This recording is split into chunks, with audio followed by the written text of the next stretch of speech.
Let's start the visual novel. But Mother, you can't give up! Nora glares at me, her face rigid with anger. I don't answer straight away. I look out through the gap between the hangings at the blinding light that strikes the arid ground. So we play as the mother? I cannot go out before nightfall anymore. If I attempt it, I will founder, struck down by the breath of the jinns. I hardly recognize the landscapes of my childhood in this barren wasteland. Our lands have always been arid, but before there were oases and a semblance of peace, journeys were always attended by song. That time has passed, long ago.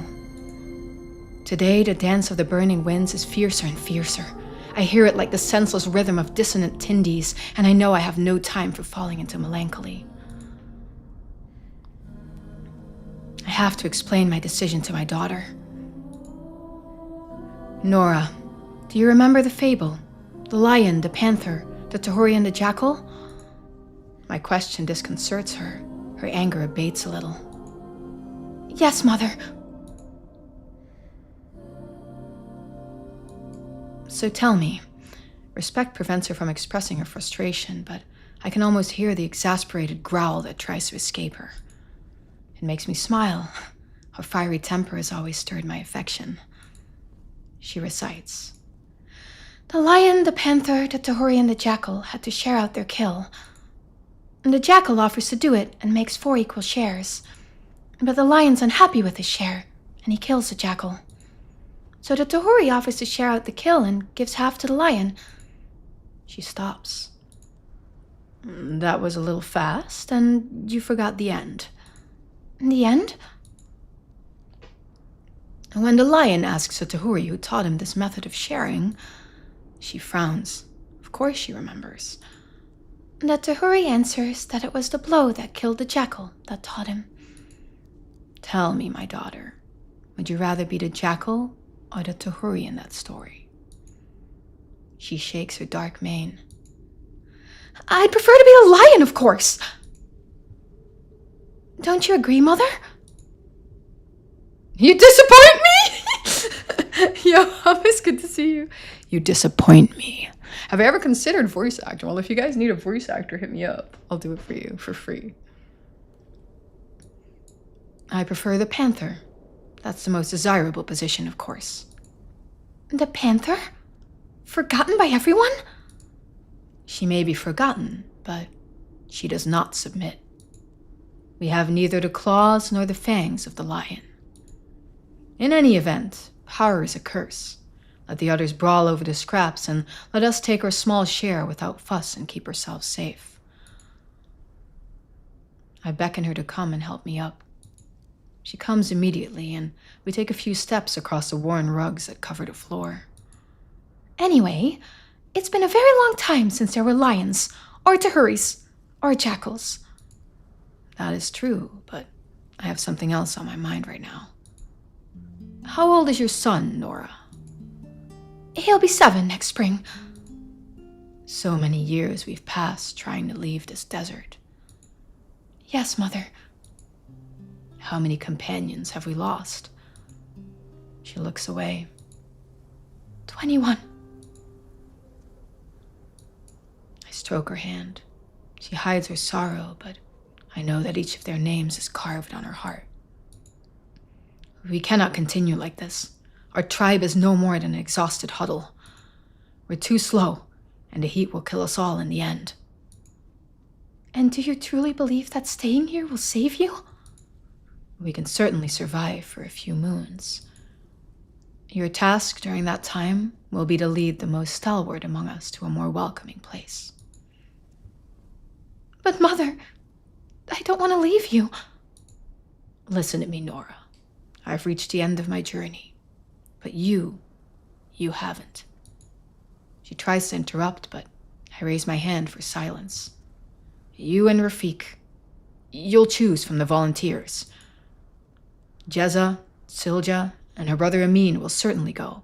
You'll also take your son and your husband, Camille. He will be your guide to find a better land. Camille? Our guide? I allow her a few seconds to digest this information.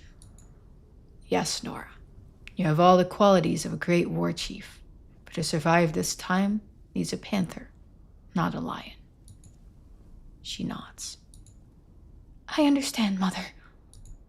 I take her hands. Of course you understand. You didn't choose him by chance, after all. Yes. Perhaps I've always known. Good. So go and get him. I need to speak to him. Then gather everyone together, and I'll announce my decision at nightfall. Nora leaves my tent. I sit back down again to await the coming of the gentle-hearted outlander. He's an intensely just man, and he's also the only one among us who knows the ways into the north. The only one who could navigate amongst the wreckage of this world adrift. A few minutes later, he enters, swathed in the blue robe that Nora made for him. Camille's poise has increased with these last years. The journey suits him. He comes toward me with deference. I suppose Nora has explained why I've summoned you? Yes, she has, matriarch. So, will you agree to guide the company through the remains of this world? His gaze is far away for several seconds. I have no idea what life outside the desert is like now, nor if there's any life left. It's true that we've had no contact with the outside for several years. The last we heard, wars and epidemics had struck all the cities. That was more than 10 years ago. There can't be much remaining outside the desert. I fear to find nothing but ruins. He takes a moment to consider. Where should we go, in your opinion? I suggest that you return to where you came from. Our lands have become uninhabitable. I'm afraid that mine won't be any better. At least, not for much longer. Each year, the seasons are hotter and drier.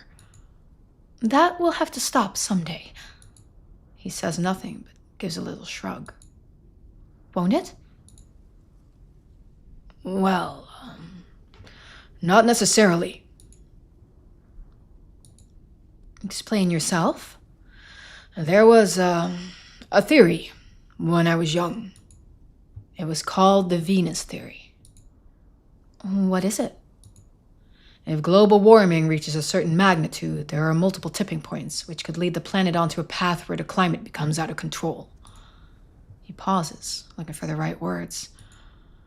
That's to say that the phenomena triggered by the global warming would continue to add carbon dioxide into the atmosphere, and so would keep increasing the warming exponentially, and we could do nothing to stop it. The greenhouse effect would become so strong that it would eventually boil the oceans, making all life impossible. I'm silent, shaken, in spite of myself, by this apocalyptic vision. They think that's what happened on Venus, millions of years ago. The Venus theory. He nods. And you believe we are on the path to the same thing? I don't know. It's a very striking theory, but I think it's quite unlikely. I encourage him to continue. From what I understand, the climate would be more likely to stabilize once the carbon emissions had ceased. And I, in fact, believe that's where we are now. So, you're optimistic?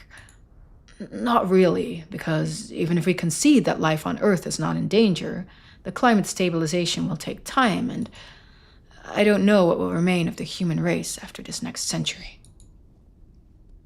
Okay. No matter what, life has become impossible here. But other habitable places must still exist. I refuse to believe that the 21st century will signal the end of humanity. It is pretty unlikely. Seeing that, there's still a decade before the 22nd century. Perhaps we've still got some surprises ahead of us. Whatever the case, it's time to see what we can do to adapt to this new world. As you say, we've reached the end of a cycle. One story finishes, and another begins. A story that's for you to write now. In End of Line, certain situations can lead to a change of narrator.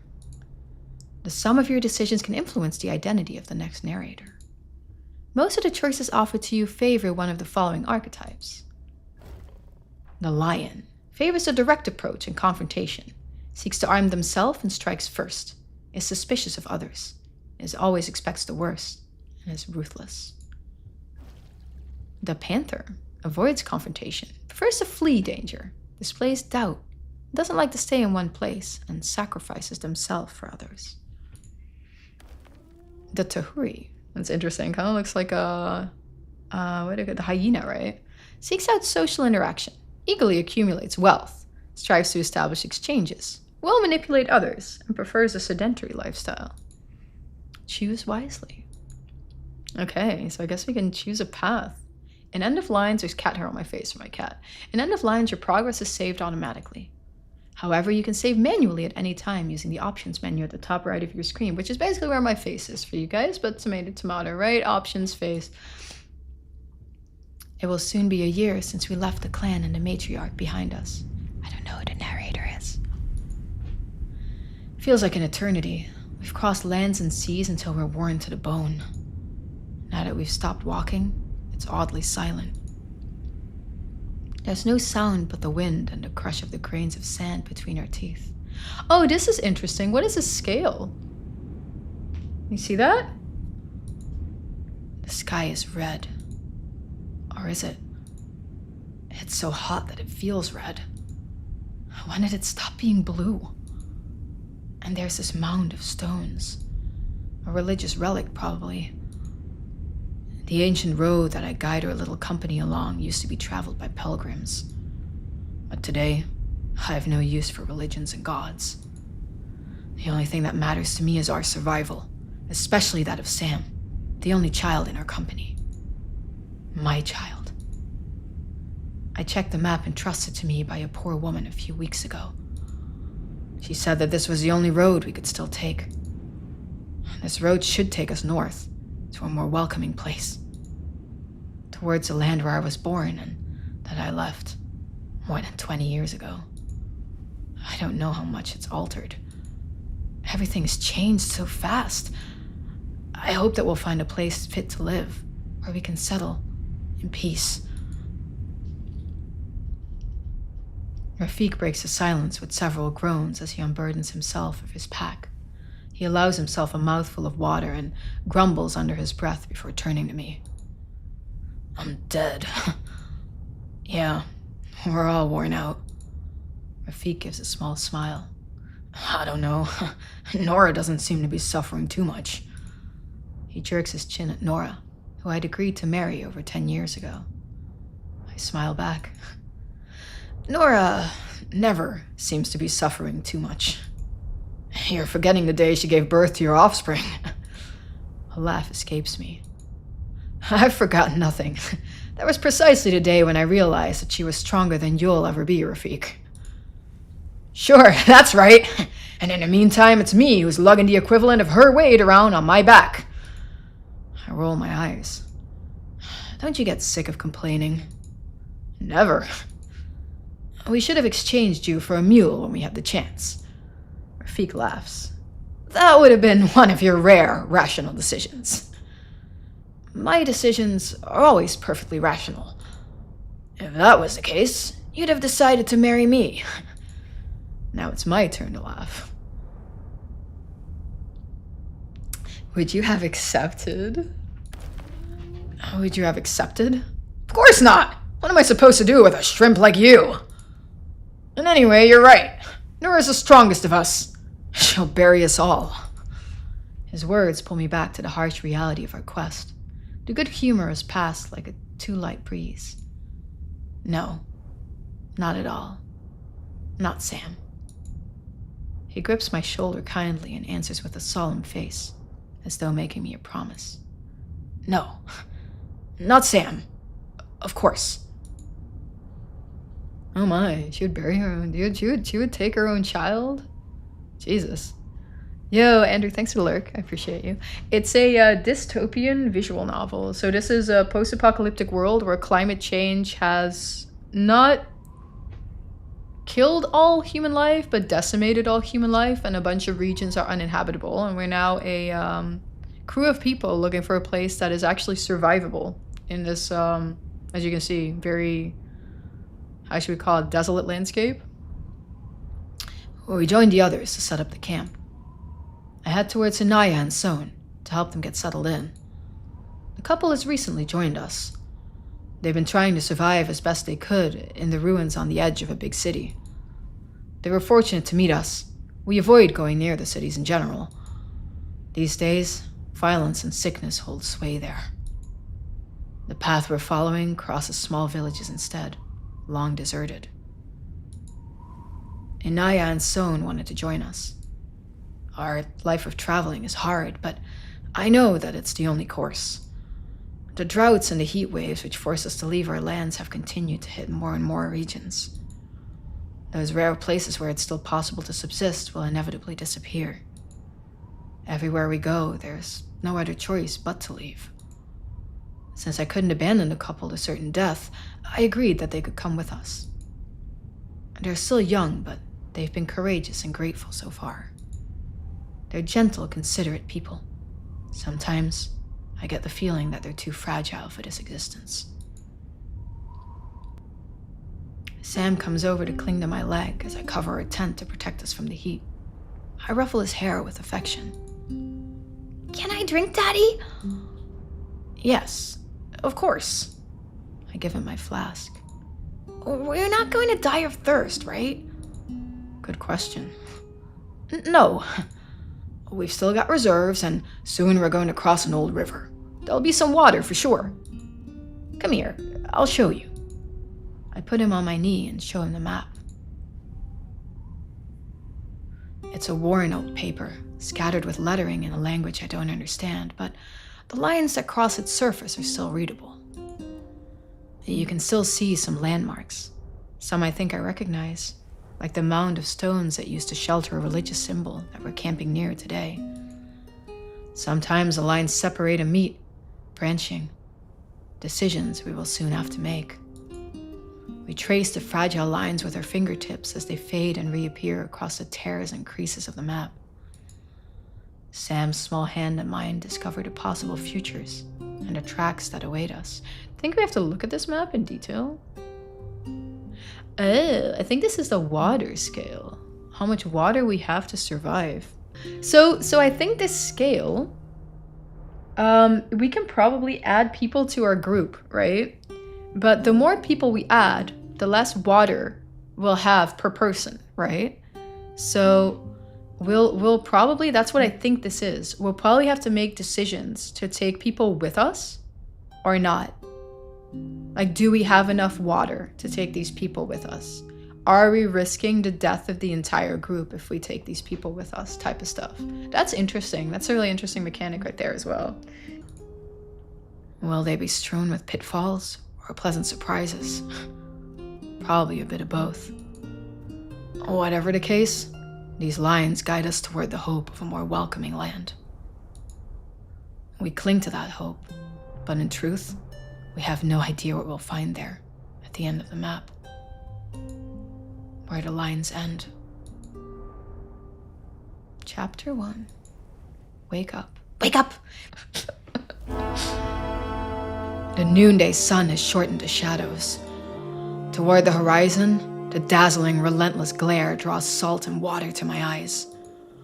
Salt and water. I try to swallow, but my throat is like sandpaper. The water's precious. There's not enough.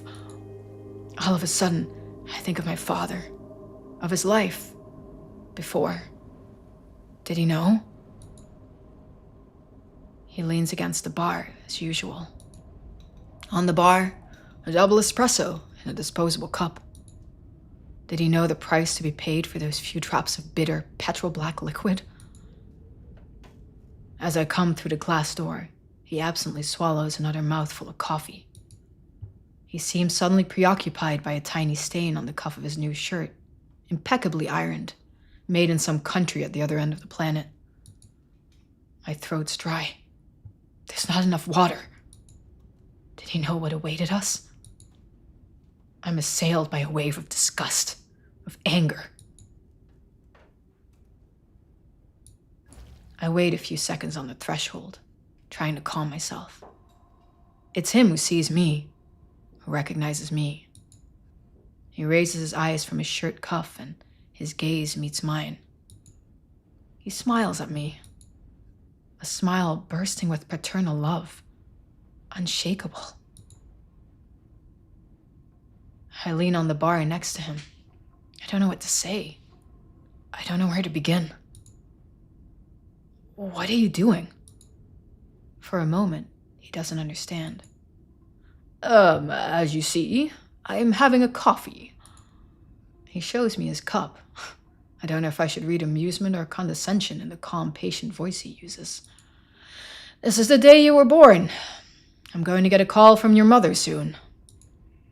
Without thinking, he pulls his smartphone from his jacket pocket and places it gently on the bar, as if it were the most precious thing he possessed. I'm a little surprised. For as long as I can recall, my father never owned a smartphone. The phone vibrates furtively, as if it felt that we were looking at it. My father automatically looks down at the screen. Aren't you answering that? He shrugs. It's not the call I'm waiting for. It's probably not important. In the face of my bewilderment, he feels obliged to add, I'm sure you must wonder if the world I live in hasn't become completely crazy. I let him continue. It's like this all the time, round the clock. We've all got our minds on our day-to-day problems. Sometimes we look up from our screens. We look around us and we wonder if it's normal. And then we go back into our tunnels again, pulled from pillar to post. The smartphone lets out another vibrating wail, a subtle blend of newborn's cry and the ringing of a bell. Instinctively, he picks up the phone this time, taps the screen for a few seconds before bringing his attention back to me. Still nothing important? His astonishment suggested he'd done it by reflex without really noticing. No, it's... He looks at the screen again. He's already forgotten. It was work. Nothing urgent. Anyway, I won't be available this afternoon, and they won't be seeing me anytime soon. I intend to make the most of my paternity leave. He's lost in thought for a few moments, a smile lighting up his face. To tell the truth, I didn't want a child that much. But Camille, my angel, now that you're here, I've no regrets. I'd make the same mistakes over and over to be able to see you live and grow again. He puts his hand gently on my shoulder. The telephone vibrates again. The sound is slightly different this time. He can't stop himself from looking at it. Hell, it's the battery. This thing discharges faster and faster. It's a real problem. Dad, we're dying. We're dying of hunger and thirst. Your children. Your grandchildren. We look each other deep in the eyes. This time, I've got his full attention. Camille, I'm sorry. Forgive me. He gives me a small, resigned smile. He finishes his coffee in one swallow and replaces the cup on its saucer. I noticed a sugar lump still wrapped in gaudy paper. I glance over all these blind people.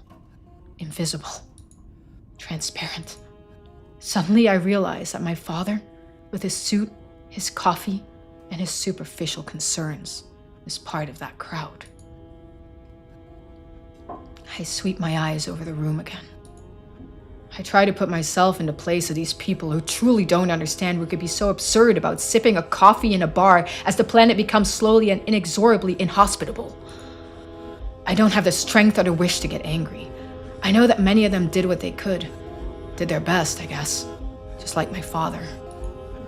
I tell myself that maybe, if they'd started trying to change things sooner, they'd have had a chance of success. I turn to my father. Dad! Wake up! Wake up! A hand on my shoulder, firm but gentle. She shakes me softly. I open my eyes. Nora leans over me, her face silhouetted against the red light. Camille? It's time. I sit up, wearily. It's well into the afternoon. It'll soon be time to break camp.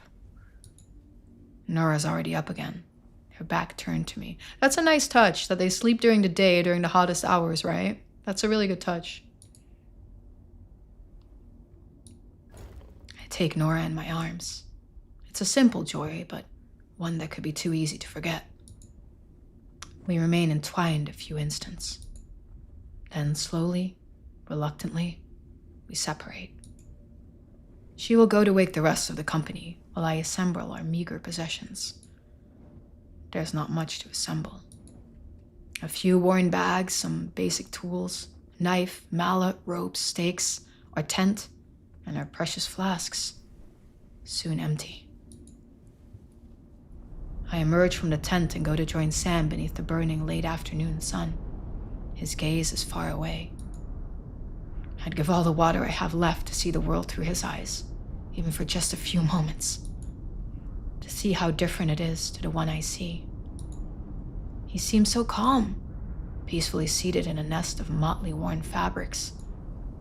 His little shape silhouetted against the vermilion sky wavers placidly like a fragile promise. Our eyes meet and a pure, fleeting joy lights up his face. I brush my hand through his hair. He stands up, stretches, and rests his head against my chest, all the time watching the horizon. Do we have to leave, Daddy? Yes, my angel. We have to leave. I'm sorry. Forgive me. In End of Lines, you'll have to organize several camps for your company of travelers. Camp Leon. Inaya has dipped into our provisions to make a hot meal for the company. Yeah, see, that's a water scale, I thought so. At the beginning of each camp, the group uses resources. The amount of resources used depends on the number of people. I knew it!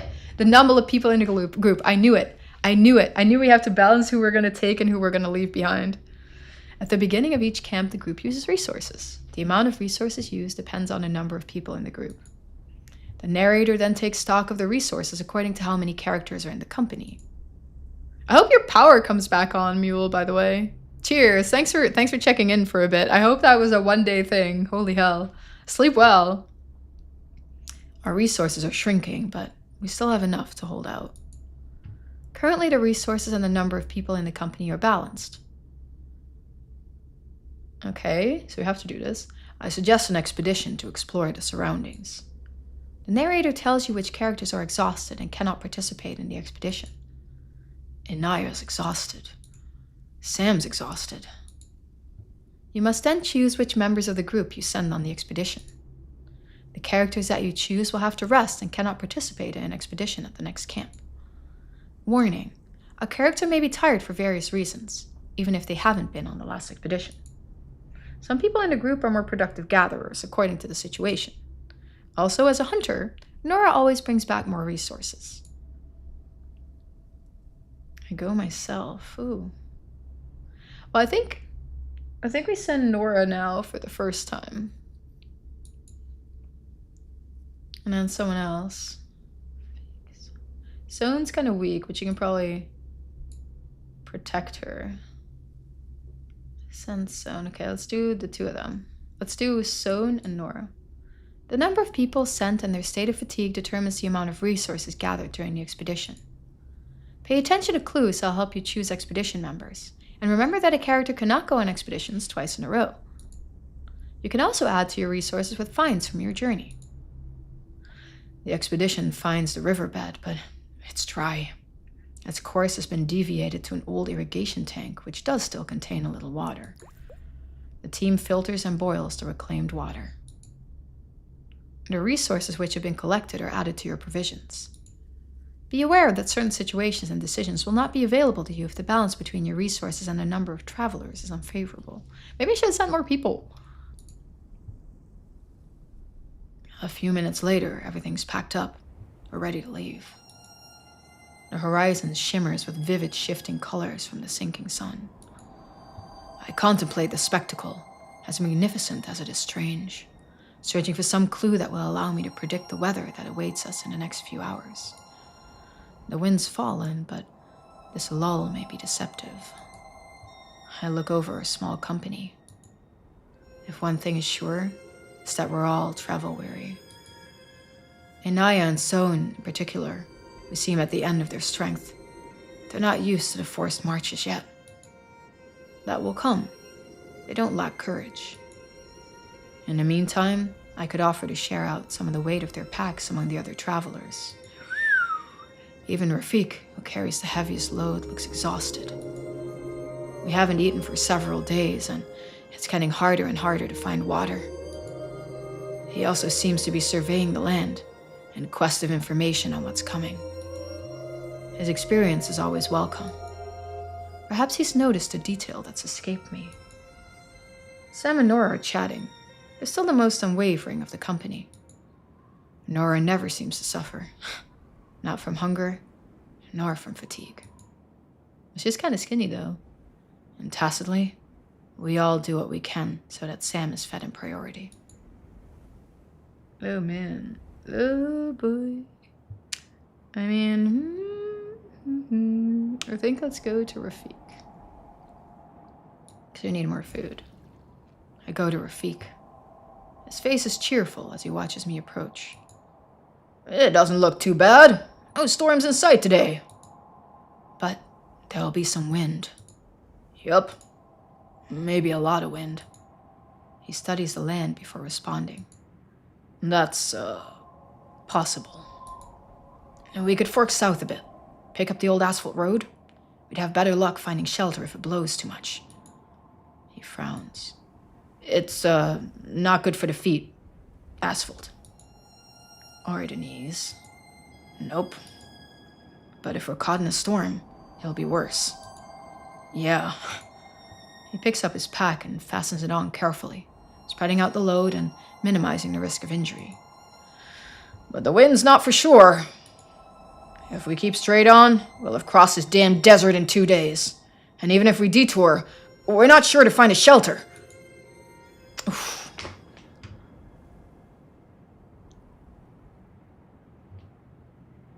Man, we'll swing to the south. I don't think the other two can do it. I think if we go through the desert, I don't know. The wind might just kill him. The Sohn and Inaya. Fuck. There's an old asphalt road. I still have food now. Maybe we should go straight while we still have water. Might as well, let's do it. You're right. We'll bend our backs and keep going straight. Okay. Rafik gives me a friendly pat on the shoulder. Thanks, Rafik.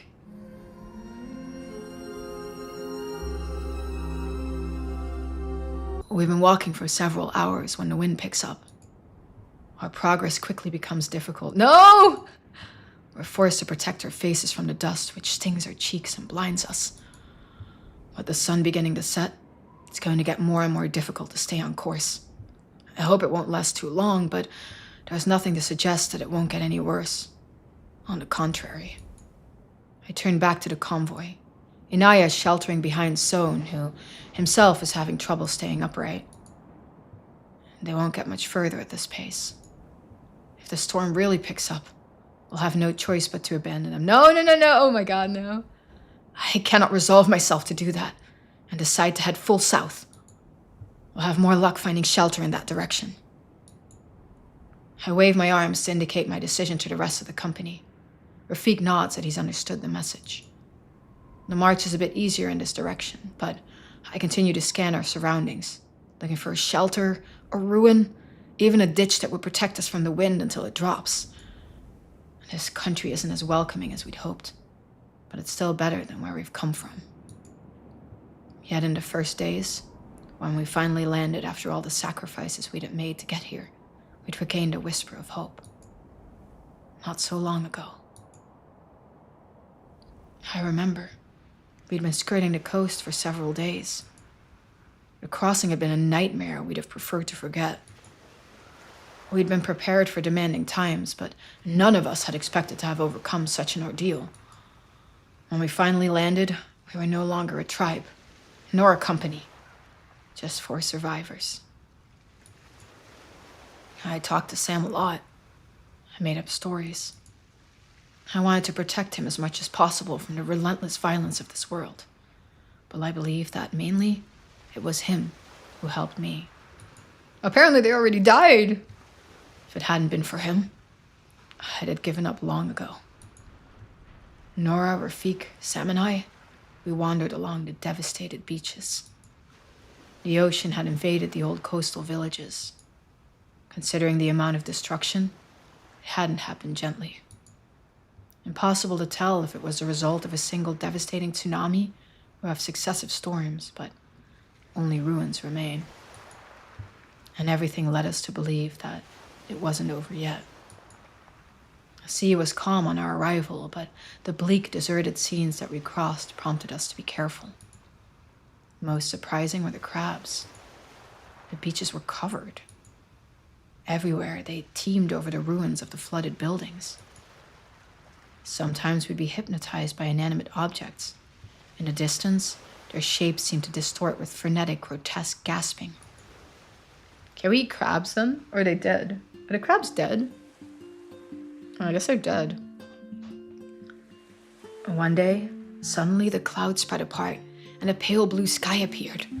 I remember it as if it was once more before my eyes.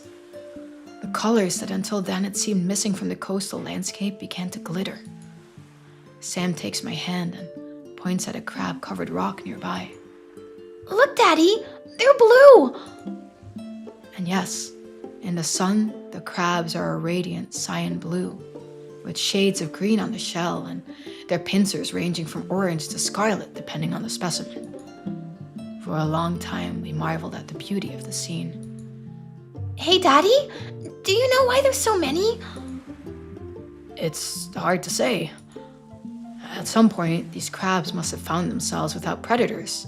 That must be why they've been able to reproduce so much. But they are alive, so I don't eat the crabs. I guess maybe it's linked to the disappearance of the birds. I don't add that they're probably a species of scavengers. Anyway, we are eating them. We know what we're having for dinner. Are we stopping soon? A little bit further on, I can make out the shimmer of the whitened walls of a half-submerged village. Yes, you see the ruins over there? Sam nods. We'll walk as far as there, and then we'll take a break, okay? As we pass the first wave-beaten, salt-eaten stones of the town, we're surprised to see human figures on some of the roofs. Humans. Alive. I count about 10 at most. They watch us unmoving. They don't seem aggressive, but still, we remain on our guard. Well, Juji, I'm not a man, so I'm trying, homie! Yo, Teddy, good to see you. Did you guys get some food today yet? Sexy blade legs. I don't know about that. I don't think there's any sexy blade legs in this post-apocalyptic visual novel society. As we get closer, I realize that it's difficult to identify them. The figures are bundled up in shapeless rags. Their age is unclear. Is that a child or an old woman I can see there? Perhaps a small boy? It's impossible to tell. It's even more troubling when we notice that they're moving away from us as we move forward, so that they maintain a distance which doesn't allow us to glimpse their eyes, just the eerie shadows of hollowed sockets. Daddy, why are they backing away? I think they're afraid of us. But why don't they run away then? Maybe they're afraid, but curious too. Okay. Or they're waiting for the right moment to pounce on us. She's not wrong. A thought has crossed my mind too. Nora smiles. Let them come, though. We'll introduce them to Rafik. She jerks her thumb at our imposing companion. Rafik's lost much of his magnificence during the crossing, but despite everything, his form remains impressive. Maybe too impressive, actually. Yet under his gruff exterior, Rafik has always been good with people. He's got a knack for quickly gaining people's trust, and his imposing build makes him rather reassuring.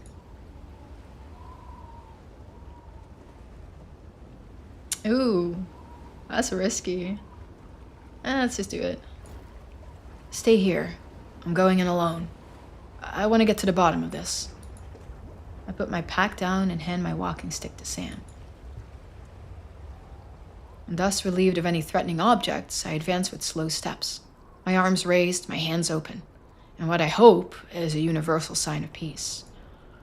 I choose a small group and head towards them. I'm relieved to see that they don't flee at my approach. I can finally make out their eyes. 2 women and a young man. All 3 are very thin. One of the women's missing an eye. I stop at what I think is an acceptable distance, and I cover my lower face. I'm wary of disease.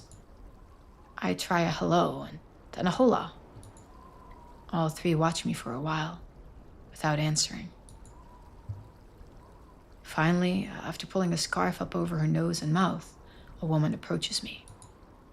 She puts her hand almost on my arm, and she loses what seems to me to be an interminable tirade. She loses? Okay.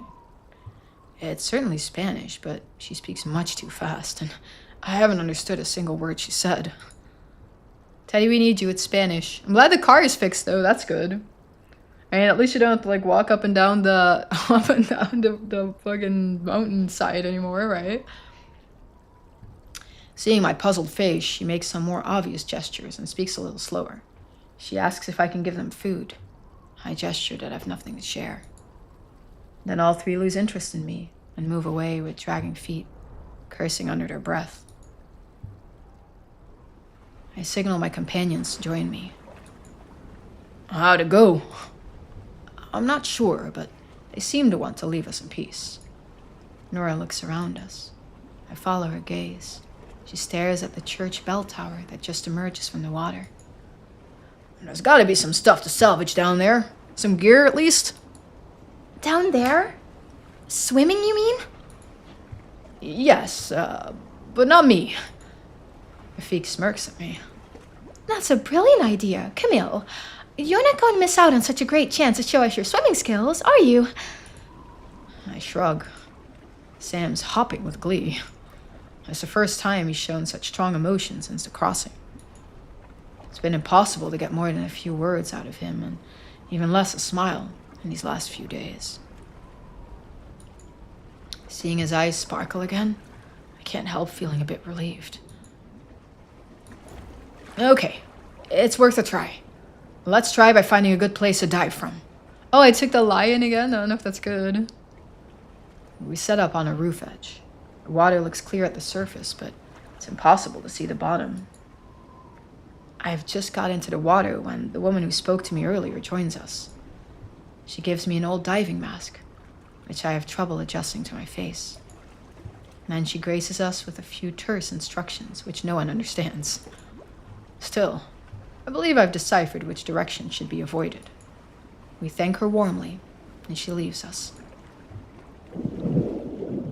I begin my exploration. The mask may not be spanking new, but I immediately realize that without this equipment, it would have been much more complicated. The currents that gush between the buildings are unpredictable, and the light is very dim as I reach the bottom. The water's full of sand and unidentifiable floating objects, attacked by the sand and plankton. I've still got enough visibility to make out the surreal backdrop of a paved undersea road. Wrecks of vehicles remaining there have transformed into arthropod shelters. I'm reminded of a time when the seaside resorts were packed with noisy tourists. And noisy text-to-speech. Hi, Brady. Thank you for the cheer. Appreciate you.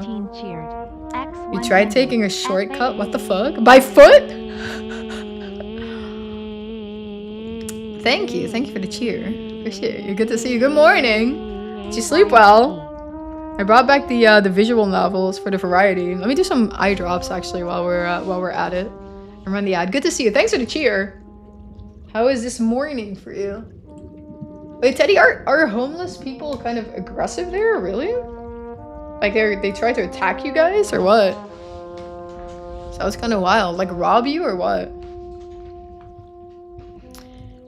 Did I put I think I put the marker here.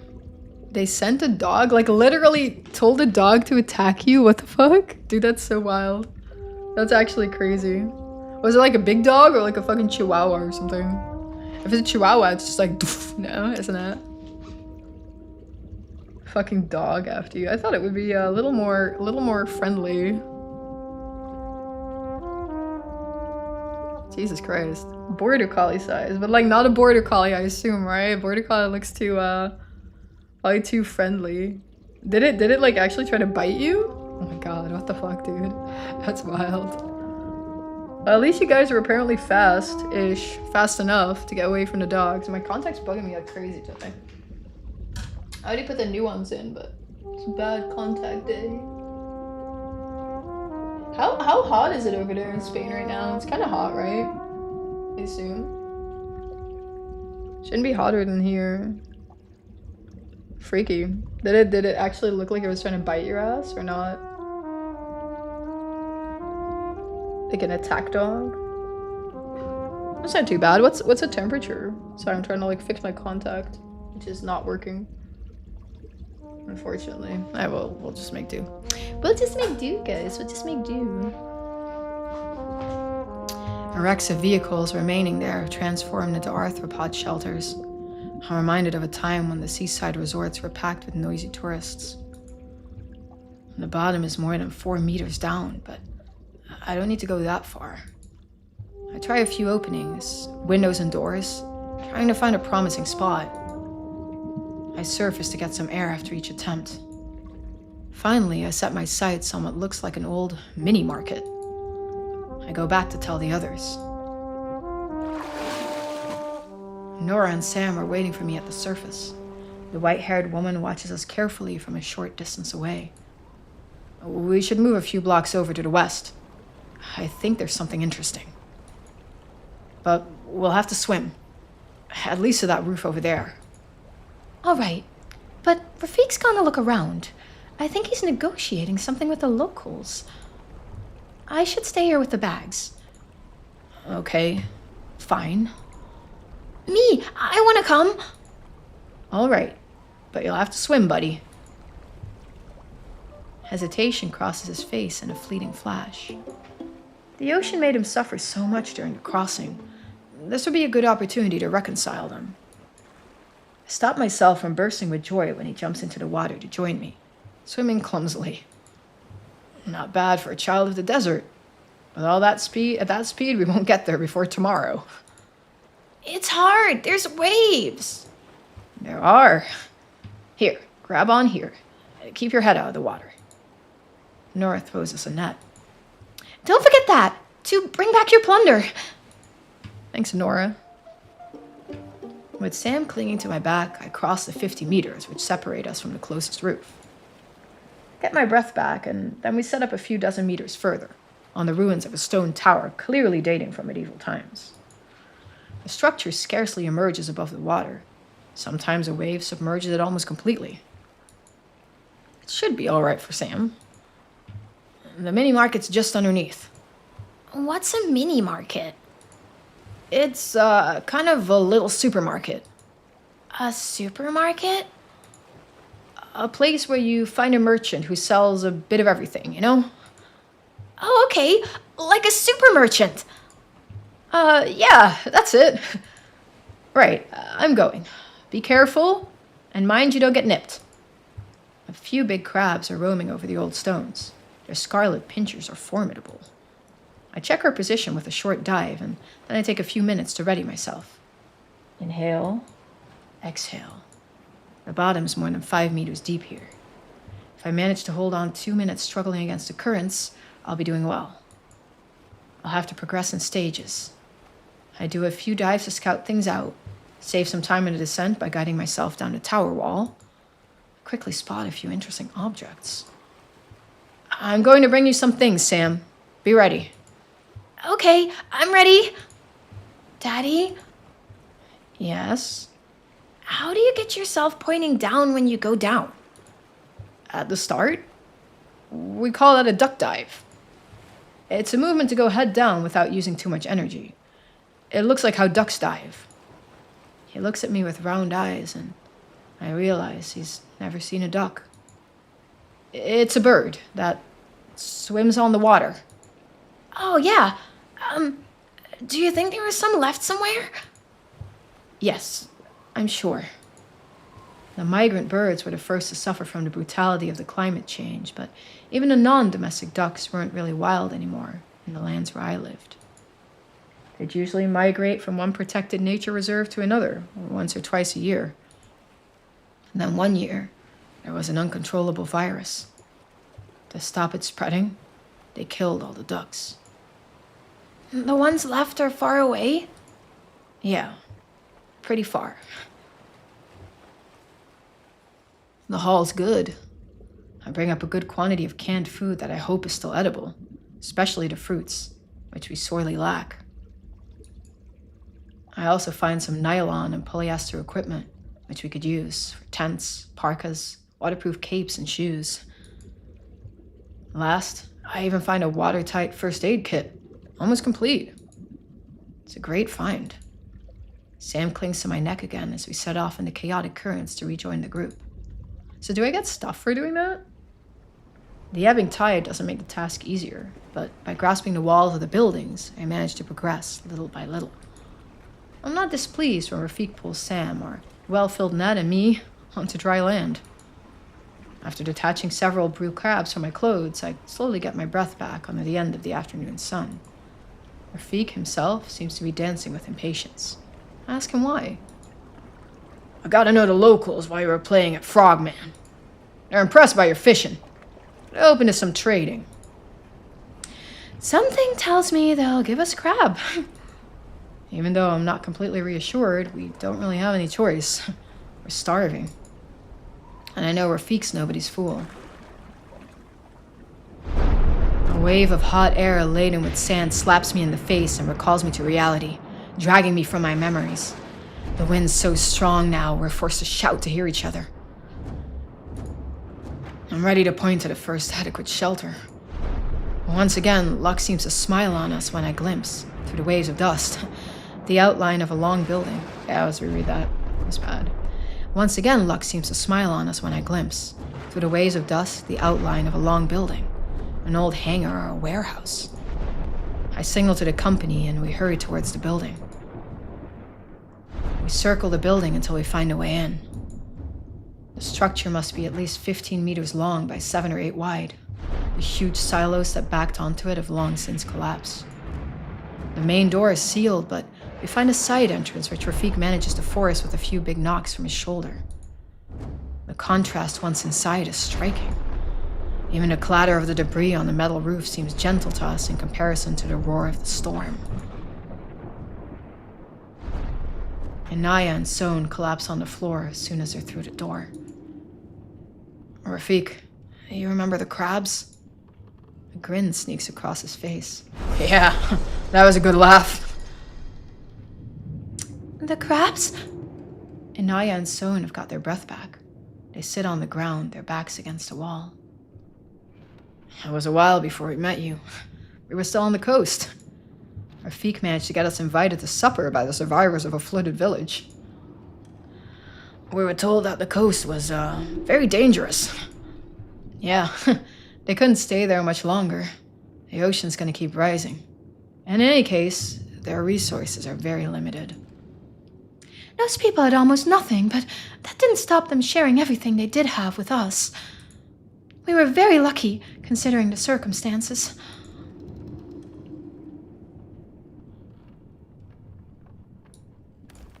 Still, it was a long time since you danced, Nora. We can thank them for giving us that moment. To be carefree. Mommy's a great dancer. Yeah, and after Nora's dance, they'd have given us their mothers. They had musical instruments and wine. That helps. And the soup was good, too. Did they have fresh water? A little. They developed a rudimentary filtration system. I guess we gotta do this. I did what I could to help them improve it, but I'm no miracle worker. I don't know how long it'll hold out, but I'm afraid their fabric stock's gonna run out very soon. What they did have lots of was crabs. Oh yeah, the crabs. We even tried to bring some live ones in a bucket of water. Yeah, well, that wasn't a great idea. They didn't last long, the poor things. Yeah, that was a heartbreaker. They even tried to dig through the bottom of the bucket to find some cool. That's right, yes. Poor creatures. You really had to eat them to alleviate their suffering, didn't you? You didn't exactly refuse to eat them either, if I remember right. As risky or lucky. In any case, it was all thanks to you, Rafik. Let's do this. In any case, that was all thanks to you, Rafik. If you hadn't made contact with those people, we'd never shared that meal. What can you do? It's just how I am, you know? Way cool. Nora chuckles. It would be way cool if you helped us set up camp. Inaya and So aren't ready to get up yet. Sam's fallen asleep on his pack. Rafik, Nora, and I set up what's needed for everyone to rest. All the same, I've often thought that you must have a plan in the back of your head, Rafik. Of course, but you won't like it. Keep talking. If we find another peaceful community after we've crossed this damn desert, we could set up a trade route between the two. Everyone would be better off, and us, we could, let's say, profit a little. You're right. Oh? I don't like it. I figured. You know very well it wouldn't work, even if we find other communities. We can't act like the changes are going to stop here. The situation's going to keep getting worse. I know, but it's not going to happen in a day. We'd have a little time to get what we could out of the scam before we'd have to split. And a break would do us good, don't you think? I lift Sam and put him gently onto a makeshift bed before answering. I'd like that. But no. We have to keep going. Further north. Rafik shrugs, resigned. Okay. Suddenly, Nora calls us. It looks like there's something here! I examine the building floor with renewed interest. After a moment, I discern a kind of groove in the floor, and after clearing a thick layer of dust and rubble, I discover a crudely forged bolted metal plate, complete with 2 handles. Well spotted, Nora. Rafik and I take position on either side of the hatch. On 3? The plate is unwieldy, but we manage to lift it just enough to slide it over and clear the opening. The first thing we find is a thick layer of straw, clearly very old. A strange smell immediately assails my nostrils. I gesture Rafik to back away. What is that? Cereal? Wheat, maybe? I sniff again. We should ventilate. Help me. Beneath the curious gaze of my companions, I climb onto Rafik's shoulders to reach a little window high up. After several bangs on the lintel, it finally yields, letting the sand and burning air rush in and almost making me lose my balance. The screaming of the wind and the deafening thunder of the sand on the sheet metal fill our shelter, but I'd rather that than asphyxiate. Once the room has been aired, I go back to get a handful of grains to examine more closely. Did you find wheat? Is it still good? It looks more like barley. In fact, it seems fine. I look at the grains in the palm of my hand. It's hard not to be moved by the beauty of these precious, fragile little pearls. They stored them underground? I nod. It's a very old method, Not well known and hard to implement. But I've heard tell that you could preserve cereals for decades this way. Saying that, I think it would be better to wait a few hours for the gas to escape before checking if it's edible. Inaya and Son speak to each other in low voices. Rafik's already begun to look for fuel to make a fire, and Nora's begun to set up the camp. We've set up our makeshift camp out of the wind. Inaya and Son are talking in low voices. Sam has woken up on top form. Filled by our discovery, he can't keep still. Rafik and Nora are collecting fuel to make a fire. Oh boy, that's not good. At every camp, I share our rations as fairly as possible before checking our stocks of food, water, and materials. We need to ration our reserves. They won't be sustainable much longer.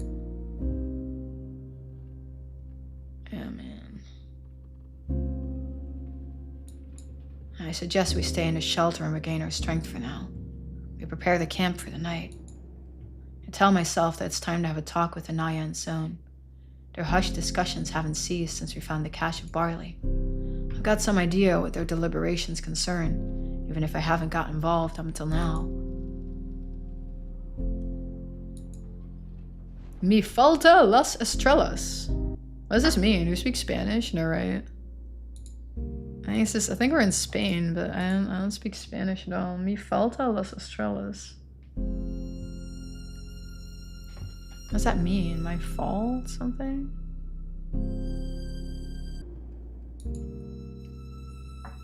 In the early hours, I'm up before the others. The storm has passed. The wind's still blowing, but there's no more gale. Sohn's still sleeping, but Anaya's just walking up. I'm telling myself I should wait until they're both there before I talk to them when she approaches me. I begin the conversation calmly. Morning, Anaya. Did you sleep well? Yes, thank you. Did you want to say something to me? Actually, yes. We sit down among the bags, near the still warm embers of last night's fire.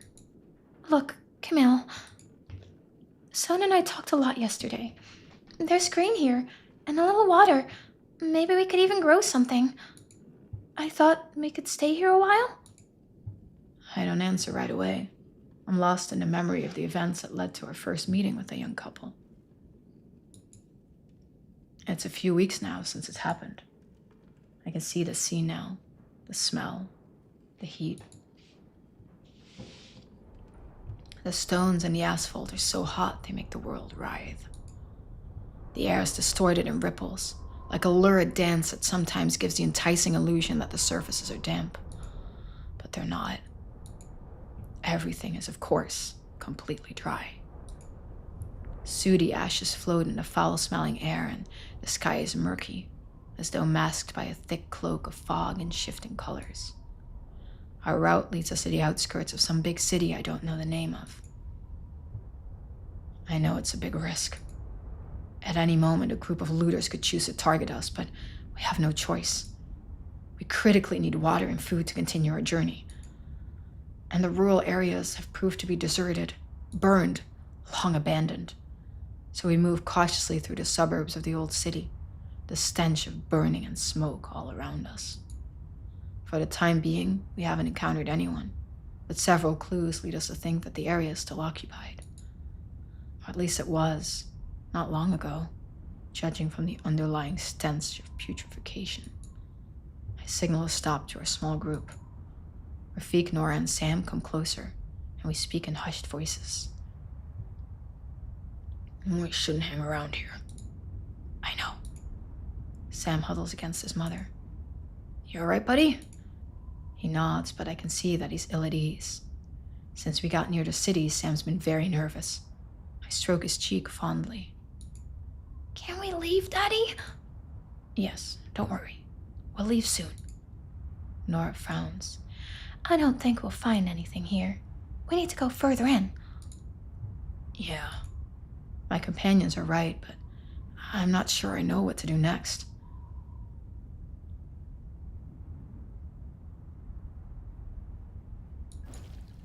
What would be least risky, Nora? She thinks it over for a few seconds before replying. The two of us will be faster and more inconspicuous. Rafik can stay hidden with Sam in the bags. Okay, let's do that. Sam clings even tighter to his mother. She hugs him, trying to calm him. Hey, it'll be fine. Don't worry. I'll be back very soon.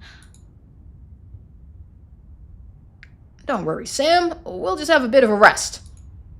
He's pulled a pair of dice from his pocket and rolls them in the palm of his hand. The little wooden cubes knock against each other, making an oddly soothing clicking. And I have to get my own back after our last game, you know? What do you say? Sam agrees, but still clings to Nora. I quickly look over our surroundings while she coaxes him again. Finally, I notice a small building, a little set back. I enter carefully through a smashed window. Many of the walls have collapsed, but it still seems to be holding up. The place has already been ransacked. which makes it a better hideout.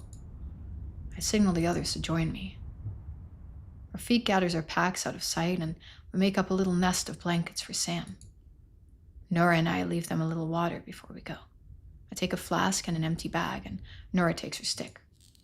She mostly uses it for walking, but it's also a weapon that she masters well. I don't like the idea that we'll be forced to fight, but I know that we may not have any choice.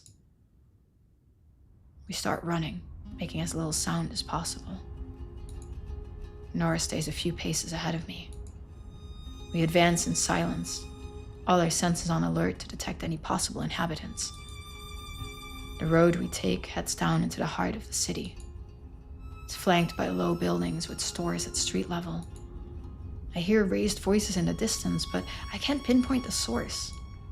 I continue with even more caution. Sometimes I'm obliged to step over dead bodies. Most of them are long dried up. No one's bothered to take care of their remains. The further I go into the city, the stronger the stench. After passing a large crossroads, I descend until I reach an old cafe where I can make out figures inside. I stop by the broken store window and glance inside. There are 2 people busy by the counter. Men, clearly occupied with sorting through materials heaped on the counter. Food, water, everything we need. I'm about to advance on them when I feel Nora's hand on my arm. She shows me, with a glance, a shotgun that I hadn't noticed, resting on a table. She takes a deep breath, tightens her fingers around her stick, and signals me not to move. I know full well that she's about to spring on them, using the element of surprise to try and neutralize them.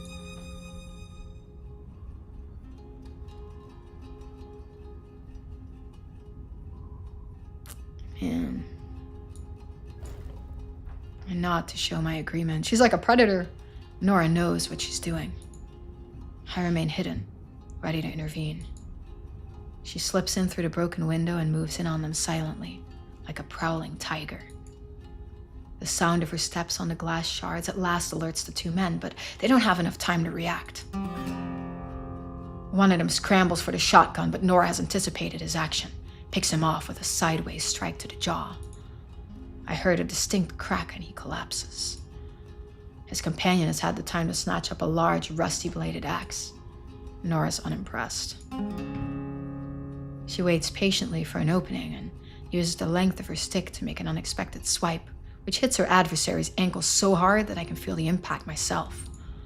He lets out a cry of pain, but the stick whirls again and returns to smack him across the head. He drops like a stone, shattering a stool with his fall. The coast is clear. I hurry inside to carry away as much as possible before anyone else turns up. As we're leaving the cafe, I hear yells and the sounds of a convoy coming from above. Looks like our retreat's cut off. Nora hesitates. She'd be prepared to face down a battalion barehanded to get back to Sam. I take her arm gently. Nora, no, come on. We'll get around further down. She nods and we leave at a run. I'm praying nobody spots us before he can disappear around the corner of the next road. We hasten across a large square. I catch sight of human figures in some of the buildings, but they don't intervene. We veer from alley to alley, hoping to shake our pursuers. The further we go, the more we encounter poor folk busy digging through the detritus. They barely look up as we pass, but they vanish rapidly when they see the men chasing us. Soon, we reach the heart of the old city, paved roads lined with stone arches.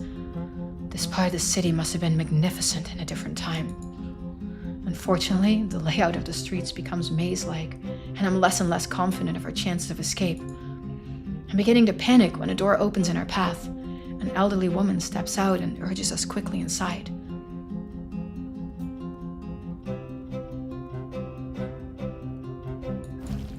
I turn to check on Nora. It's really not the moment to hesitate, Camille. In the gloom, we can make out a large, untidy room. There are several people sitting or lying on the floor. The old woman who'd opened the door for us directs us to hurry to a small stairway that descends into the cellar. We descend into an even darker area, barely illuminated by a single candle. It looks like a former storage area now converted into a dormitory. The smell is unpleasant, but the cool of the underground room is far more bearable than the heat outside. The woman invites us to sit, which we do with relief. We soon hear upheaval upstairs, but we remain silent. There's some discussion, and the noises fade away. We remain in complete silence for a few more minutes before thanking our benefactress. I express myself in a broken Spanish that she seems to understand. Nora listens patiently to our conversation. Thank you so much. I did what I had to do. You're travelers, aren't you? Yes, we've come from the south. I'm Camille, and this is my wife, Nora. Nora greets her respectfully with a graceful nod. I'm Marina. Where are you going? North. Marina nods. To where? I don't know. As far as it takes. She nods again. Yes, that's good. I've got something for you. She disappears through the trapdoor, gesturing us to wait.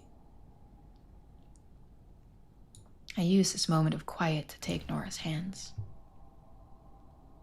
Her hands, worn as they are, seem to me the softest thing in the world. Our fingers weave together like threads of the same fabric. We enjoy the simple relief of being, both of us, alive. We have to find Sam. Yes, Can she help us? I think so. A few minutes later, Marina comes back down and offers me an old, battered map. Look, this is for you. I've been waiting to give it to you. You've been waiting for us? Yes. What do you mean? I don't understand.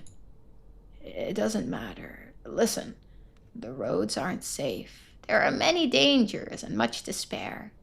If you follow the route on the map, you'll be away from the big roads. I'm grateful, but I suspect that this poor woman has lost her mind. I don't know what to say. Thank you.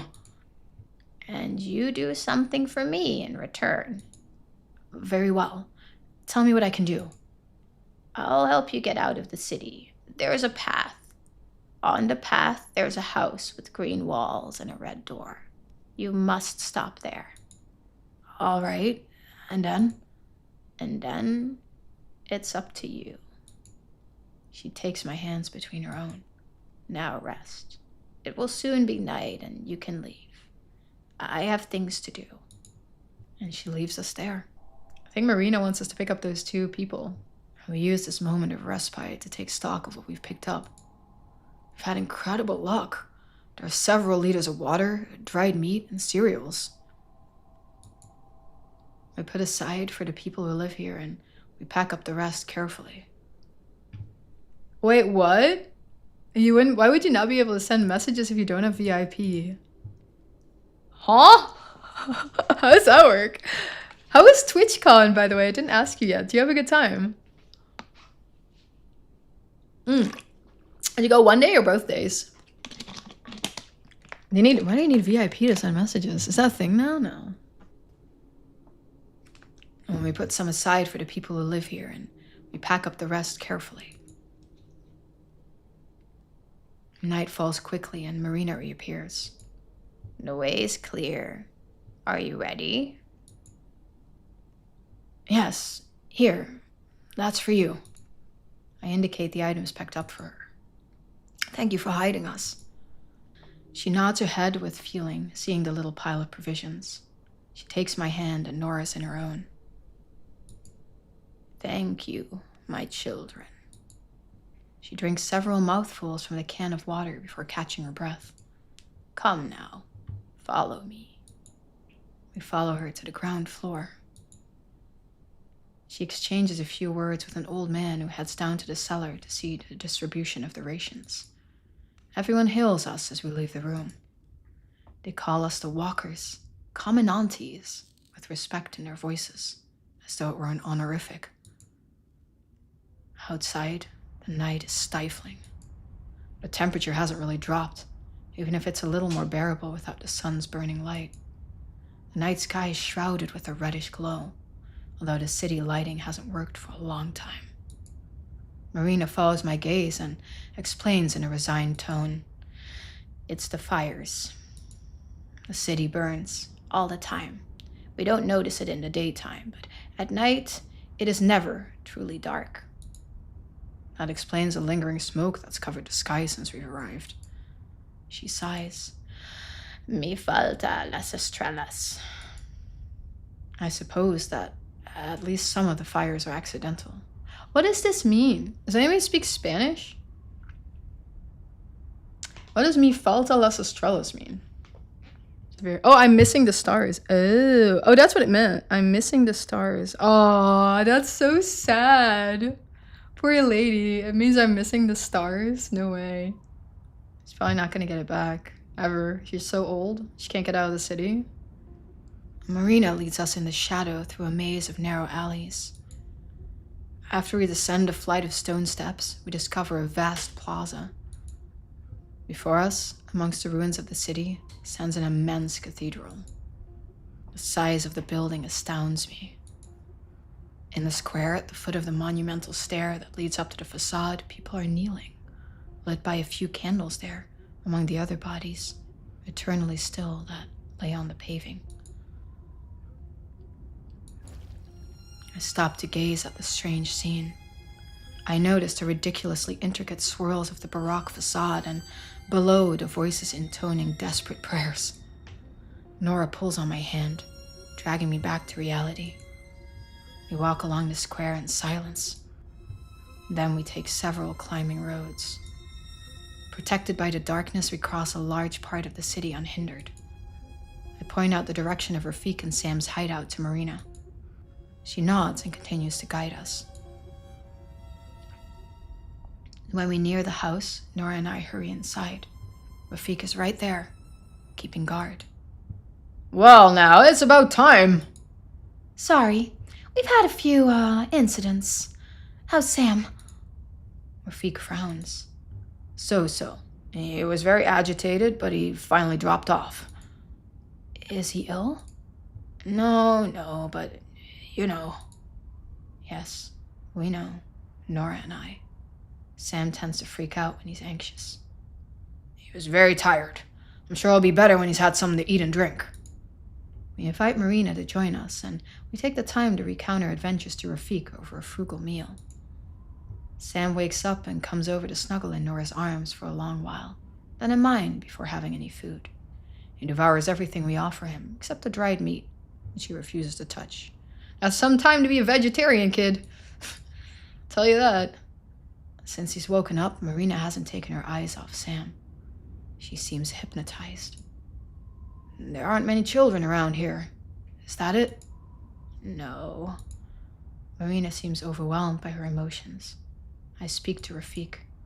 We've agreed to do a favor for Marina, to thank her for her help. She's told us about a house where we have to stop before we continue our journey. I give our benefactress a questioning look, but she simply encourages me with a nod of her head. And in fact, I don't really know what we'll do there. Nobody can know for you what you must do. A hush follows this statement. That's deep. Marina waves away Nora's remark. There are 2 young people there. They need your help. They cannot stay there. Are they friends of yours? She shrugs but doesn't reply. Ooh, I kind of want to know, but I don't want to like offend her. If people need help, we kind of have to help, right? Right, Fallen? We kind of have to help if we want to help. But I kind of want to know why. And ask why. Why do you want us to help these people? This time she grips my arm and looks at me, her face grave. You ask too many questions. See, now she's mad! You owe me a favor. And I'll keep my word. Rafik cements the deal. Okay, well, we've got an objective anyway, and we've stayed here long enough. Let's get going. We gather our things, and Marina wishes us farewell. Before leaving, she throws herself at Sam's feet and utters a prayer to her God. Sam's not sure what to do.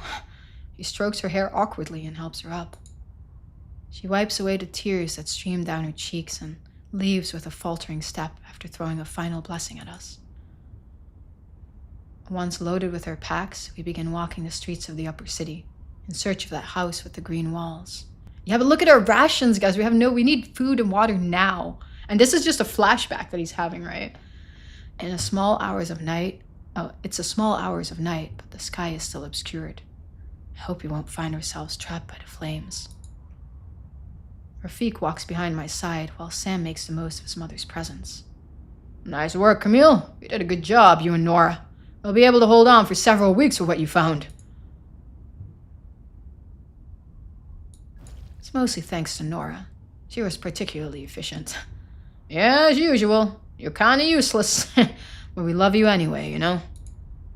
Says the guy who stayed hidden playing dice. You were happy enough to have me look after your sprog while you and your bird were goofing off in town. Touché. I stand corrected. Tell me, in your opinion, the dried meat you found, what kind of meat is it, do you think? I think it's fucking human meat. I think it's human meat. I think they're eating each other, bro. I'm telling you. I think they're eating each other. It looks like pig. That was a specialty of this region before, I think. The moment I say the words, I'm gripped by doubt. Rafik shrugs. You know, I ain't seen many pigs around here. I'm not even appalled by the idea that it could be human flesh. I just sink deeper into apathy and resentment. Could we one day drag ourselves from this chasm of atrocity? Will we be able to live a normal life again? Oh, we got no choice. We need the protein. Suit yourself, but in any case, I don't think Sam will eat it. Do you think he knows? How could that be possible? It's Sam. He, knows things. Oh, eating human. I mean, we gotta do something. Look at our rashes. We can't toss it away, can we? It tastes like chicken and it looks like pig, right? We gotta do something. I'm thinking of that cryptic comment as Sam catches up with us and points out a house. Yo, Hanks, good to see you. I think this is the house. We're supposed to pick them up. Daddy, isn't that one the house? Despite the murk, we can detect the green walls that contrast with the peeling red paint of the door. The whole place is in a bad state. The facade is blackened by a fire that has clearly ravaged the surroundings. The blinds are patched together and the windows barricaded. Not knowing what to do, I simply knock on the door. Nora grasps my arm as I'm about to head for the doorstep. Hang on, Camille. I'm gonna check out the house first. She disappears around the corner of the building. We wait in silence. She reappears a few minutes later and announces in a low voice.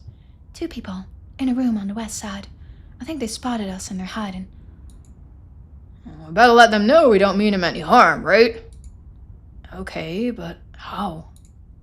Rafik shrugs and suddenly knocks on the door several times, announcing in a loud voice, Yo, don't be scared! We don't mean you any harm! We watch Rafik, baffled. Wow, talk about subtle. Sam giggles. I'm torn between amusement and concern. Sam's laughter's catching, and we're surprised to give in one by the unexpected hilarity. Rafik pretends to be annoyed. Sure, it's easy to make fun of the people taking initiative. That's true, Rafik. Luckily you're here to show us the way. Yeah, the way. Way too loud. I'm aware it's not all that funny, but it sets us off into another paroxysm of laughter. After a minute, I notice between peals of laughter that the door is open. 2 young people are watching us with astonishment. This is our first contact with Anaya and Son. They're thin, weary, pretty dirty. Don't know how long they've been hiding here, but they're clearly terrified. Who are you? We're travelers. We won't hurt you. Travelers? Yeah, Marina sent us. They exchange glances. Do you know Marina? They nod and invite us inside. There's a pungent smell inside. Rancid. Marina's a friend.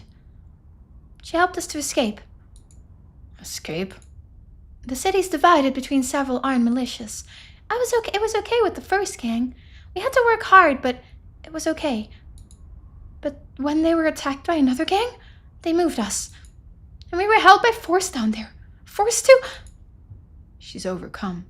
Her companion takes her in his arms and she nestles against his chest. We've been here for days. I know they're still looking for us. If they find us, they'll kill us. Or worse. I sense Nora's frown. I can almost hear her fury snarl. It's infuriating, even if we knew it. Of course, slavery, of course. The domination and exploitation of the weakest. When will it stop? Sam steps forward and takes my hand. Can we give them something to eat, Daddy? Yes, of course. They're shocked as they finally notice Sam. A child! He's so beautiful! She kneels to put herself at Sam's height and ruffles his hair. Man, that child is in an awkward position all the time. My name's Sam. I'm Camille, and this is Nora and Rafik. They introduce themselves in turn, and we offer them food and drink.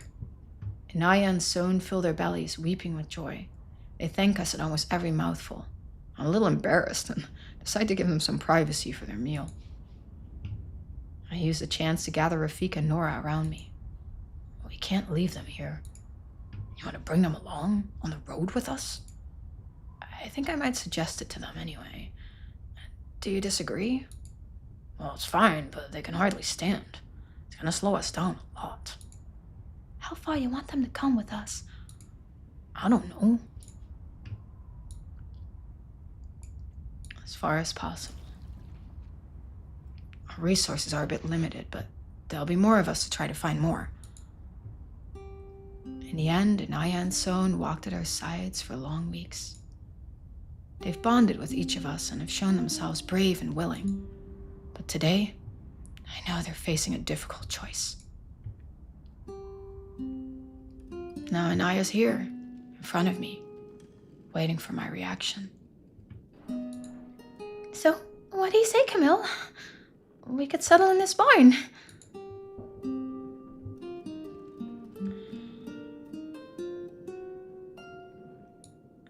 It's dangerous. I think she should come with us. First off, you won't last long eating nothing but barley. And it's not even certain it's edible. And also, I think you're risking getting an unpleasant visit at any moment. We're too exhausted to go back on the road, Camille. I understand, Inaya. I can't stay here, there's nothing here. But we have to keep going a bit further. We'll take a break as soon as possible. She sighs, despairing. And how long? I don't know. As soon as possible. I'm sorry, Inaya. We need to find a safer place with more varied and dependable resources. Inaya hesitates a few seconds and says, Listen, Camille. I think I'm pregnant. I wasn't expecting that news at all.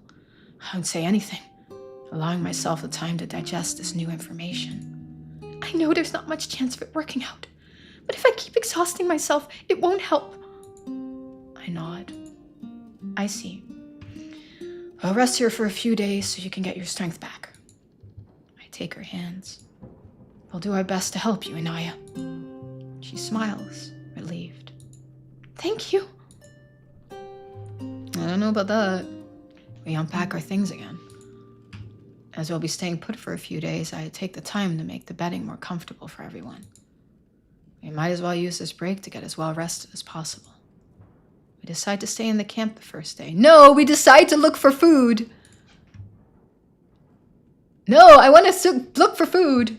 We cook and ingest a small quantity of barley to check if it's edible.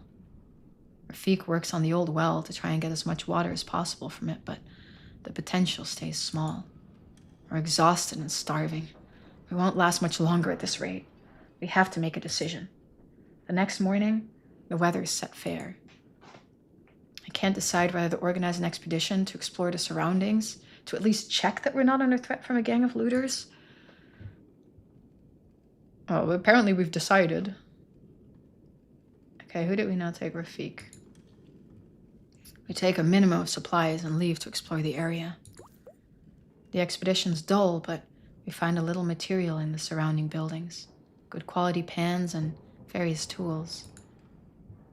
At the end of the day, I notice a dust cloud far to the west. That doesn't bode well, but we wise not to hang about. We wearily return to camp. The day after, I'm reluctant to get back on the road. Inaya seems weak and could certainly use an extra day's rest. On the other hand, it feels dangerous for us to stay here too long. And the dust we saw during our expedition yesterday is not reassuring. Lady, where you going to get pregnant right now? Are you kidding me? Shit, well, I don't want her to kick the bucket.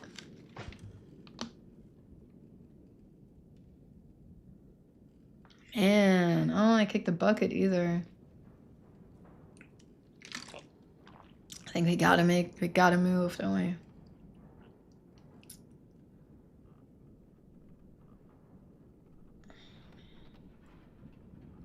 The dust cloud. The dust cloud's gonna get us stuck. We have no resources here. I think we should go. We break camp immediately. There's too big of a risk of an unwanted encounter. Inaya doesn't look delighted by the decision, but she carries it out unquestioning. This lady's gonna die. 1 hour later, we're once again on the road, all 6 of us. Can we really give him more food? The scenery has subtly changed. The desolate plains are now scattered with charred trees. Their silhouettes are disturbing, bristling with blackened branches. They bring to mind hands twisting with pain, frozen in one last gasp. Sometimes a tree suddenly collapses under the wind. It breaks and slumps with a series of sinister cracks, then scatters in clouds of sooty dust. The agonized groans of these wretched plants punctuate our otherwise silent march. After some days of walking, I notice a strange phenomenon in the distance, in our path. The sky is obscured by some sort of vast cloud that's moving far too fast, accompanied by a kind of distant buzzing. I think it's bugs. I stop the company to try to make sense of what I've seen. Rafik comes over and announces in a grim voice, "Locusts." I splutter with surprise. Protein! A cloud that size? There must be hundreds of millions of locusts. Yep, that's right. And there's not a thing left to eat for miles around. How do they survive? Do they eat each other or what? No, but those creatures can cross amazing distances. What do we do? He shrugs. We could try to go through. I don't think they'll try to eat us. Sure, but us though? We could eat them, right? Yep. We could eat them toasted or crush them into a powder. Very nourishing and keeps a long time. Are you crazy? We're not going through that. Inaya looks at the sky with revulsion. Really, I think it's more than I can handle. I loathe insects, especially the flying ones. But those are the worst, like just thinking about it. She doesn't finish her sentence, but the shudder that shakes her from head to foot speaks volumes. Well, we could also try to go around it. If we head north, we should be able to avoid it completely. Rafik gives a disapproving groan. But surely we're not going to miss out on a food source, Camille. I sigh. Inaya's disgust is understandable. I know this type of thing isn't rational, and she'll have a hard time overcoming it. It's difficult to impose this trial on her. Sam, who's come closer, suddenly says, I thought we mustn't go to the north. We look at him, startled. Why's that? Because I heard that. Seeing the doubt in my face, he adds, Someone told me. A heavy silence follows his statement. I know Sam's been having visions for some time, even if he rarely speaks of it. They're probably hallucinations brought on by post-traumatic stress, but Rafik seems to give them some credence, and Nora has remained silent on the matter. I approach Sam and ask him gently, Do you want to tell me about it? He hesitates. Did you see somebody? A long time ago? No, he just went past. There. I'm sure that nobody's gone past the place where he's pointing. We couldn't have not seen them. Except that it wasn't really someone. It was like something left over after. After what? After when you're dead. A ghost? Yeah, sort of. You saw a ghost? Sam nods. And it told you something. Yes, he said not to go to the north. I think over my next question.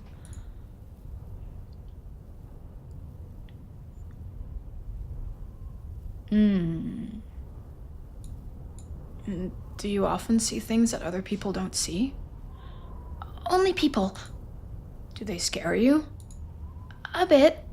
Sometimes. But it's not really their fault. It's just that, sometimes they look weird. The sixth sense! He has the sixth sense! Sam struggles to find the words. He's close to tears.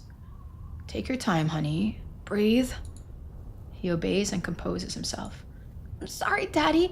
It's hard to explain. A bit like when you try to tell someone about a dream, Yes, I understand, my angel.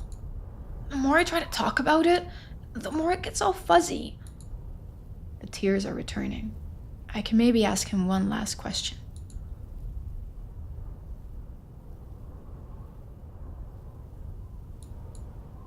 Can you describe it to me? It was a man. He passed just there. He came from that direction. Sam points towards the north. How'd he look, this man? I don't know. He looked like he was looking for home. But how was he dressed, for example? I'm not sure. He had a hat. A hat? And he kept clearing his throat, as if something was squeezing his throat and stopping him from breathing. Sam seems desperately sorry and frustrated not being able to give me more detail. He collapses in tears. I take him in my arms and rock him gently until he's calm. I won't push him further. Okay, buddy, it's over. We'll stop there. I'm sorry, Daddy. I can't help you more. You already did fine. Don't worry. I'm at a loss. I want to help Sam, make it so his visions stop, but I don't know how. I turn to the others, and Nora's come over to take Sam in her arms. Rafik simply shakes his head thoughtfully, clearly moved by what he's just heard. Rafik? Yup. What do you think? I think that I have absolutely no desire to head north. But it's up to you, Camille. He gives me a friendly clap on the shoulder. I'll follow you no matter what. I don't think we're going north. I straighten up. The buzzing's grown louder. The cloud of locusts is more and more imposing and moves at an astonishing speed. The creatures are probably starving, in quest of plant life to ravage. I have to decide fast. Take a deep breath.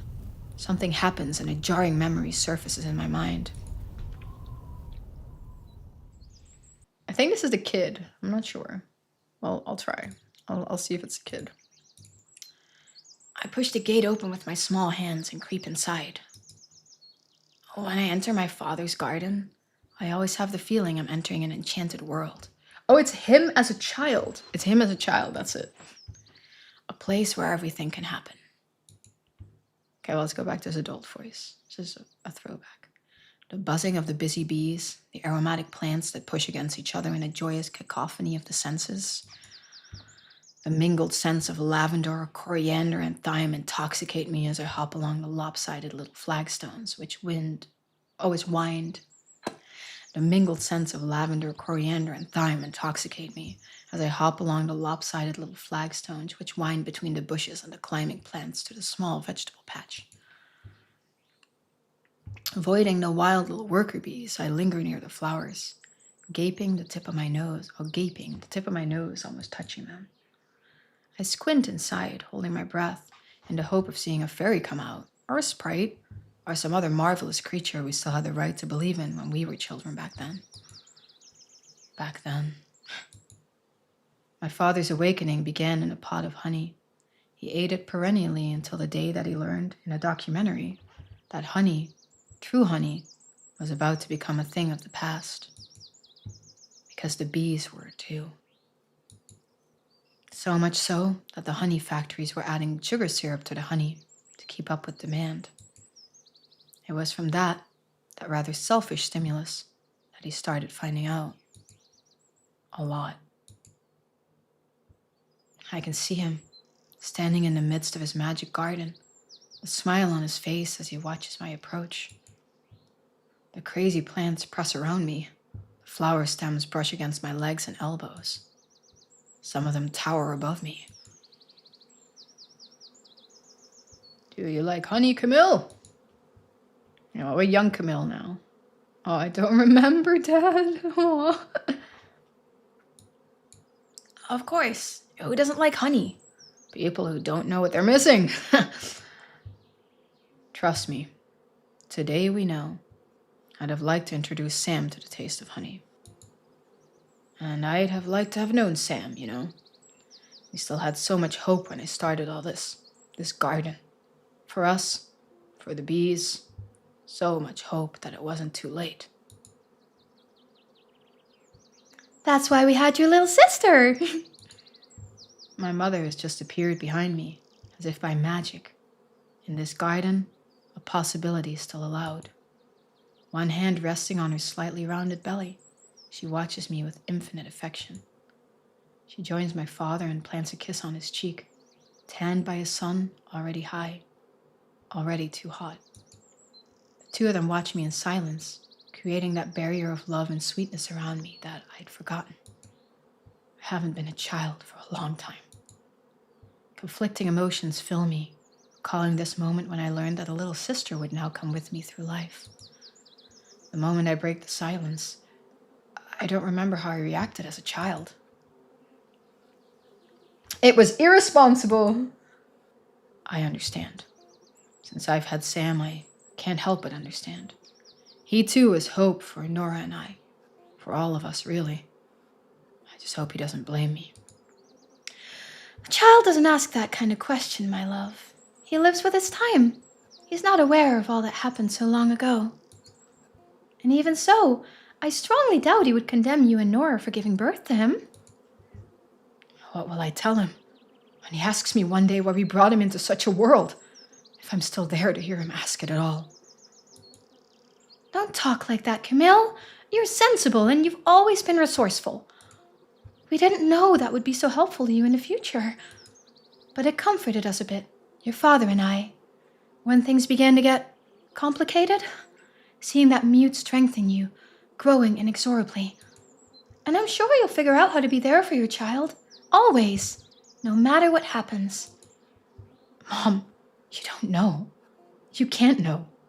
Perhaps that's for the best. Everything's so hard now. I'm shaking like a leaf. The words muddled in my child's throat. The injustice of what's happening to us, of what we must endure, makes my heart burn with fury. And here, and now, in the arms of my mother where I can still be a child, still be not strong, I weep like the child I was. Powerful sobs, incoherent and stuffed with hiccups. Sobs like I haven't allowed myself for years. Perhaps since Sam was born. That illusion of unwavering strength that I've forced myself to show. Why, after all? My mother clasps me in her arms and my father joins us, resting his large hand on my head. We thought we were able to protect you from everything. We felt invincible for a while. Forgive us, Camille. Forgive us for everything. I want to answer them, to tell them that I too am sorry, that nobody could have imagined, truly imagined, how far everything would be screwed up. But I can't speak anymore, or even breathe properly. Salt engulfs my throat. Tiny spines scratch at my face. And this strange dream with notes of memories flees in a panic movement of scrabbling away a locust which clings obstinately to my beard. The present imposes itself once more. Barely seconds have passed. A few seconds of infinity. I have to make a decision. We'll go through the swarm. We could set up a tent here and wait for them to arrive. That way, Anaya and Sam could stay relatively safe, and the rest of us can go out in pairs. That's something to catch enough of the locusts to make up our food reserves. We'll exhaust ourselves less than all of us trying to go straight cross. Hey, no! I want to come catch locusts too! They don't scare me! Then you come with us, Sam. I considered the suggestion for a moment before speaking. Okay, let's do that, I think. The baby, she's still pregnant. Oh, do you mean Camille's mom's baby? Camille's sister? We don't know. Probably something not good, since there's no sister there now. So she might have died in some sort of natural disaster. Likely. Might be just she died in a natural disaster. Okay, let's do that. Let's catch the locust. We have to do that. Okay, well, let's do that. We can take shelter for a few hours and take turns to get some rest. Only the concept of rest is going to be pretty nebulous with the infernal racket these creatures are making. Perhaps if we put bits of cloth in our ears, we could muffle the noise? Well, let's try it. We'll see. Rafiq's right. It would be a pity to miss out on a food source. We gotta get the food, guys. Anaya doesn't seem delighted with this decision. Well, Anaya, do you want to have that baby or do you want to starve? She opens her mouth to speak, and exchanging a helpless look with Sohn, she changes her mind, seeing that everyone has begun bustling about to put up the tent before the locusts arrive. Then, we all wait inside for the wave to hit us. At the moment the first insects begin to land on the tent, Anaya lets out a terrified scream and cowers against Sohn, closing her eyes. We instinctively huddle together, gasping, plugging our ears as best as we can with shreds of fabric from our store. After a muffled, torpid moment, where we all try to get used to the incessant whirring that drones right through to our bowels, Rafiq stands up. He's frowning with discomfort, but his voice is still full of determination when he says, as he heads for the tent entrance, "Let's not lose any time. I'm going out to gather a batch of our little plant-eating pals. Who's coming with me?" At the moment I'm about to join him, one of the tent pegs, despite having been carefully anchored in the ground, comes loose. The movement drives me to my knees as I push back the tent canvas which clings to my body. Nora and Rafiq come to help me out, pushing back the insect-laden cloth which has begun to engulf our shelter. We've underestimated the mass of the locusts and the airstream caused by their movement, and the tent won't hold long at this point. Anaya starts screaming, panicked, and Sohn takes her in his arms, covering her with his cloak so she doesn't see the locusts that have begun to climb over them. "I'm so sorry, Anaya! Let's pack up. The tent won't hold out on the weight on the locusts. There's no choice. We'll have to go through the swarm." How does our food resource go down? How does it go down? We're not using food. The noise rapidly becomes deafening and the swarm of locusts abruptly darkens. They fly at astounding speed. We're forced to cover our heads and the rest of our bodies with cloth to absorb the collisions. Their number is terrifying, but the size of the creatures is even more astonishing. The biggest ones are almost the size of my hand. I've never seen anything like this. We move forward as well as we can, Sohn protecting a catatonic Anaya with his cloak. The shock has been too drastic, and I profoundly blame myself for forcing her to face her fears in such a way. But we need food! Sohn's exhausted from making her continue, and finally gives up. They end up stopping walking after only a few hours. I regret insisting so much that they come with us. I only hope that they'll manage to join us again when the locusts have passed. Rafiq uses a big sack made from a blanket to capture the insects. When night falls, we're still laboriously advancing through the interminable swarm. Nora points out a structure that I hadn't noticed on our right.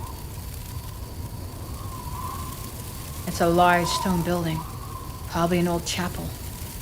We could certainly take shelter there for a few hours at least. Even inside, the locusts are numerous, but we can finally uncover our faces and sit for a while and eat locusts. Nora prepares the fire straight away, while Rafiq gets busy making insect skewers. I've attached a colorful fabric outside so that Sona and Anaya know that we've taken shelter here. I watch the entry, hoping at any second they'll come through the door and shelter at our sides. But they don't come. Oh, I think we killed them. Shit. I didn't mean to kill them. Despite their unappetizing appearance, I have to admit that once toasted, the locusts are pretty tasty. I don't know about you, but me? These are my favorite insects. What's the insect you like least? Mosquitoes! Oh, yeah. The locusts are bigger and noisier. A bit like you. But at least they don't carry malaria. And most important, you can't eat mosquitoes. That's true. On the other hand, if there was even the smallest chance of anything growing around here, it's just been reduced to nothing. The heavy silence which follows my remark reminds me of Anaya and Son. The hope of their survival shrinks a little more. Nora tries to diffuse the conversation. What did they die of? I'm confused. What did they die of?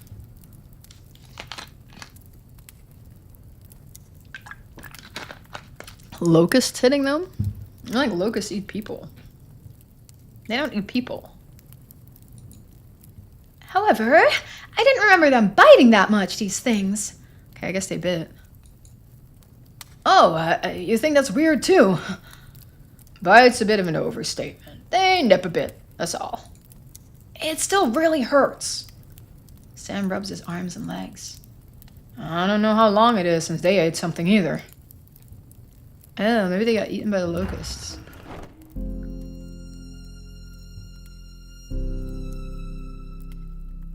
And we do have food now. I didn't mean for those people to die, though. Rafik continues cooking the insects for most of the night. We have to drink a lot to wash down their salty flavor. Come on! After a while, the noise of the locusts fades a little. We couldn't really sleep, but we were still able to rapidly explore the area before leaving. We could go and look for Son and Anaya and hope to find some tools or supplies on the way. As at every camp, I review the condition of our group and our provisions. We have to ration our supplies. This won't be feasible much longer.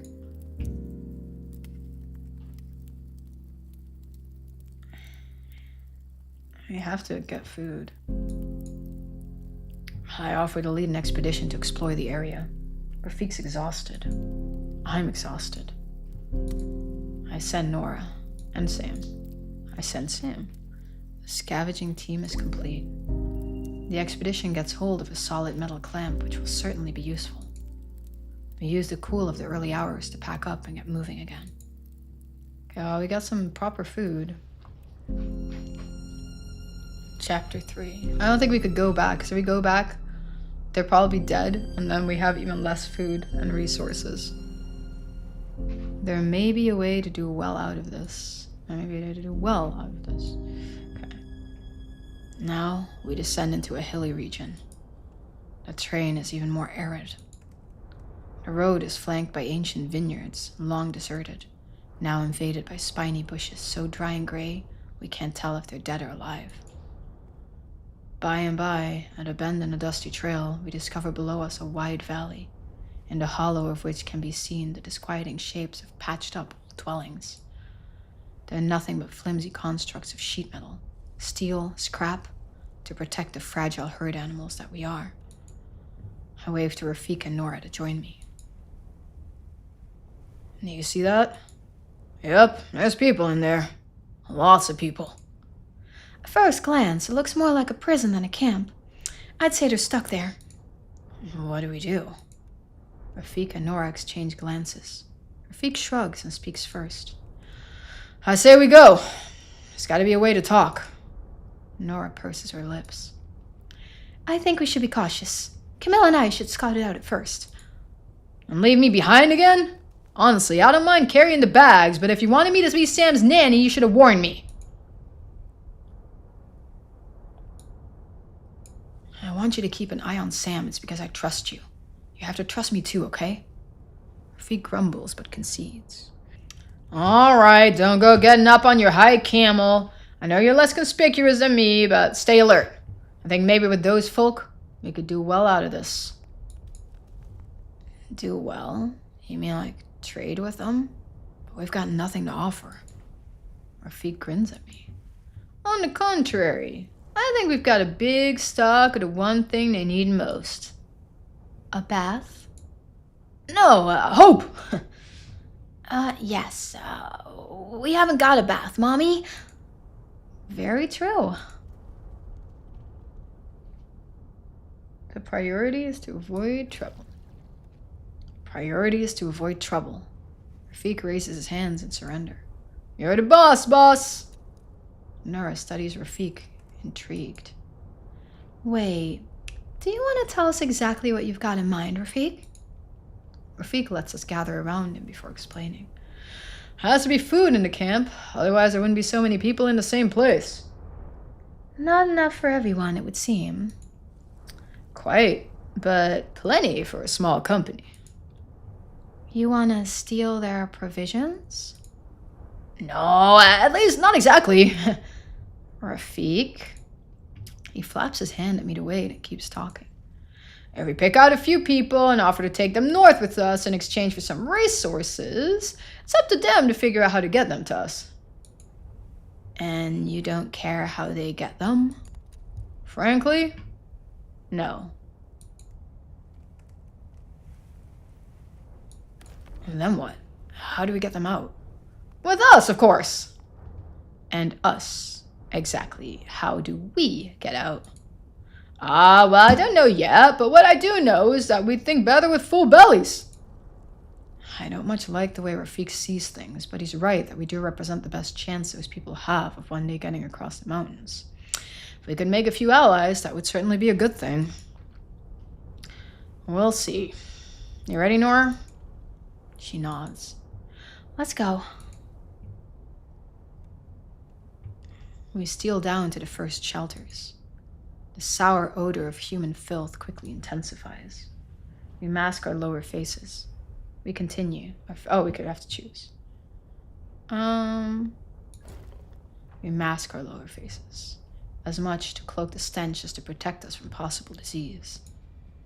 The closer we get, the more obvious it is that the people here are no threat. They drag their gaunt figures with difficulty amongst the metal debris and the makeshift stone shelters.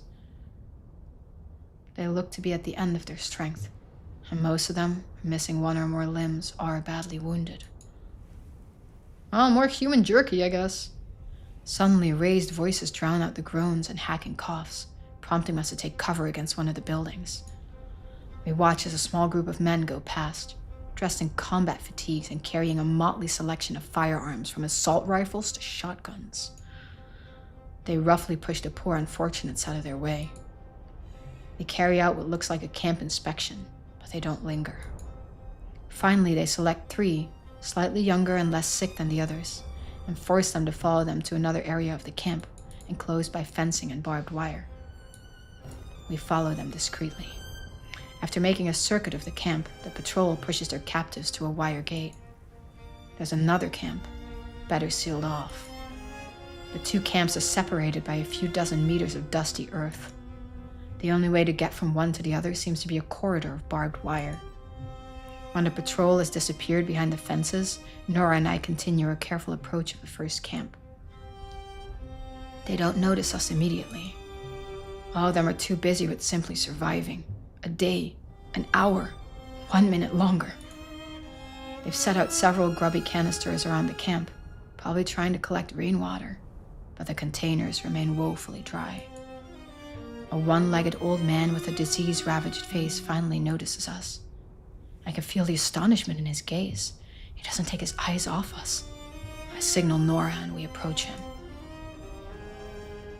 As soon as we're within earshot, he murmurs something in Spanish. A hoarse, rasping voice. I answer in Arabic, then in French. He nods his head at the French. Oh my god, he's multilingual. You're not from around here. No, we're not. You are beautiful. Unsure how to respond, I tell myself that no doubt he's mistaken the word. Still, he looks us up and down with a mix of respect and yearning. I realize that we're in great shape compared to local standards, Nora especially. Her athletic figure and her feline grace must surely arouse admiration. Who are you? I'm Camille, and this is Nora. We're just travelers. Travelers. Travelers. He repeats the word with pleasure, as if savoring a delicacy. Los caminantes sagrados, caminantes de la esperanza. Isn't Esperanza hope? Leva contigo el recuerdo de mí, en lugar de mi cuerpo roto. I have no idea what that means, my man, but I raise an eyebrow, not understanding. I watch the tears run silently down his cheeks. Does anybody speak Spanish? Esperanza's hope, right? What about the rest? So, caminantes is like travelers, I think? Right? Probably. What is sagrados? This is probably travelers. Oh. Travelers of hope? And what is sagrados? Sacred. Oh, the sacred travelers. That makes sense. And he wants? Yeah, for sure. And what does he want? De mí, I'm gonna make a photo. Oh, I don't know. You also can't speak Spanish? Or is it too small? Really?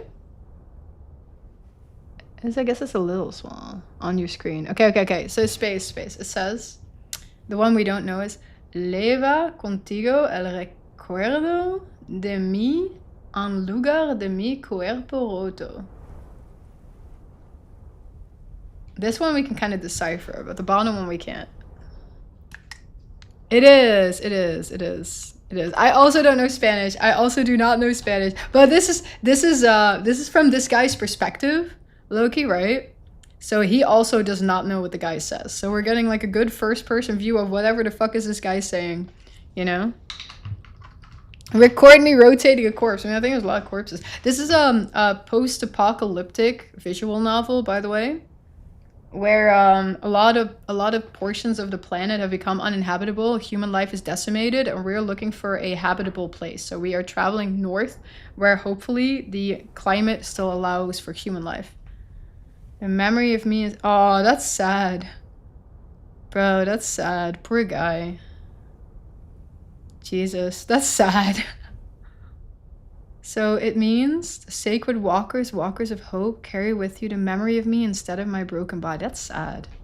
Poor guy. Can we do anything for you, friend? Ignoring my question, he suddenly seems to emerge from his reverie and looks around himself with panicked glances. You can't stay here. They'll be back. Leave! Quick! Wait, we still got questions for you. If they see you here, it's over. They'll cut off your legs, your head, they'll cut off your wings, and you'll be like us, like me. Who are they? The tormentors. They are cruel. They patrol, and they will see you. Run! Okay, scary. One last thing. Is there a way to get through to the mountains? His ruined face is frozen for a moment with an unreadable expression. Come back tonight if you want, but not now. Too dangerous. Leave, fast! He gesticulates as he drives us away. Some of the others finally notice us. They watch us as we leave the camp to return to the heights. Okay, so we have to go back to the camp. Once a motley collection of shelters is far behind us, I think of all those crammed in breeches, surviving as best they can, and of what the old man said about cutting off her wings. The meeting reminds me a little too much of the events which led to our meeting so in Anaya. I blame myself so much for abandoning them. Another memory, even older, slips onto the unraveling thread of my thoughts. Can't help recalling the last time I slept in a big city. I was about 20 years old and I was passing through the town. Which town was it? I forgot the name. That's not important. Stricken by crises and wars, the heap of metallic and concrete constructions had quickly turned into a trap for its citizens, starved and exploited by the dominant political, military, or religious caste. All three at once. As every year, we'd endured higher and higher temperature spikes. Except this time, It was a little hotter for a little longer, and it was too much. Much too much. People dropped like flies. Makeshift hospitals were cobbled together wherever there was a little shade and cool, in gymnasiums and station concourses, in underground parking lots. But the power outages prevented equipment from being installed. Announcements continuously echoed through the streets, speakers crackling out obsolete recommendations. This one's really good. This one's like very dystopian, post-apocalyptic. So climate change, as you can kind of see here, it's decimated human life and made a lot of regions of the planet uninhabitable. So this is a group of people whose perspective we're playing from now that are trying to get to a safer area where they can actually survive normally. Thanks for the lyric, Pink. Appreciate you. Thank you for the streak as well, Ask. Stay hydrated. Don't leave your home except in an emergency. Avoid physical exertion. The inanity of the guidelines might have been funny if it hadn't been so tragic. Following the advice assumed firstly that you had access to drinking water, and also that your so-called home hadn't already transformed into a furnace. Lastly, the recommendations only actually concerned a very small portion of the population. I was outside that day, in search of water. I'd been housed the night before by a little family whose only wealth was in their compassion and their humanity. The least I could do was everything possible to return the favor. So there I am, roaming the streets, hoping to find a reasonably clean water source. The streets are deserted. Petrol's been rare and too expensive for a long time. Suddenly, a thud startles me. I look for the source of the noise. Around me, the heat emanating from the asphalt's almost unbearable. I finally see it, a few meters away. A bird crashed into the ground. I look in disbelief at the small heap of bloodied white feathers. Another thump surprises me, and another, and many, many others. I try to understand what's happening. I look at the sky astonished. A rain of birds crashes down on the neighborhood. I can't guess the height of their fall, but I hear windows breaking and roofs bending beneath the impacts. Streaming down around me, a deafening host of macabre bouquets, wreaths of feathers and blood. Finally, I scramble into a building entrance where I squeeze in with a dozen other bystanders. Time stands still. We watch in silence as the birds slam down for a long time. Too long. When it finally stops, the scorching ground is coated in feathers which drift down through the stifling air. All of us have as much difficulty realizing that it's over as we had understanding when it began. For several minutes, I feel as though I can still hear the creatures dropping, the muffled crunch of their fragile bones resonating in the silence. But I'm almost certain I'm imagining it. It's over. I look at the faces of those sheltered with me. Beneath the little porch where we're all crammed in together, nobody meets the eyes of the others. Everyone stares at the floor, but not too far. Far enough to see anything that might make them have to think. There are a few uncomfortable whispers spoken only to fill the unbearable silence, to fill the void fast and avoid the dizzying sense of guilt. A child starts to cry. He cries a long time, and the adults leave. The child and I remain there, him weeping, and me staring at the devastation, because I don't want to look away.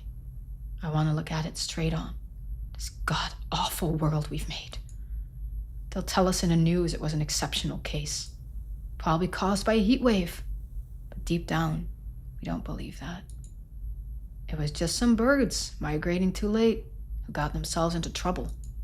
But the child and I, we know that those birds, those tiny, bloodied heaps shattered on the burning asphalt, they matter. He weeps, and I rage. And then we look at each other. The water that fills his huge, soft eyes dilutes my fury. And yet, I don't like children. They don't understand anything. They're strangers to poetry and wit. They're selfish and self-absorbed. They don't truly understand gratitude, and their rare generous impulses are usually driven by strict upbringing, nothing more. At least, that's what I believed at the time. But it wasn't poetry that fell from the sky that day. It was stark reality, raw and naked. A nakedness that the grown-ups hastened to drape with black humor and hypocrisy. The only one who truly seen, the only one who truly understood, was this damp-eyed child. Almost 20 years later, I know that, overall, they didn't make it. The birds.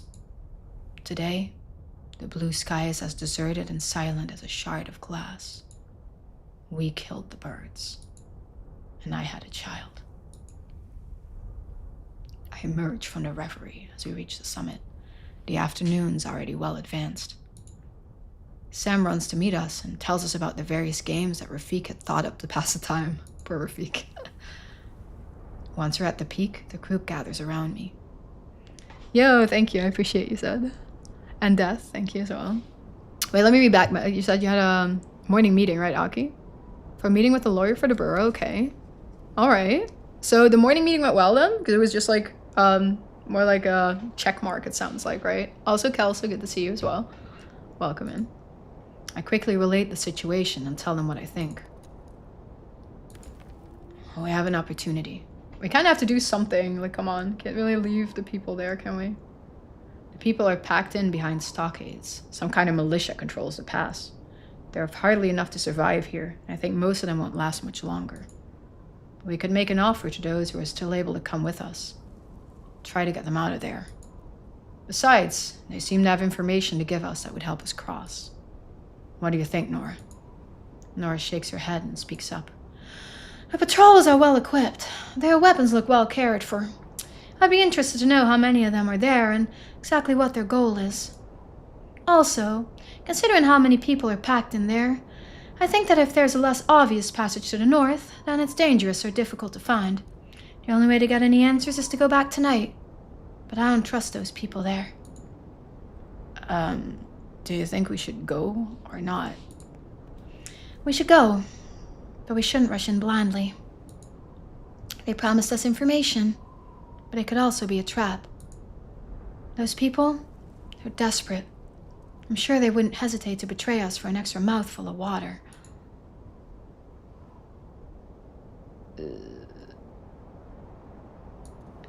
You're right. We should be ready to defend ourselves. I'll go. Tonight. I gave Rafik a searching look. I think I can negotiate with him. If things go tits up and I get caught, you get yourselves out of here pronto. What do you say? Both go, Rafik. We'll both go, Rafik. Rafik takes a light load, some provisions and a few tools, probably hoping to be able to trade. I don't know about this. I hope I didn't just kill the guy. Myself, I take a flint and what's needed to make a torch, in case we find ourselves without light or needing to send a signal. I think Rafik alone would be risky, because he doesn't take anything to light a signal, you know? If I get this guy killed, I think we switch perspective to the lady, because it said at the beginning that some things that you do might make you switch perspective, so I'm pretty sure I can get this guy killed. The main narrator, I don't think he has plot armor, sadly. When night's fallen, we set off. Nora comes with us halfway, where she settles into a rocky alcove hidden in the hillside.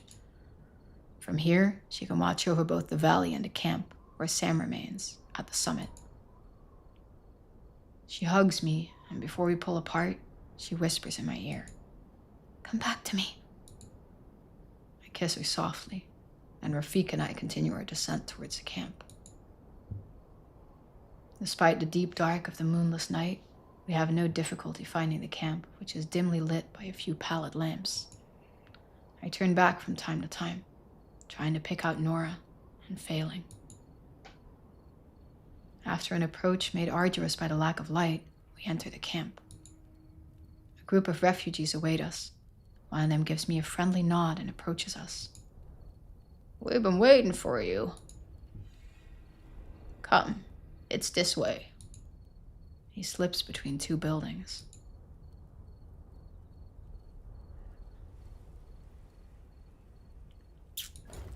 Let's walk on calmly. I'm astonished to discover an older stone structure behind the scrap metal shacks. We enter an open-roofed building. It takes me a few minutes to realize that we're in the ruins of an ancient cloister. The square, lined with broken columns, is still visible. A few fires have been lit around the garden. Rafik lets out a little whistle, impressed, seeing the carving still perceptible on the capitals of some of the columns. In the middle of the garden, a small group of people are gathered around the old man I'd met earlier.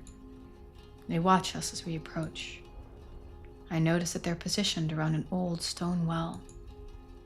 The listless blazes set around the garden streak the old man's ravaged face with their pallid glow. He speaks up, addressing me in his gravelly voice, punctuated by whistling breaths. Welcome, Commandantes. Take a seat. He indicates a space next to him. I do so, watching the group. It's made up of around 15 people, mostly old or at least tired. Their scrawny forms inspire nothing but compassion, and their respectful eyes reassure me about their intent. Rafik also sits. He gestures me to be calm. You know, there was a fine monastery here before, a majestic and sacred place. Only the ruins remain, where the Vandals have built this miserable camp. We come to meet here every evening, to not forget. Not forget what? Our humanity. We need to leave now, bye! What's your story? Most of the people here come from the lands to the south. That's where we came from, the group. Rumor says that there's a passage from here that leads to inhabitable lands far in the north, beyond the mountains. We were tricked by a network of so-called smugglers who brought us here at the mercy of these Vandals. They've got firearms, and they're willing to use them. Some people were taken beyond the fences. Women, especially the young ones, and children. They said they were taking them to safety in the north, that it would be our turn next. His eyes shine with boundless grief. But we never saw them again, nor heard tell of them. And our turn has never come. Then, eavesdropping on the guards' conversations, we realized that those who had gone through are in other camps, just as terrible as our own. Perhaps even worse. His voice breaks in a harrowing sob. A long silence punctuates his tale, and then he finally continues. Those who still could have tried to escape, but most of them were brutally executed. They made examples of them to dissuade the rest from trying. A metallic sound outside the cloister breaks the night silence. Everyone stops and listens, praising the quiet. The old man lifts his hand in a calming gesture. It's still early. We have some time before the first patrol.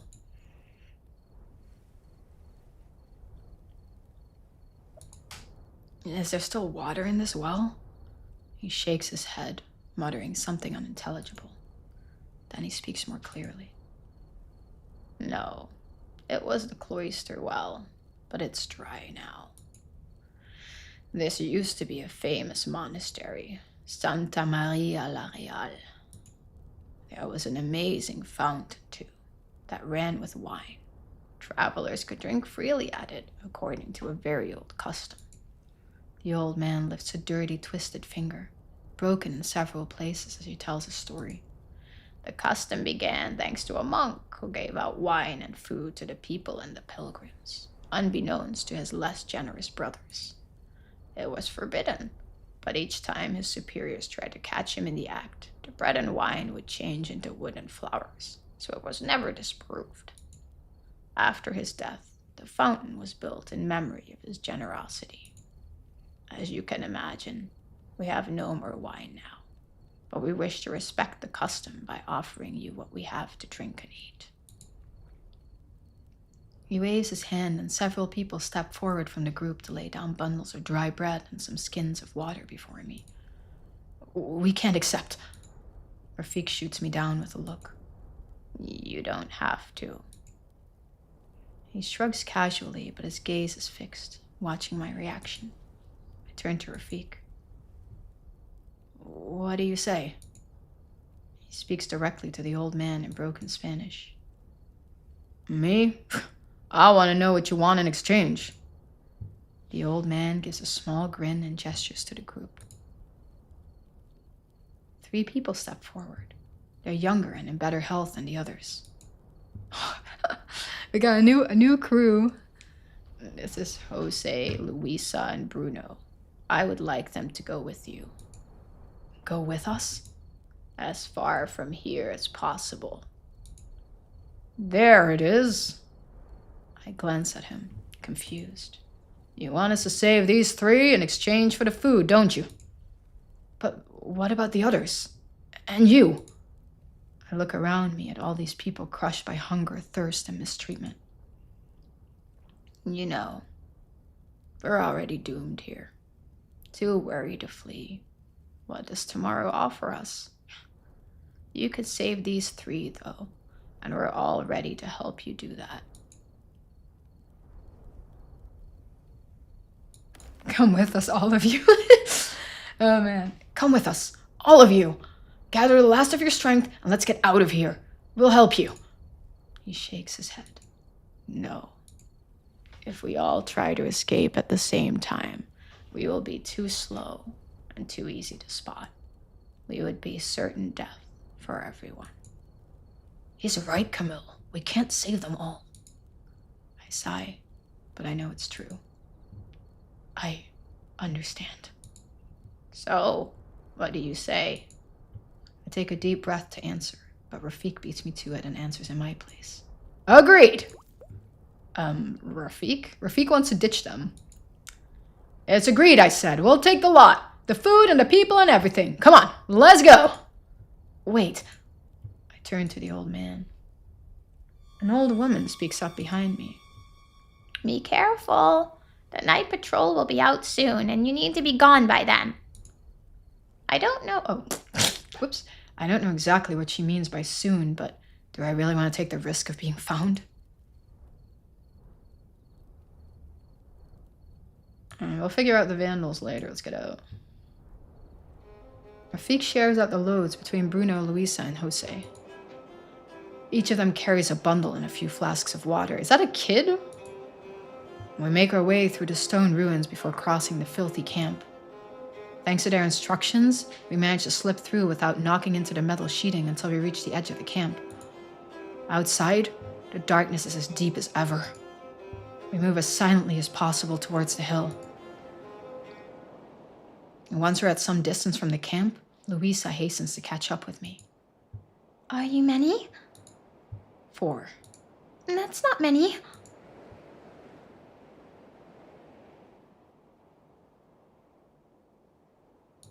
Why do you think it's not many? I don't know. I was expecting a bigger company, even a caravan. There were a lot more of us to start out with. What happened? We split up before we crossed the ocean. One of the 2 men, Jose, joins the conversation. Didn't you come by the Mediterranean? There were no more boats. Some of us wanted to try it despite everything. We came by the west, towards the ocean with a few companions. We glance at Rafik, who listens in silence. Is there a route that way? Not really. First we got to the Canaries, but we couldn't land there. What's it like over there? Very bad. Ports are devastated. Storms and the desert sand arrived long before we did. The air is full of dust and the heat, it's lethal. But you still made it.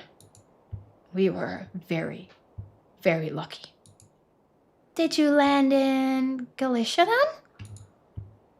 Yeah, I think so.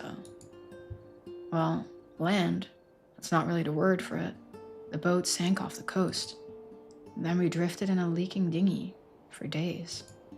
When we finally touched ground, we didn't know where we were. I remember that the whole coast was overrun with crabs. Blue crabs. We walk on in silence.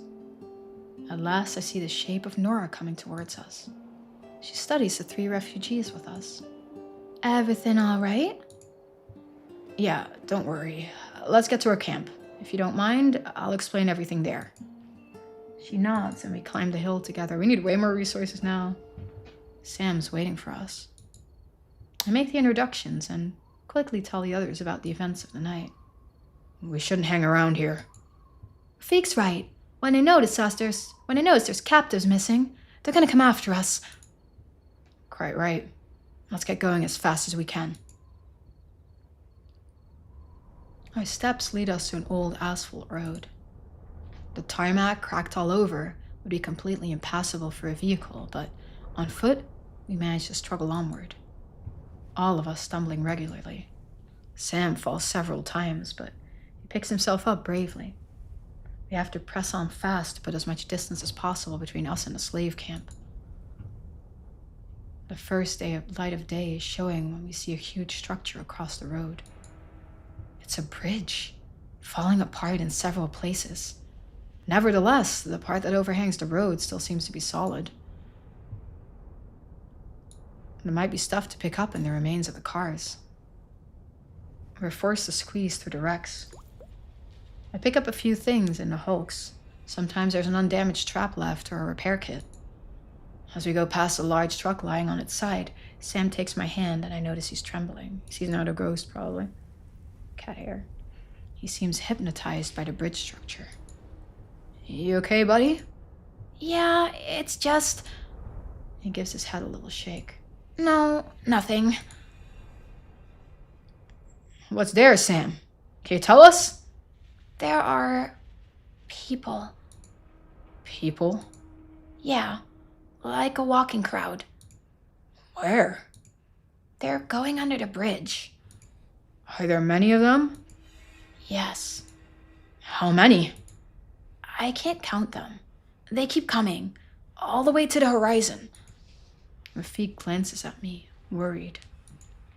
Can you talk to them? I don't know.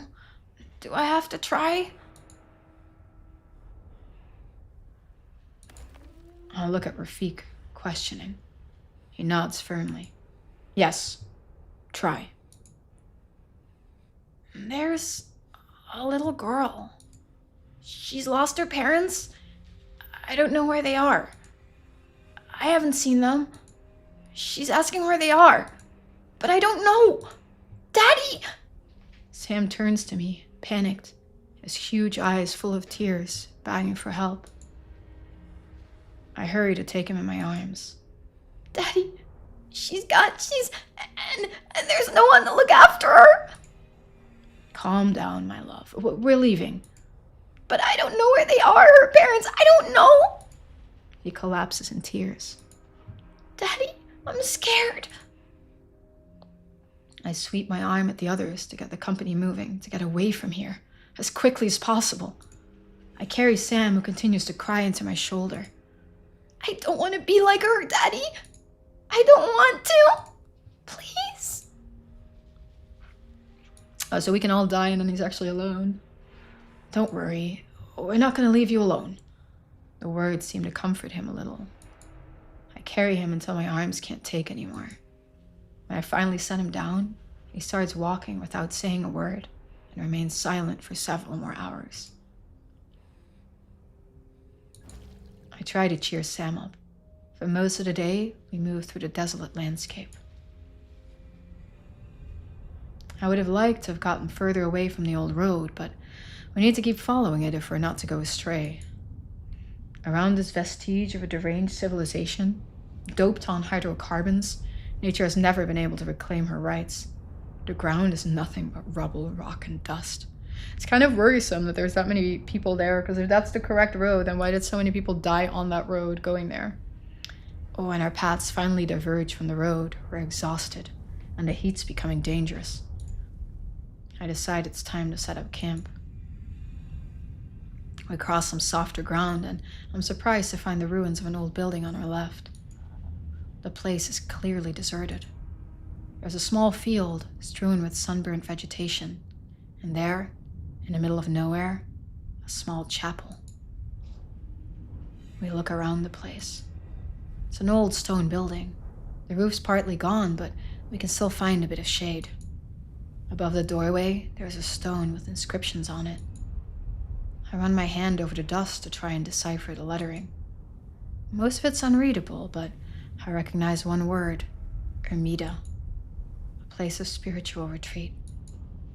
There must have been a water source close by. I need to lay down our packs for a while. Camp Ermita. I wish I could enjoy a moment of respite, but I'd hate to miss the chance of making a find that could be essential to our survival. The group gulps down some rations and gets settled in for a few hours. Jesus Christ! How hungry are these people? I take the time to make a quick inventory of the contents of our bags and to check how tired everyone is. Jose is in particularly good shape and volunteers to explore the area. We have to ration our supplies. This won't be feasible much longer. I offer to lead an expedition to explore the area. Nora's exhausted. Okay. Sam's exhausted. I send Jose.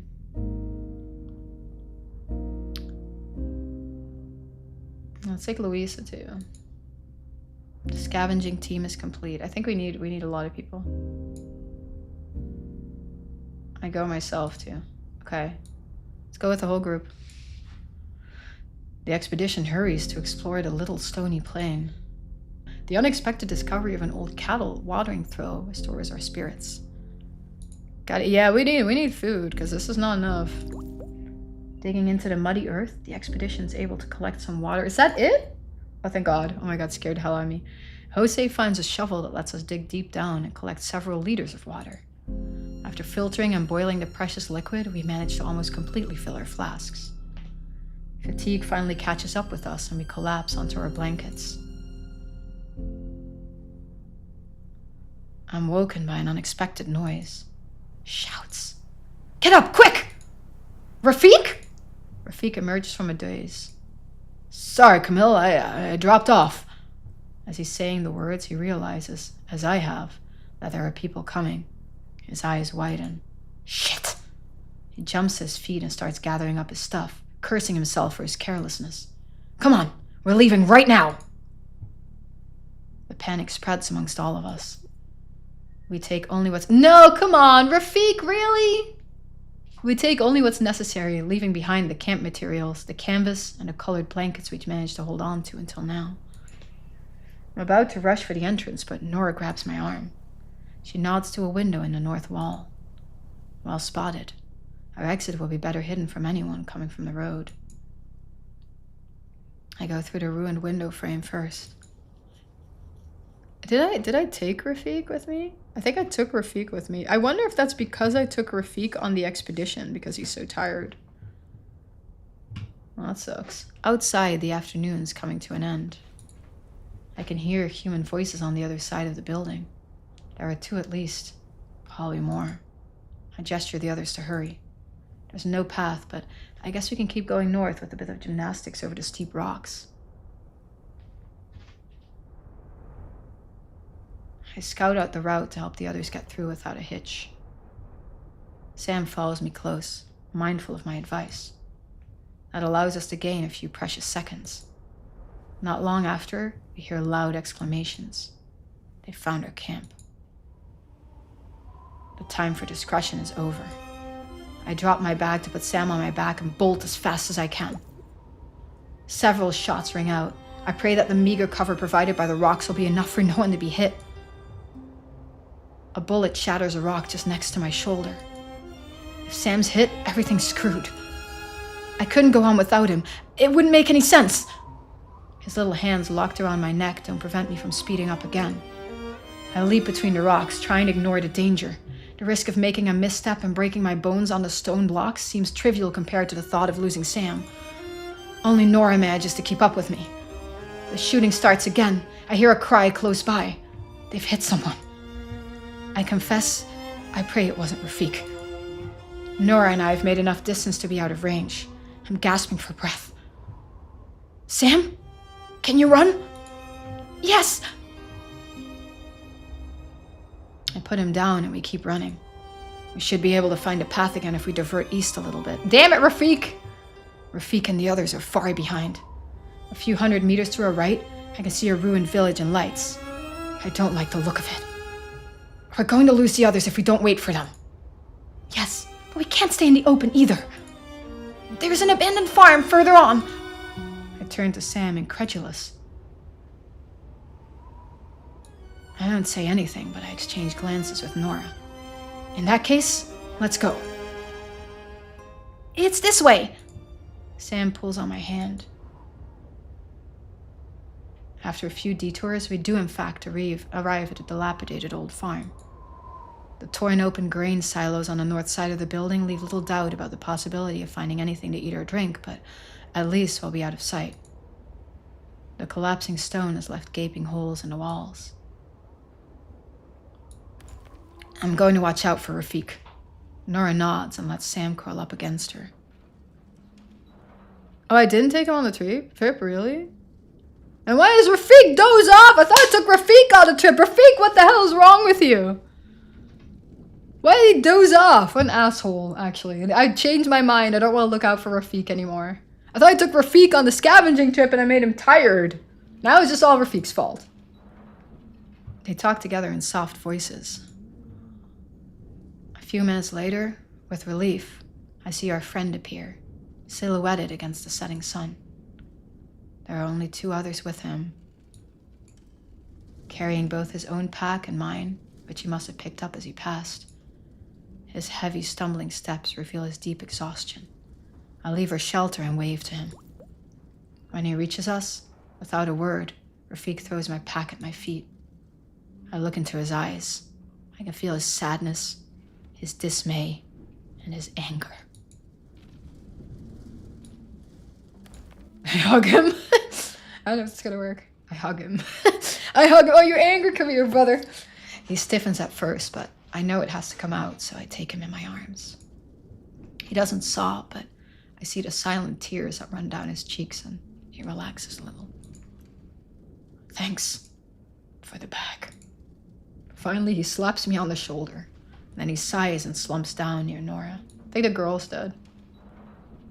The two refugees are ready to drop. They fall lengthwise on the dusty floor and rummage through their bundles for water. Fuck, how'd they catch up with us? I don't understand.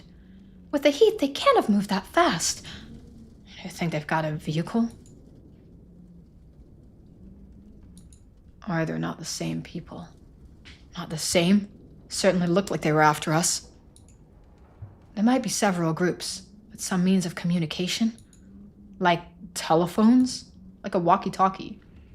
No, of course not, but I don't know. Maybe they send light signals in Morse code? Silence follows my suggested theory. Camille, light signals in Morse? Seriously? Rafik bursts out laughing. Personally, I'd bet on smoke signals. Oh, hadn't thought of that. Smoke signals. Nora starts laughing too. Laugh away, still. Could be true. Yo, Ellie, Battle, good to see you. Let me go to the bathroom really quick. I wonder who's dead. I think the girl's dead. Menace, do you think I killed the girl then by taking her on the expedition? I kind of wanted to keep her. Sort of kind of wanted to keep her, but I think I might have killed her by taking her on the expedition. Maybe the only person I could have taken on the expedition is Jose. I think that might be it. I think Jose might be the only one I should have taken on the expedition. Because Jose made it regardless of being on the expedition. And I think if we would have taken anybody else, they would have probably not made it. Interesting. I should have not taken her on the expedition. Well, at least we got some extra food out of it. Or BRB. Oh, Allie, didn't ask you yet. Did you go to TwitchCon? Also, was it fun if you did?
I went to get some more water too.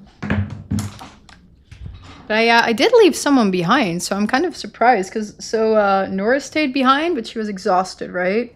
And then Sam stayed behind because he was exhausted. But then the other new guy, whose name I keep forgetting, not Jose, but the other dude, also stayed behind. So I don't know. Oh, did you have a good time at TwitchCon? And staying with the family? Of course. Battle, how's everything going? With the work and everything? You guys got a new trip planned together? Or not yet? Okay. But our laughter quickly turns into sobs. We're all cracking up. I glance at the refugees. Did they get Louisa? Rafik gives a bleak nod. I don't know what to say or think anymore. I let my head fall back, knocking my skull several times against a wall I'm leaning on. A little flashes of pain help me cling on to reality, to the here and now. Anyway, we have to keep going. Try to get out of their territory as fast as we can. The rumors are true. We have to get through the mountains. I glance through a hole in the wall opposite me at the mountainous terrain that awaits us in the coming days. The pass that the map shows us could be at 1,000 meters altitude. The summits are gray, devoid of snow. It's a long time since the glaciers melted and didn't have the time to reform during the rare cold spells. We'll have to find some warm clothing. They look at me, puzzled. Think I've lost my mind. It's at least 40 degrees outside, Camille. They don't know. They've never known the cold. We're going to start the ascent in a few days, and we'll be up there. I point to the dark summits that disappear into the yellow haze sky. At that altitude, I think temperatures can still drop pretty low, especially at night. We need to adapt what we're wearing. And how do we equip ourselves? We'll have to find something, Nora adds in a reassuring tone. We'll have a few days to do that. I gave Nora a look of thanks. There's a dialogue between us that only we can understand. Thank you, Nora. I need hope and reassurance, but I can't do it anymore. I know. Don't worry, my love. I'll take care of it. Neither of us has spoken a word, but everything's been said. We take a few minutes more to drink a little and gather our strength. Then I announce it's time to go. We quickly pick up the big road again. Its course, perfectly straight, cuts through dreary swaths of emptiness. The evening light gives a surreal quality to the strange prospect. After some time, I spot the remains of a single modern construction. I pointed out to Rafik. I did move it. I'll move it back. It's because I moved the microphone to be like in my schnoz here for the reading. So I did move it for that. Ooh. A month per year, okay. Oh, fair. Well, I mean, shit, congratulations on starting a new job. I hope. My cat is an asshole. I hope they're gonna be understanding and let you have 2 weeks off. It's her, it's the Genevieve. Sit down, Genevieve. Oh, I know. Aren't you too hot to be on lap? I know, you're very sweet. She's very sweet. I had my door locked, so she was alone in the bathroom waiting for me. She always hovers me. Honey, I need to sit a little closer because I can't read. Can we move a little bit? Winnie? Oh, okay. Gotta get a little closer. I know you're gonna be under the desk. Don't get scared. Okay. You okay? Good. What's that? Thank you for the streak, Leaf. What's that? It's a streak. Thank you for the streak. Appreciate you. What's that? Gas station, I think. As we carefully approach it, it becomes obvious that the building and its surroundings are ravaged by fire. Clearly, they're closed. You want to fill your tank? What does that mean, fill your tank? Fill up the fuel tank of your vehicle. There are cars everywhere here. Did everyone have one? Yeah, and sometimes more than one. More? What for?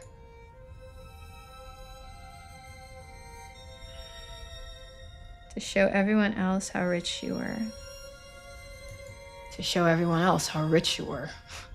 What for? For nothing. Sorry, Sam. All this makes me a bit angry. I stroke his hair as if for forgiveness. Why does it make you angry? The cars, most types of transport, they were a big cause of this disaster. We knew it, but people just couldn't give them up. Why was it a cause of the disaster? Well, most of the cars worked with petrol, gas made with petrol, which we burned to make the engine run. Where are we going? Cat. I can't read my chat like that. Ooh, what have you been drinking? Okay, that's fine. You can be here as long as I can sort of read the monitor. What's that? That's my cat. My cat.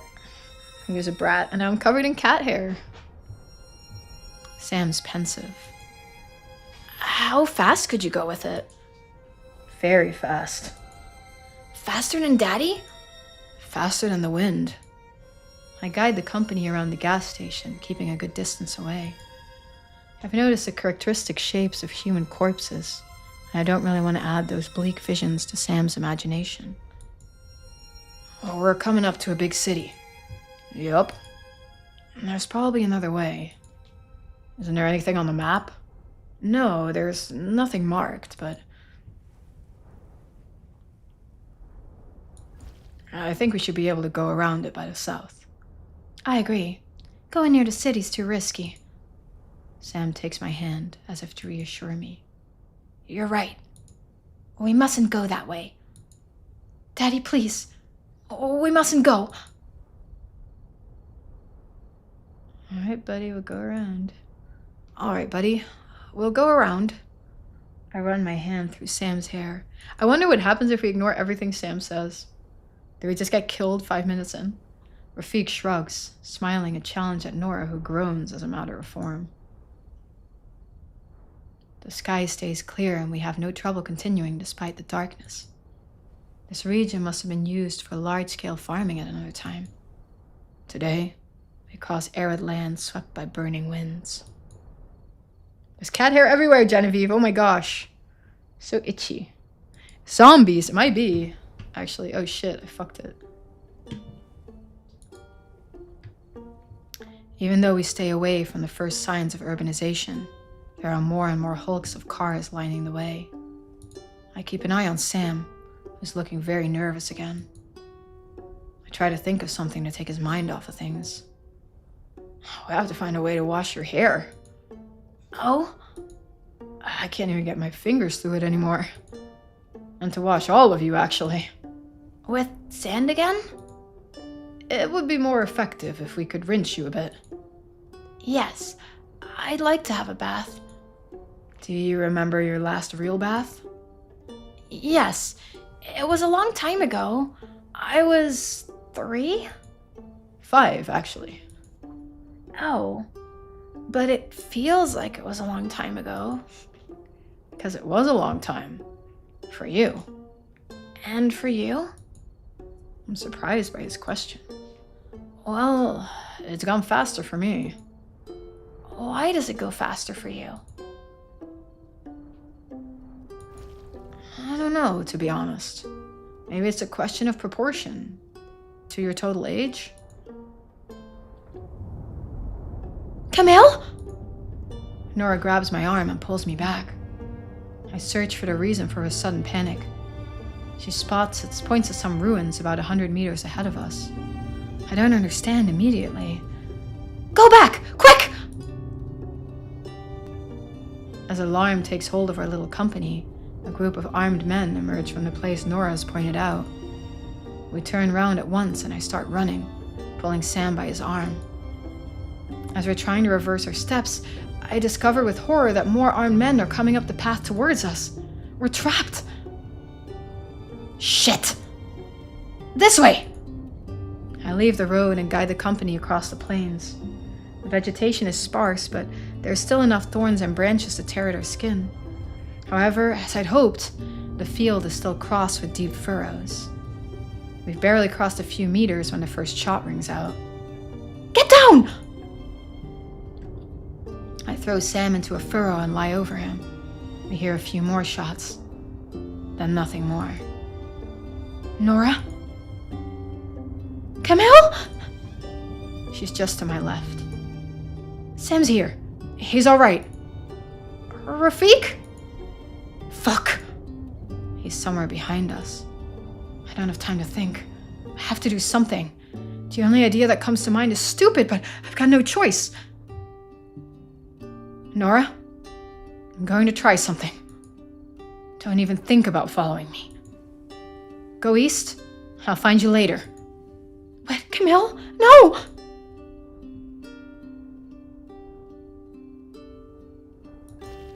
Sam, take this. I put the map in his hand. The ghosts are gonna guide him. I put the map in his hand. Daddy, I don't want to! I have to force him to take it. Listen, I'm going to start running. You stay well hidden. It's hard to speak. He's in tears. I'm sorry, my little love, but you have to listen to me. Listen, as soon as you hear shooting, you crawl that way. I point to the east. When you're far enough away, near that hill there, you can get up and start running too. Daddy? I'll catch up with you later, okay? Daddy, please, you promised! My baby, my little one. Take good care of your mother. I kiss him, surely for the last time. Daddy, you promised not to leave me! And I run. North. How much time do I have left? A second? A few seconds? More? Maybe unending hours of agony. I have to gain them at least a few minutes. That's all I ask. So I run. I hardly slept at the last camp. My legs have trouble moving as fast as they need to. I haven't eaten for days.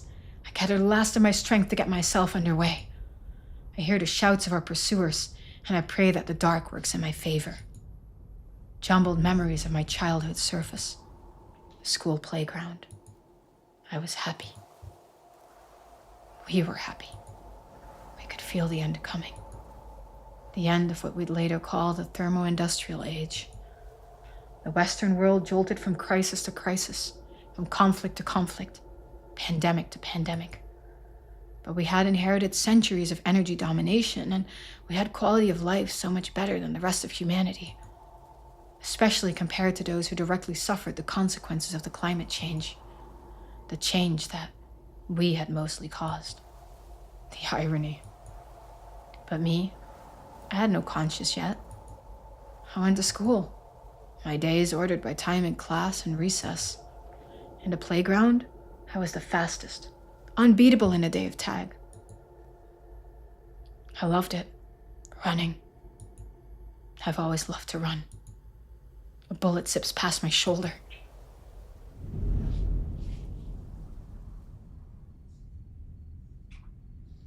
I didn't have a chance to react. He kissed Nora and... Oh, we're Sam? Who are we? Are we Sam? I didn't have a chance to react. He kissed Nora and... No, this can't be it. This has to be somebody else. Is this him? Yeah, it has to be. I think we're the guy. I think we're Camille, not Camille. What's his name again? Where is he? Fuck guy, Rafik. I think we're Rafik. Genevieve, stop kicking my mouse. You're forwarding my text. Oh my gosh. I didn't have a chance to react. He kissed Nora and took off downhill. Fuck it, Camille! Nora yells at me to follow her, which finally gets a reaction out of me.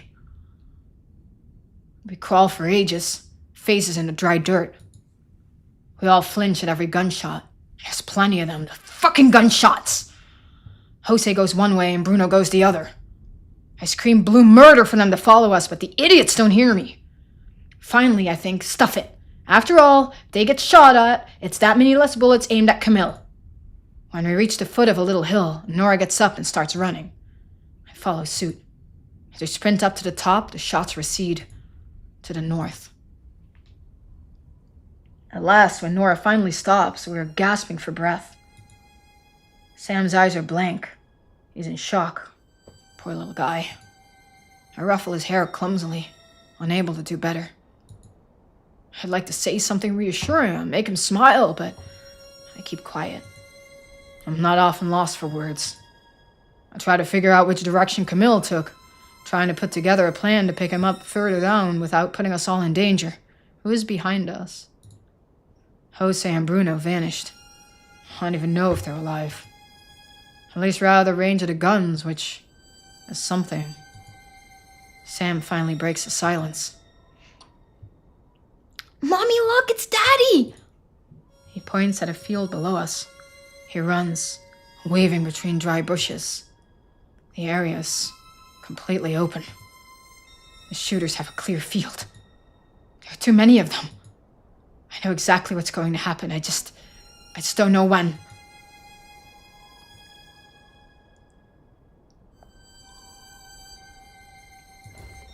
I hold my breath. A shot. Another. Camille whirls and leaps, trying to throw off the pursuit. I've almost let myself believe when suddenly he's on his knees. He's been hit in the thigh. The next bullet takes him right in the chest. Nora screams with pain before dropping to her knees herself. Sam shakes like a leaf. He's white as a sheet. I grab Nora's shoulder and shake her, hard. She comes to her senses, even for an instant. Nora, come on, we have to go! But Camille! Nora, he mustn't have done that for nothing. We have to live. We have to get Sam out of here. Come on! I grasp her hand and pull, forcing her to come with me. We start running again. We run a long time. Chapter 4, Rafik. Okay, so I guess it differs depending on what I do. Maybe he doesn't have to die. Hey, are we lost, Uncle Rafik? Camille's been dead for 2 days now. 2 days of marching through the mountains. With no alternative, I had to take the lead. It's just far from ideal because I'm not the best tracker in the company. Since Camille's plan was to go through the mountains, I'm trying to lead everyone to a pass. The trouble is, there's nothing that looks as much like dead trees as another dead tree. And to cap it all, the fog lifted yesterday. It doesn't exactly quench your thirst, but it's better than baking on the move. I reach a flattened area, stop to catch my breath and try to get my bearings. The others follow behind. I wait for them to catch up. Sam's at my heels. A bit further back, Nora brings up the rear. The little guy's holding up for now. I think he's worried about his mother, but he's trying not to show it. As for Nora, she doesn't speak. She's in a world of anger and pain. I think she holds me responsible for Camille. No, Nora, it's not my fault he's dead. You wouldn't have been able to do anything either if you'd been in my place. I really want to tell her that, but I don't think she's ready to listen. Not yet. So I shut my big mouth and I bear it. Nora catches up to us and goes past without stopping. Okay, so much for my break. I take a deep breath and get back in front of her in a few strides. I don't really know where I'm going, but I think Nora's just putting one foot in front of the other to keep from falling to pieces. I wish I could tell Sam that I've got everything under control, that there's no danger.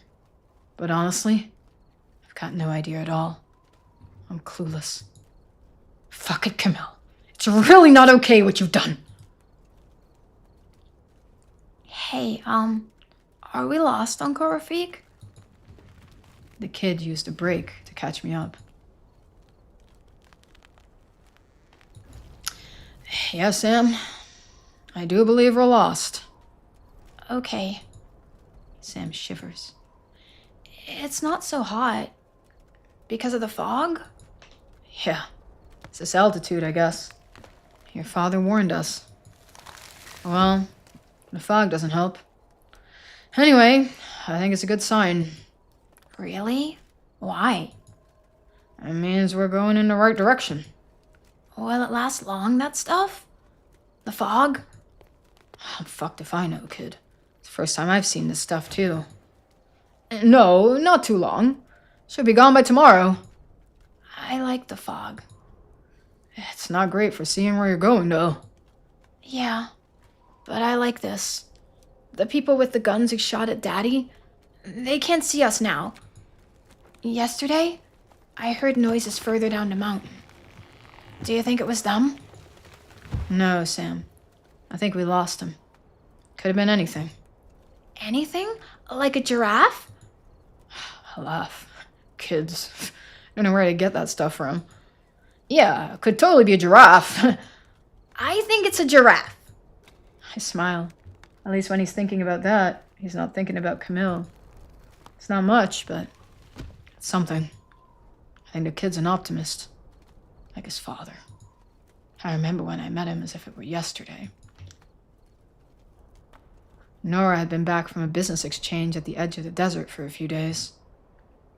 Our village, well hidden, but also well placed to watch the comings and goings of travelers wanting to cross the dunes, allowed us to barter for the resources that we lacked. Usually just for a simple right of way. This time, Nora brought back a camel, some fuel, and this guy in a pretty bad shape. It was unusual for us to get slaves, and usually they didn't last long, broken by the oppression and bullying of their former owners. But this one seemed to have such a hold on life. That morning, when I've just rolled out of bed, I'd find this guy sitting on a stool, ineptly trying to milk one of the last goats we got left. Obviously, he's never milked an animal in his life. I go over and find a face full of bruises. Damn, those sons of bitches really didn't spare him. And despite that, behind the bruises and the cuts, his pale eyes watch me with a sweetness that seems quite untouched, not by beatings, nor by hunger and thirst. So, don't you know how to do it? Well, yes, in theory. I've just never had the chance to put it into practice. Give me that stool. I'll show you. I sit down and show him the movements. See? It's not hard. Okay. He tries again. Serious as a heart attack. Caught up with his bucket, his goat, and his 10 fingers. Little by little, the bottom of the bucket starts to fill up. Yeah, there you go. Not bad. 2 weeks from now, and we might have a bucket of milk. I promise I'm doing the best I can. What's your name? Camille. I'm a freak. I hold out my hand. He shakes it. I feel the calluses on his hands. Despite the French accent, I didn't know he had a French accent. They don't tell me now. Despite the French accent and his foreign face, he's got a worker's hands. That's good. So, Camille, what were you doing when those guys captured you? I was trying to survive. Like everyone in these days, right? To start with, I was deployed in the Gulf by an NGO on a humanitarian mission. But that was years ago. An NGO? I was one of them. A non-governmental organization? An organization that was on a mission to help the countries in difficulty from the climate crisis, you could say. And why would France want to help us? He looks up at me. There I was, thinking I'd managed to lose my accent. I should start the whole game over to a French accent. There I was, thinking I'd managed to lose my accent. Jeez, oui, le fromage. Okay, well, no French accent, unfortunately. Don't worry, your Arabic's very good. You don't need to be embarrassed by your French accent. Thanks. That said, it wasn't France that sent me. Okay, let's not do that. Thanks. That said, it wasn't France that sent me. It was an independent organization. International. Anyway, well, it's tough luck. You come here to help us, you end up a slave. Yeah, those guys beat me up, locked me up, tortured me. I still don't know why. I don't know if you're any better here, but up till now, no one's hit me. Sorry, Camille. He stops to stare at me, wondering if I'm sincere. We might have slaves here, but we treat them like human beings, not like those sons of bitches. Situation's not easy for anyone, but them, they gave their soul to Shaitan long ago. Fucking creeps. And so here I am milking this goat because I was traded as a bonus in the sale of a camel and a canister of fuel. I think that, if anything, you were actually the heart of that sale. Nora's very good at disguising her intentions. He stops torturing the poor goat for a moment and tenses up. Me mentioning Nora has clearly grabbed his attention. Oh, really? What makes you say that? You know, Camille, I know Nora very well. We grew up together. She can't hide anything from me. Nora, she never brings back slaves. Absolutely never. Oh, I didn't mean it like that. I thought you just didn't want to fucking have people as slaves. Okay, my bad. She thinks it's ridiculous to add mouths to feed, and especially water in times like these. She chose you because she had a good reason to do so. A reason that certainly got nothing to do with your talent for milking livestock, if you see what I mean. Oh, look, Rafik. I don't know what you imagine, but nothing's happened between us. I laugh, seeing his panicked face. Camille's bewildered. Don't get excited, buddy. You got nothing to fear from me. Quite the opposite. It could do Nora some good to have a change. But I thought Nora was my Fatma? You're wrong. Still, you share the same bed. I let out a sigh. Right. I think I've played on this poor guy's nerves enough. There's no point beating around the bush. You seem to be an insightful and observant guy. You'd probably have realized for yourself pretty fast. Nora likes men, and So do you? yeah, there you go. That's it. Everyone here knows, but no one ever talks about it. It's a sin, you know. My relationship with Nora allows those who want to believe that people like me don't exist to keep believing it. And for Nora, lets her have a bit of peace. As Amira, you know. She has to have a companion at her age. Amira? Yeah, that's her title. As the eldest daughter of her tribe's matriarch. So you see, the whole village tends to interest themselves in her romantic relationships. By moving in with me, villagers stop asking her when she's going to choose a husband. They leave her in peace. So, works out for the both of us. I see. But why doesn't she have a real husband? I don't know. She never found anyone who suited her. You know, here, we're all more or less cousins of some kind. I think subconsciously, she's looking for someone to refresh her genes. An outsider. Camille has returned to distractedly pulling on the goat's teats, without much success, looking thoughtful. As for me, I used the moment to unwind a little. I've got so much shuma about my condition, that I've gotten used to not talking about it. Well, why are you telling me all this? I'm just a slave. Yeah, slave. These days, I don't know that it really means anything anymore. You're fed, you're sheltered, and in exchange you work for the community. Like all the rest of us, really, you know? If you wanted to leave, no one would stop you, but where'd you go? We're surrounded by sand, thirst, and war. And Nora likes you a lot, and, you know, her happiness matters to me. And I don't know. Something tells me that I'm gonna like you too, Camille. The Frenchman from the Enjo. 2 days later, the damn fog's still here. I think it's getting even worse. We have to stay close together to avoid losing anyone. Something else that's getting worse is the cold. I never thought I'd say this, but I miss the heat. A lot. If I thought I was guiding the group a few days ago, that thought's gone. I'm happy to just put one foot in front of the other, relentlessly. At least the exercise keeps me warm. A bit. I wish I hadn't left the blankets when we fled the refuge. They weren't very thick, but they would have been something to hold off the cold a bit. I think I got us killed. Without that guy, see? And despite all our efforts at rationing, our supplies have come to an end.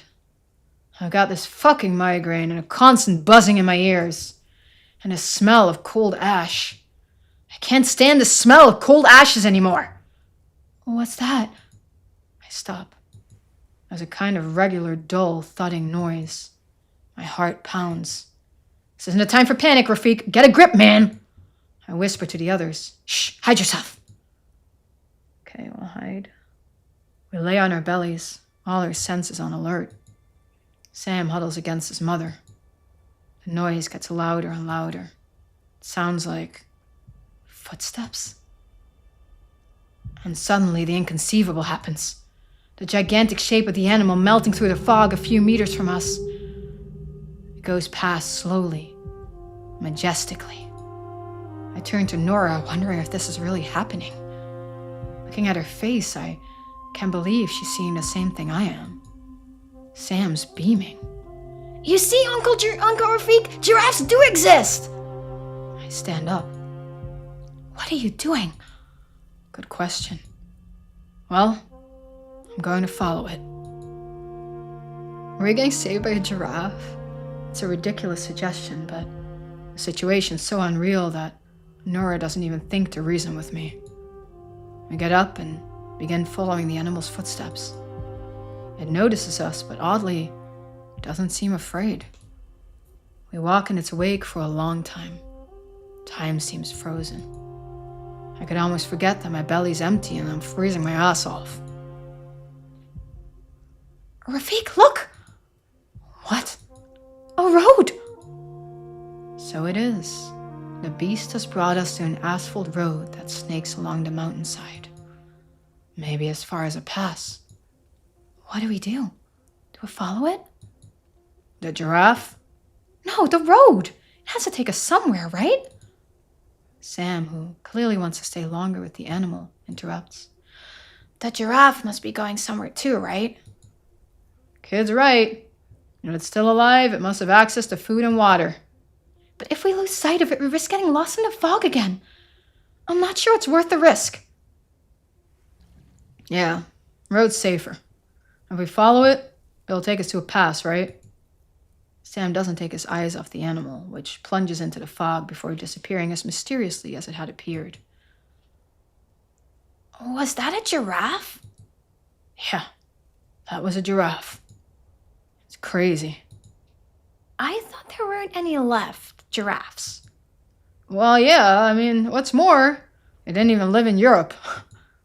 Where does it come from then? Africa? I don't know. Maybe it was a sign? A sign? Yeah, a sign to guide us, like from the spirits.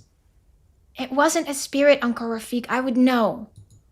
Well, then, I don't know. Sam seems satisfied with this response. Anyway, he's kind enough not to bring up the fact that I'm talking crap. But why hasn't anyone eaten it, that one? I don't know. Maybe everyone who's come across it has been as astonished by it as we were. If it exists. Yeah, existing or not, we're on a road now. We just have to follow it.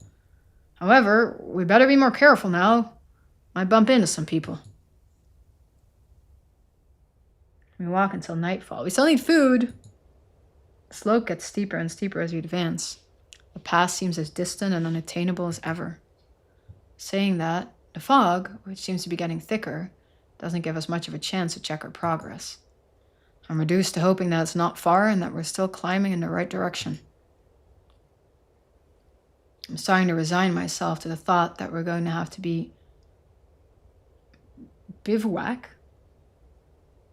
in the cold again when Nora beckons me over.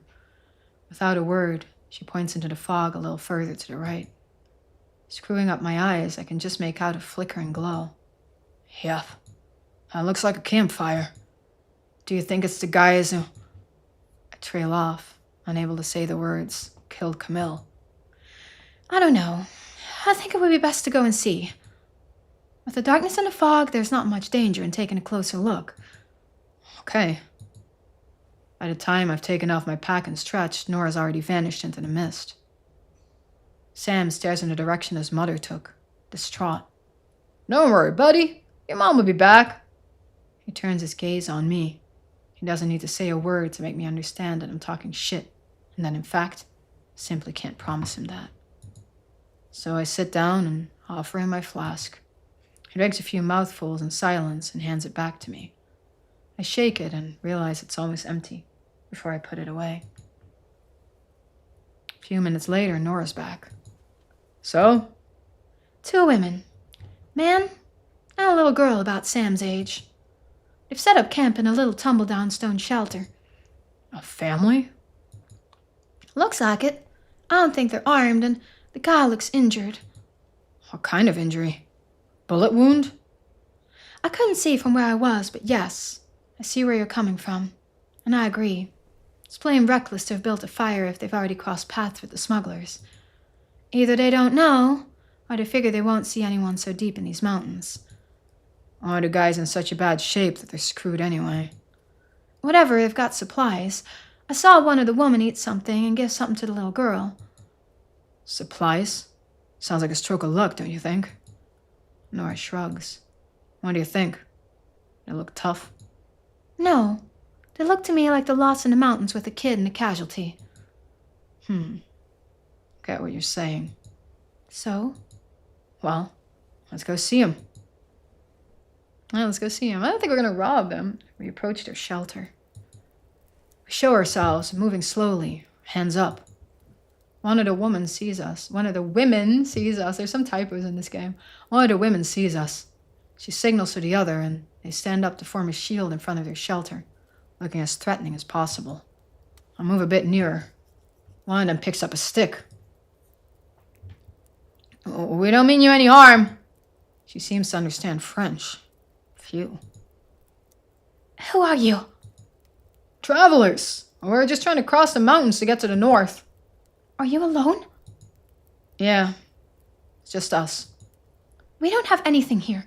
Leave us alone. Okay. Maybe we could talk. It's a nice place. You come here often? That doesn't seem to light them up. Try another tack. Look, we got a child with us too. How do you know about that? We saw you from afar. Wasn't wise to build a fire. And we checked you weren't dangerous before coming to talk to you. We don't trust strangers. Strangely, this mutual distrust seems to reassure her. My daughter's inside. With her father. Yeah. Guy who's hurt, right? She hoped to regain the advantage by giving me that information. She's out of luck. The two women confer in a language I don't understand. Probably Spanish. Apparently the one who speaks French is called Rafaela. Rafaela, right? I have her attention. Rafaela, you won't get far with an injured man. Maybe we can help you? I can feel her hesitating a little. If I play this right, I might have a chance at winning her trust. Sam, just say hello, please. There's a little girl here. She's your age. Sam takes a few steps towards a shelter. I can feel Nora's disapproval behind me. Knowing her, she's ready to jump in at the slightest threat. Hello. My name's Sam. A shy little head pokes out. Hola, soy Mira. She smiles and watches him with astonishment. He seems just as fascinated by the little girl. I realize that these two kids haven't met many other children in their lives. The girl comes over to Sam and takes his hand. This immediately lightens the tension. The other woman murmurs something to Mira, who nods. Nora doesn't take her eyes off Sam. Rafaela tells him, That's fine. You can play with Mira, but don't go far. Rafaela gestures us to go inside the shelter. The guy's in really bad shape. He's barely conscious. The sweat beating his brow suggests that he's got quite a fever. His leg's wounded. A big, festering gash. I don't see how he's going to make it through the night. Out of the corner of my eye, I notice two big, well-stuffed backpacks, probably with everything necessary to cross the mountains. We leave the wounded guy and go to set up our own camp a short distance away. Nora and I, we chew things over. What do you think? I think they've got supplies and warm clothes, and we need them. Yeah. The guy won't last long with that infected wound. We've got gauze and some alcohol in the first aid kit. There might even be an old pack of expired antibiotics Camille kept, just in case. I can probably make a deal with them. Rafik, I think they're well aware the guy's not going to survive. It's not some expired antibiotics and a bandage that'll save him. Yeah, the guy's had it, that's certain. Well, they took the risk of lighting a fire. I think they're still hoping. Or maybe we don't have to negotiate. What? You want to rob them? Why not? 2 women, a child, and a wounded guy shouldn't put up much of a fight. It seems more certain than trying to trade bandages. Nora, she's ruthless. We need Camille, the only normal, sensible guy. It's almost night. You just have to be ready to decamp. I'll go. I'll come back. It's a 10-minute job, you know. I'm surprised to find myself considering her suggestion. Shit, Camille. If you were here, you'd never let us do that. Well, you're not here, and our moral compasses are screwed. But them, how'll they manage if we rob them? No, I don't know. That's not my problem. Nora's thrown in the sponge. She doesn't care about anything. Except Sam, I guess. There's a kid, Nora. A little girl Sam's age. We'll leave them enough to get back down the mountain. They can find food down there. You know what kind of dangers they'll face if they go down there. Come on, Rafik. Those guys find them? At least they'll stop looking for us. Nora's got nothing more to say. She's just waiting for my verdict. Fuck it. Since when has it been up to me to make the decisions? I take a deep breath and say, I'm gonna try to negotiate. Seems safer and kinder. Sorry, Nora, but I can't bring myself to rob travelers in the same mess that we're in. Nora sits cross-legged and folds her arms. Fine. I go back to the other group's shelter. Raffaella, who's on guard, sees me and comes over. Raffaella, got a proposition for you. I'm listening. I've got some stuff to treat your husband's wound. I show her the gauze, the bandages, and the little bottle of alcohol. Her face lights up, then scowls immediately. What do you want in exchange? We're nearly out of food, and we don't have any warm clothes. Okay. I can give you enough to eat tonight. It's not enough. I want half your rations, and something to cover us up to get through the pass. What? No, sorry. It's not worth all that. I can go up to 2 days' rations, but that's it. And the clothes? We've got nothing to trade. Sorry. Wait. What if I add this? I pull out the blister pack of antibiotics. What's that? Antibiotics. I can tell she's hooked. I just have to wait. I'll give you a quarter of our rations and a coat for your son in exchange for the meds. That's the best I can do. If you want your husband to survive, I've seen his wound. It's infected. My antibiotics are his only chance of making it. Your antibiotics won't do me any good if my husband only lives long enough to starve to death. I've got a coat for your son and 3 days' rations. That will get you to the pass, and your kid won't die of cold. If Sam's the only one to survive because we're all dead of cold, your coat won't help us much either. Medicines are rare. Okay, I'll add a blanket and we're quits, okay? Take it or leave it. Pretty sure that's her last offer. Okay. We make the exchange. Man, we need Camille alive for this shit. I'm gonna tell you that right now. We need everybody alive. Thanks for the lurk. I'd appreciate you. Thank God we have some sort of compass in Rafik. Kind of. Sort of. Made a compass in Rafik. Maybe by what we picked. I go back to our camp with my arms full of food. Sam slips his new coat on straight away. At least he won't be cold. The blanket they gave me isn't very big. We decide to take turns sharing it with Nora, depending on watches. The next day, we pack up and continue our ascent. Yeah, Nora's kind of, I don't know. Uncle Rafik, what's that written on the sign? It's a few days since we've crossed the pass. We found an asphalt road which winds down the north side of the mountain. Since it's been several days with no contact with our pursuers, we've decided to follow it. Seeing as we ate our last rations yesterday afternoon, it's now vital that we find a way to replenish our reserves, and the road's the best way to move fast. All the more since the rest of the company are hardly going strong. She's done everything so that Sam's always warm and always fed, even if that means giving him part of her rations. I'm worried. Very worried. If we don't find a place to rest soon. Uncle Rafik, Yes? what's that written on the sign? A road sign has more or less stood up to the tests of time and weather. Something, Pied de Port 3. Oh, what does that mean, Pied de Port? I don't know. A port's a town next to the sea, usually. Are we near the sea? Well, not really, no. Nora joins us, deciding to finally break her silence. It means door, actually. Camille explained it when he showed me the roads on the map. Oh, It means the town is at the foot of the mountain. and a 3? Because there's like 3 doors? No, that means it's 3 kilometers away. Which means really not far. Which means close enough that we could think about stopping in the village. We might find some way of stalking up there. I turned to Nora to suggest it and realized she's dripping with sweat. Nora? She throws a feverish glance my way before collapsing, unconscious on the asphalt. Chapter 5, Rafik. Mi autobus e su autobus. Fuck. I splashed the last of my water over Nora. She's come around, but she still can't walk without help. I have to hold her up, but with the weight of our packs too, it's hopeless. So we ditched the gear and the tents. Too bad.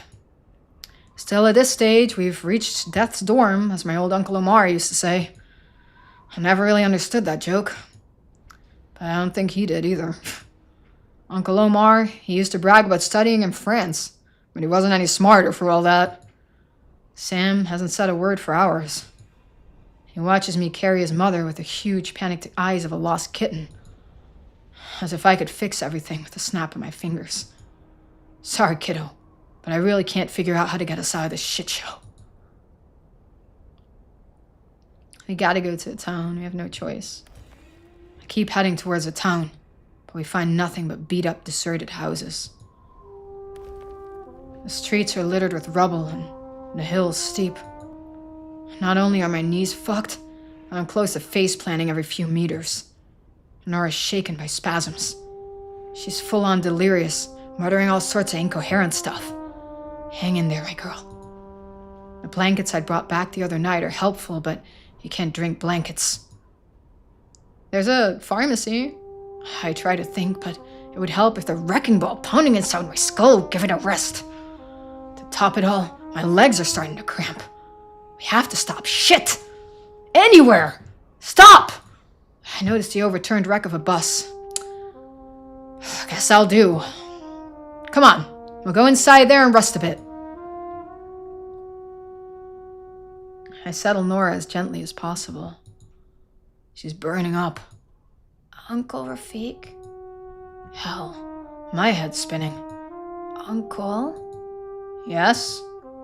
Mommy's not gonna die too, is she? Shit.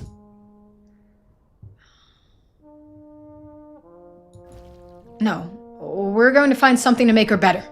You have to hurry, Uncle, please. I know. But right now, see, I just need 5 minutes. I grope for his shoulder. It's as though there's a shroud across my eyes. Just to recover a bit, okay? After I'll find something to fix your mom up. I don't know who I'm trying to convince with this crap. Him or me? Okay. He lies down next to her. I plant my ass where I can and let myself relax back against the rusty metal of the wreck that shelters us. 5 minutes, that's it. Just 5 minutes. Everything goes black. Uncle Rafik? What? Yes? Uncle Rafik? There's somebody there! Sam? There's someone outside! Huh? I straighten up as well as I can. Which isn't very well, as it happens. Did the bus roll over me while I was asleep or something? Sam? Did you see something? Yes, it's there! He points at the shattered windscreen. Sure enough, there's a guy outside. A guy staring at us with round blue eyes. The adrenaline gives me the strength to get Sam under cover, beside a seat. Where has this guy come from? Who are you? He says in French. Stupid question. And you? Who are you? We're travelers. Have you come far? Yeah, far enough. Are you all right? Sure, we're having a blast. I've always dreamed of vacationing with friends in the wreckage of an old bus. I mean, we've been better. Can I help you? Have you got water? Yes, a little. Wait, I'm coming, my good man. My good man? Who the hell is this nutcase? He looks around the bus. I notice that he's wearing a leather jacket in pretty good condition. And also that he's very young. 20 or so, tops. A fair-haired angel face with peach fuzz for a beard. Saying that, he's probably armed. I leave the bus to meet him. I have some trouble extricating myself from the metallic hulk. He watches me with sympathy. Do you have a problem? Oh, we've been rationing for days. We're all dehydrated. Some more than others.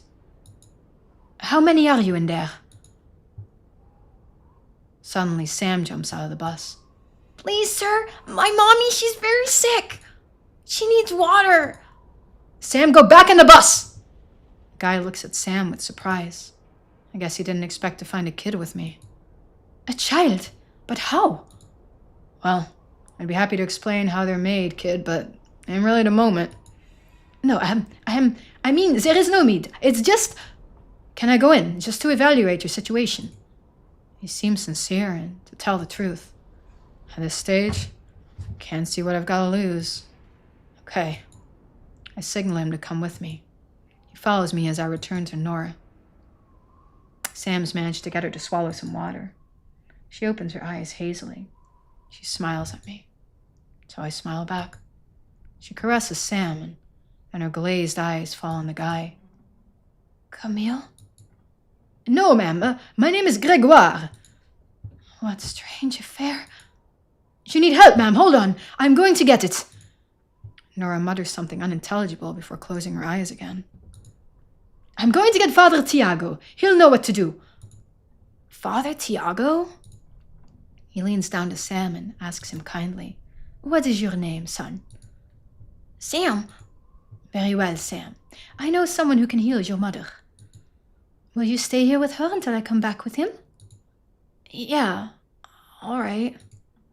Then he turns to me and holds out a bag. Here, sir, you'll find some bread and cheese inside. I'll be back as soon as possible. Who is he, this Tiago? He's an excellent healer. He can save your wife. She's not my wife. Oh, sorry, I thought... Who cares? What do you get out of this? He looks at me bewildered. What do I get out of this? Something wrong with your hearing? Nothing, it's just that the father, he'll be happy to help you. It's fishy, but I don't have the strength to think, let alone disagree. We're incapable of moving in any case. And if it's a trap, we're caught like rats. They're in there, father! Ouch, you don't have to yell like that, do you? My head's pounding. I realize I've still got the flask in my hand. I shake it. Empty, of course. Sam's gazing outside with excitement. Uncle Rafik, come and see! They've brought a bed! A portable bed! I turn onto my side, groaning, to take a glance through what's left of the windscreen. Yeah, it's called a stretcher. There are lots of them. At least 6 people carrying several bags. I also see a rifle butt sticking over his shoulder. And then suddenly, an angel opens the bus door. He has a long, fine-featured face, brown hair, slightly graying at the temples, and a short, neatly trimmed beard. A scar in his cheek enhances his brooding magnetism. How is that possible? Whenever I get a scar, it's always ugly and bloated. The angel quickly scans the bus with his light gray eyes, takes the time to give Sam a friendly smile before speaking to me. May I come in? Mi casa su casa, or mi autobus su autobus, or something like that. Yeah. He moves nearer and quickly observes each of us. Then he pushes a metal flask into my hands. You must drink this. Okay, I drink. It's salty, and sweet too. What is it? A broth. It will do you good. I drink without saying anything. Are you Tiago? Yes, and what is your name? Rafik. Listen, Rafik, we have to take care of your friend fast. We are going to take her out of the bus, all right? Okay.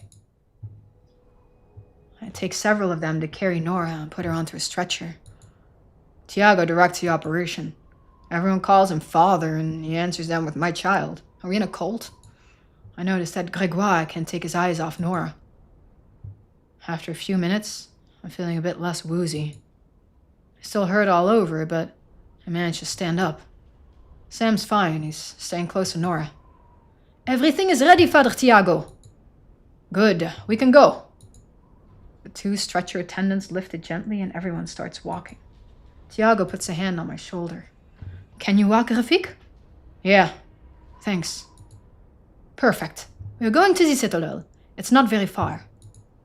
I've got what's needed to get you back on your feet there, and you can rest. And he goes to talk to Sam. The little guy seems to listen carefully to his explanations. Tiago encourages him with a beaming smile and returns to me as we pace along the ravaged streets. He's brave, little Sam. Yeah, he's got the right stuff. What'd you tell him? I explained how we were going to try to save his mother. And I gave him a task for the journey. Well, what kind of task? Nothing complicated, just to guide the bearers to avoid any bumps in the ground. To tell the truth, it is mostly to keep his mind occupied.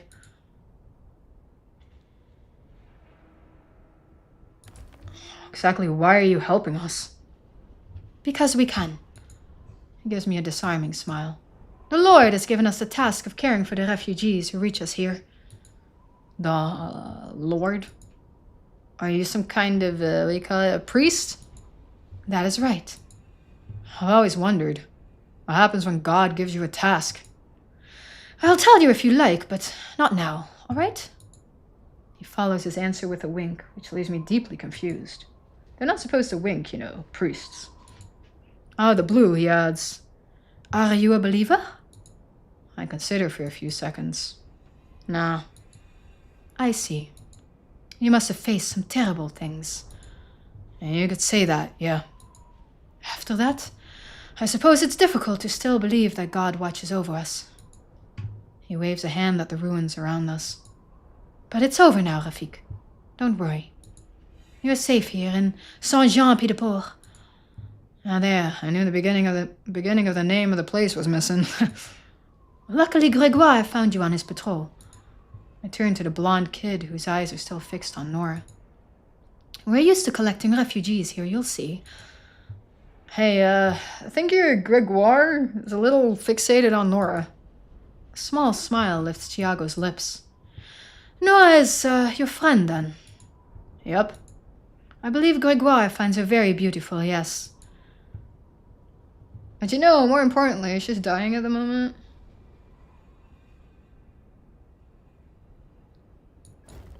Yeah, but more importantly, she's dying right now. You are right. Her health is a priority, but I believe she will survive. Hang on, is that why you're doing all this? Excuse me? To get Nora for yourselves? What? But no! He stares at me, shocked. I'd forgotten that kind of thing could be shocking.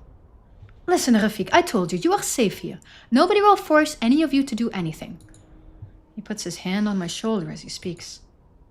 Is it me, or are my cramps suddenly less painful? Well, that's good to know. You are guests, not our prisoners. All we ask of the refugees we welcome here is to help out for a little while. Help out? We're always in need of help here.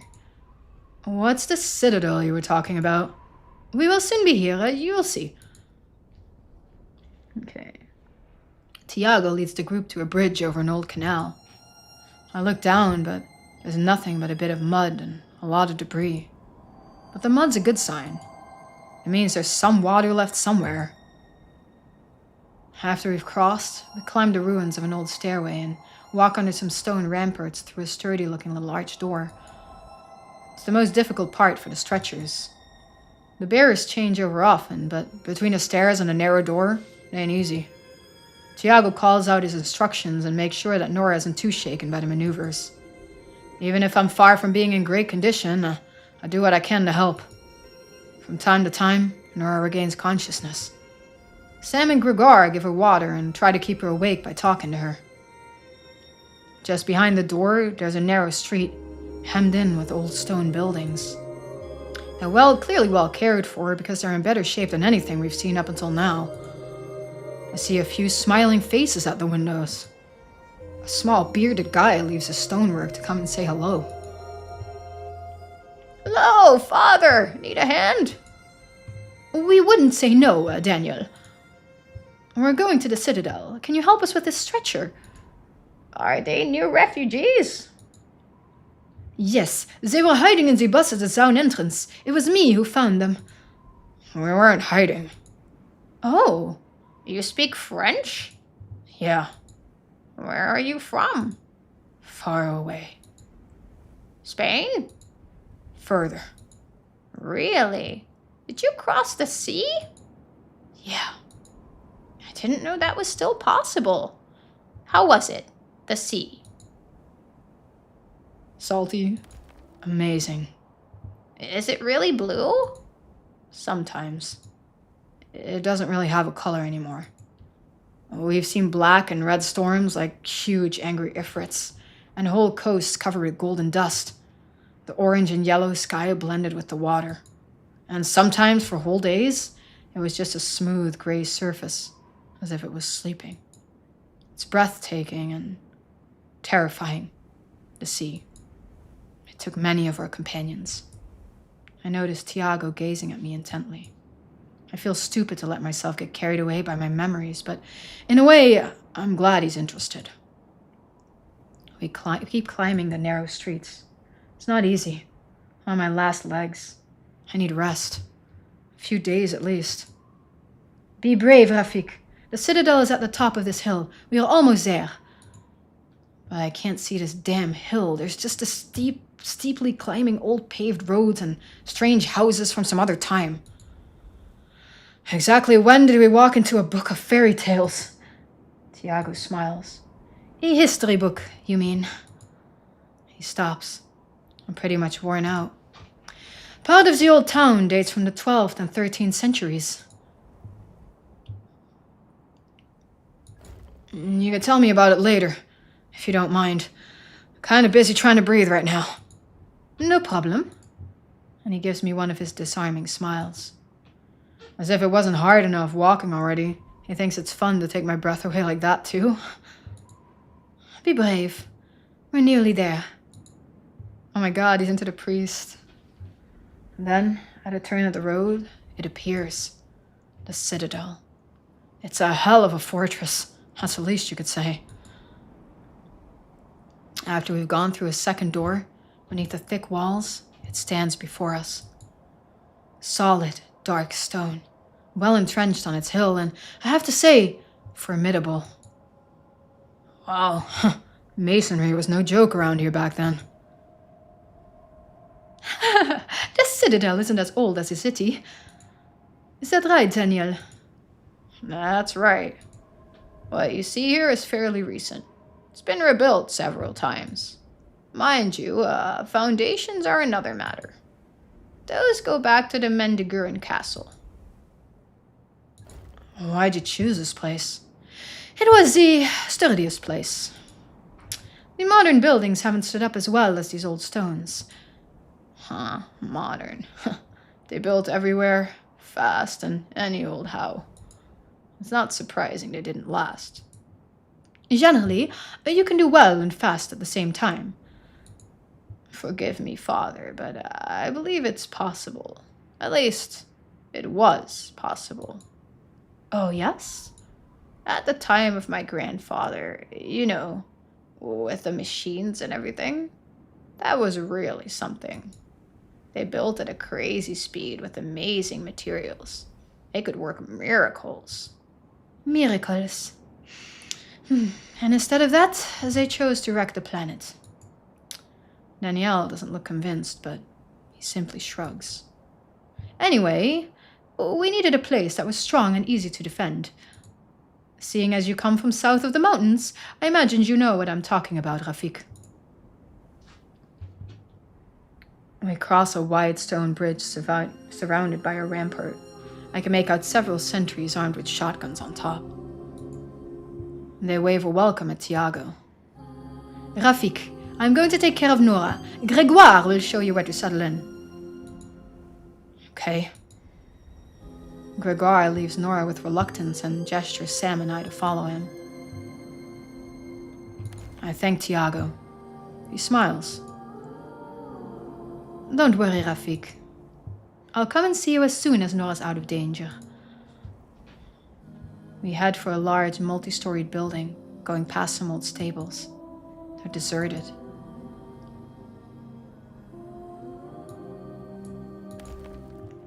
Oh shit, I misclicked. I'll have to ask Tiago why. It's really strange, though. I misclicked! And they must have some animals somewhere. Without them, their thing here wouldn't work. Maybe in the city? After we've gone through a double door into the main building, we cross a small hall and a series of narrow corridors, and we arrive in a big room. Probably a dining hall, has been converted to a dormitory. It's bright and airy. There are around 20 people already settled in, but there's still plenty of space left. The people's faces tell me that they haven't had easy lives. Many of them are maimed. One or two kids cling to their mothers. They watch us curiously. Hi everyone, this is Rafik and Sam! We get a few greetings, but most of them don't seem to have heard the slightest word they've been told. This is where we receive the refugees. You can put your things here. And he shows us 2 beds, both clean. This is going to do us good. I'll bring you some water and a hot meal. Can I do anything else for you? The kid needs a wash. So do I, actually. We've got a bathroom, but currently not the means to take a bath. Don't worry, we're used to it. He guides us to a little room upstairs where there are a few brushes, scrap of some plant fiber, cloth, hemp maybe? There's also a sad metal basin full of dubious tinged water. After scrubbing Sam from every angle, I dampen a sheet to rinse him. I do the same for myself. Then I help Sam to scrub our clothes, using as little water as possible. We still got some more or less clean tunics in my bag. Those'll do while our walking clothes dry. Do you think I'll be able to have a real bath again one day, Uncle Rafik? Have you ever had a bath? Yeah, but it was a long time ago. I see the grief weigh down his shoulders. We were talking about that with Daddy just before. Sam, come here, buddy. He starts crying in my arms. Both of us cry. What the hell have you done, Camille? So What? So, do you think I'll be able to have a bath again? He wipes away his tears. This kid's amazing. Yeah, I don't see why not. One of these days. That would be good. Really good. But there's no bath here. Nope. It doesn't matter.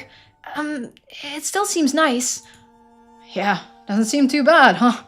Shall we have a look around? Oh, yes! We find Gregoire by the dorm. He offers to show us around and we accept happily. The visit's pretty basic, but Sam seems interested. Anyway, takes his mind off of things. As for me, I spotted a couple of things that could be improved in the fortress organization.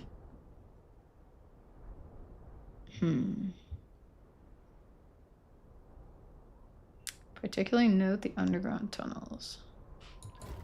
I mentally note the position of the infirmary. That's where Nora is, if Gregoire is to be believed. When we finished, we go back to the dorm. After eating and drinking, we really need to hit the sack for a few hours. When I wake up, Sam's playing with another kid, a bit smaller than him.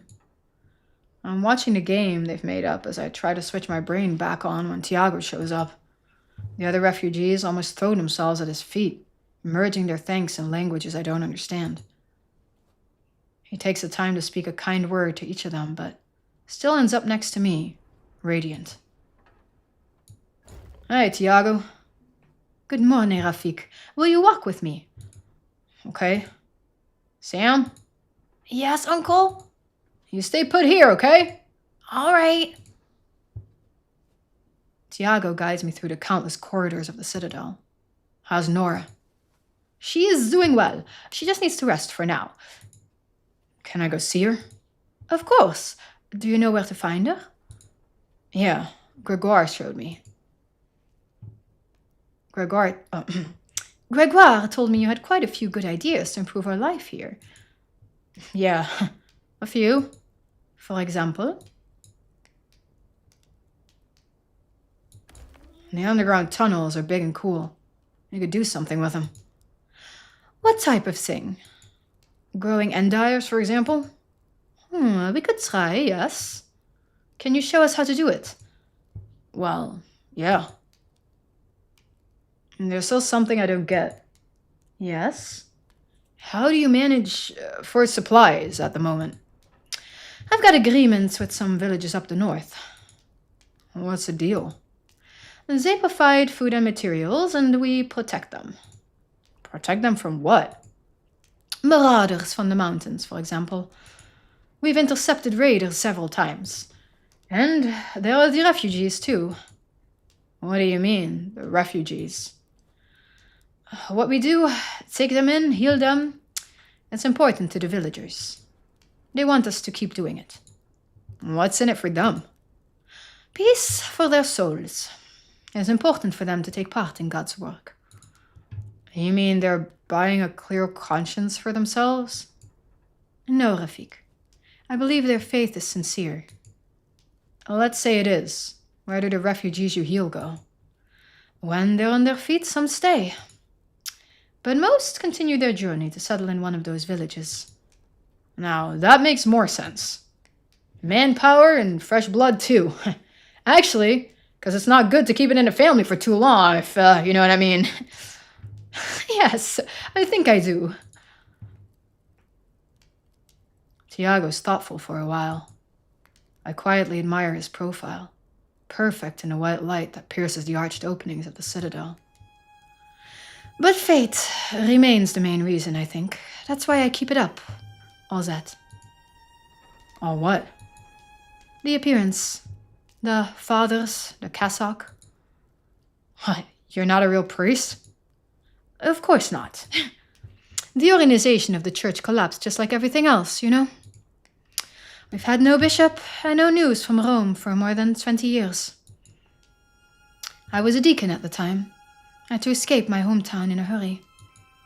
When I got here, I was still wearing my alb and dalmatic. The people started calling me father, and I never corrected them. He watches me, looking for a sign of approval. Why should he care what I think? I don't know, but he's waiting for something anyway. Really? Who cares, right? I'm sorry? Whether you're consecrated or whatever. Who cares? What matters is who you are and what you do. Do the people your father because you've shown you're up to the job. And I think that's all they really need. Is it me, or do his eyes shine? Rafik. What? His eyes have changed. He's even more handsome. I didn't realize that was possible. Oh, we got romance. Can I, kiss you? Yes. Okay, well, we got romance now. He takes me in his arms. His mouth presses against mine and on my neck. Well, it's good we just took that shower. If I'd known my tunic would have this effect on you, I'd have put it on sooner. He laughs and catches his breath, his eyes paler than ever, stare into mine. Oh, the gator was still working, that's good. Then he takes me to a little room, hidden from view. I may be a smartass, but it's really something, his body against mine. I know that the body of a human being to be loved is always something. But this one, he's special. And for a few moments, he makes me feel special too. After that, it's as if I'm floating on my own little cloud. We gotta be happy for Rafik, Velen. He had to be in a lavender marriage before. You heard his tragic backstory, right? He had to be in a lavender marriage because they didn't accept his sexual orientation. So now we gotta let Rafik have it. Let him have his little romance. We'll go right back to dystopian starvation and stuff again. It's obvious that Tiago is too. Our relationship has to remain hidden for now because of his religious status. Isn't it Protestants where the priest or something is allowed to have relationships? He's already talking about us going to visit the villages he trades with together. Tiago, on the road with us? Just thinking about it, I feel like I could fly. Sam seems to be enjoying himself too. I guess happiness is catching. Nora's woken up. He's been able to talk to her a bit.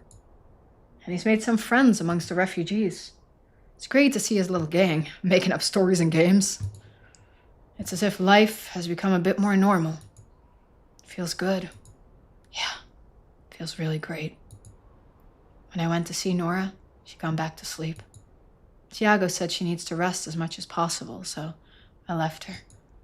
So, while I wait for Nora to recover, I prepare the endive cultivation. Tiago's found me some manure to prepare the soil. I wonder where he got it. He's going to have to tell me more about his supply methods. Uncle Rafik? I jolt upright and almost crack my skull on a roof beam. Sam, bloody hell, don't scare me like that! Sorry, Uncle. Oh, never mind. I didn't hear you coming. Not your fault. He comes over to hug me. What's the matter, Sam? Something wrong? I saw Mira. Mira? Who's Mira? You know, the little girl we met in the mountains. With the two ladies and the man that was hurt. She here? In the Citadel? Yeah, well, no.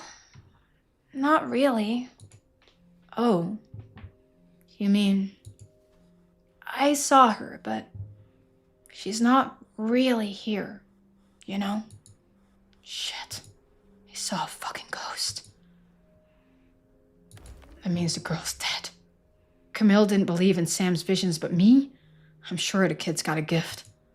I take him in my arms and rock him gently. Did she say something to you? Yes. Do you want to tell me? No. I don't really want to. As you wish, Sam. Uncle Rafik? Yes? Sometimes we're the bad guys, aren't we? No. Not you, Sam. You're not a bad guy. Everyone knows that. Whereas me, on the other hand, I left a kid to die in the mountains. I could have saved her. Tiago would have saved her. I'm gonna go see if Mommy's awake. Okay, buddy. I'll finish this and I'll join you, alright? He slips out of my arms and moves away. And Sam? Yes? If you change your mind and you want to tell me about it, you come see me whenever you want, okay? Okay. I'm just tidying away my gear when Tiago shows up. Me? I'm still feeling shitty. I talked to Nora. She's awake? Yes. Well, no. She has gone back to sleep now. Tiago seems pissed off. It's the first time I've seen him like that. Well, let me guess.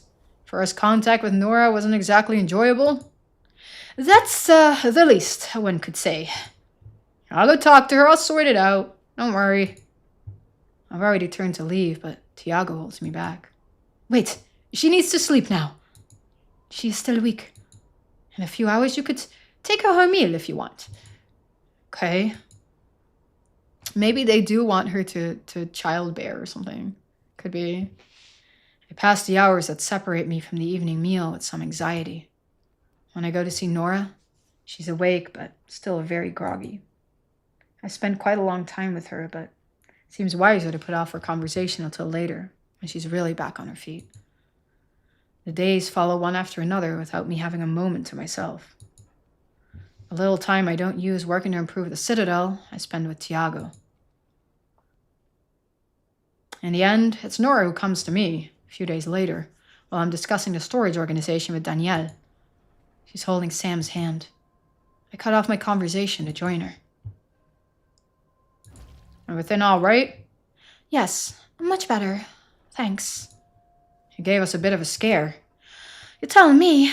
I thought I'd had it. She sighs. Anyway, it's kind to worry about me, but that's not why I'm here. Sam watches us, nervous and silent. We have to talk, Rafik.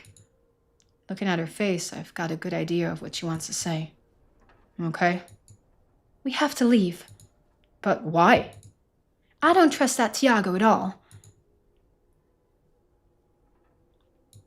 Still, he's built something good here. Really? You think he's on a mission for God? Do you think he'd have healed me if it wasn't in his own interest? I know about your arrangement with him. I'll heal your friend if you stay and help me. But that's not how it happened at all. And he's not even a real priest. I know that. And it doesn't bother you that he's lying to everyone. He's the one who suffers the most. He's trapped in a lie and he's suffering for it, Nora.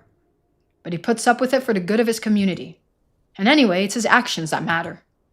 If it's his actions that matter, what do you think about this? He tried to offload a Bible on Sam. A Bible? Like the book? Plus, I don't even know how to read. She gives me no time to take in the information, but continues with, and anyway, we're not safe here. We need to leave, Rafik. What makes you say that? We're in an armed fortress. Sooner or later, someone's gonna attack, and I've got no wish to be enlisted by Tiago to defend the citadel.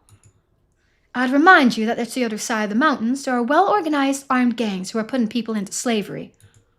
What do you think's gonna happen when they start running short of supplies? She's not wrong, unfortunately. I don't know, Nora. For the first time since we hit the road, I feel useful. Like I belong. Nora's eyes pierce me. Rafik, is there something between you and Tiago? Yeah. To be honest, I think I need to see where all this is taking me. Nora has nothing more to say. Neither do I. Couple of silent idiots. But do we have to go right now? The sooner, the better. It's a pity. It's nice here. Trust me, Sam, we can't stay. And Uncle, can he stay? Yes. We're going on without him. Can I stay here a little with Uncle, Mommy? What do you mean, stay here a little? Stay here? You can come back and get me later, can't you? No, that is not how it works, Sam. We're leaving and we are not coming back. Shit, I didn't see that one coming. Sam, you gotta stay with your mom, son. She needs you. Yes, but the kid clings to my leg and starts bawling. I want to stay with you too, Uncle. Now I'm screwed. I glance at Nora. She's having trouble containing her feelings. I know she wouldn't waver, but she'd really go through hell. I can't do that to her. Or to Sam. I let out a long sigh. Okay, I'll come with you, but stop wiping your nose on my pants, okay? He smiles through his tears. Okay. I turn to Nora. Give me a few hours to, get ready, okay? She nods. Thank you, Rafik. I managed to convince Nora to give me a few days, but on the morning of the third day, our bags are packed and we've walked as far as the city gate. Tiago hasn't given in. I guess I've used every trick of persuasion I know. Nothing's helped. I guess he's not ready to leave his flock, his calling, his city. Pity. Sucks. He's tried to convince me to stay too. I can't do that to Nora. Nor to Camille, as it happens. Even if he's gone, I still owe him that. For the kid, you know? Tiago didn't want to come with us, but I do understand he's got to keep up appearances. Nora and the boy have set off down the road with light hearts. Whereas me, I turned back one last time. Couldn't help myself. And he was there, Tiago, high up on his ramparts. I waved to him. He waves back. I waited a moment to see if he'd change his mind, but he stayed on his rampart. So I turned and joined what's left of my tribe, my family. We're back on the road. Epilogue, Sam. You can change everything. Okay, that's epilogue. We walked a lot. Uncle Rafik, Mommy, and me. To start with, it was still a bit cold at night, but it soon got really hot again, all the time. Uncle packed the warm blankets at the bottom of our bags.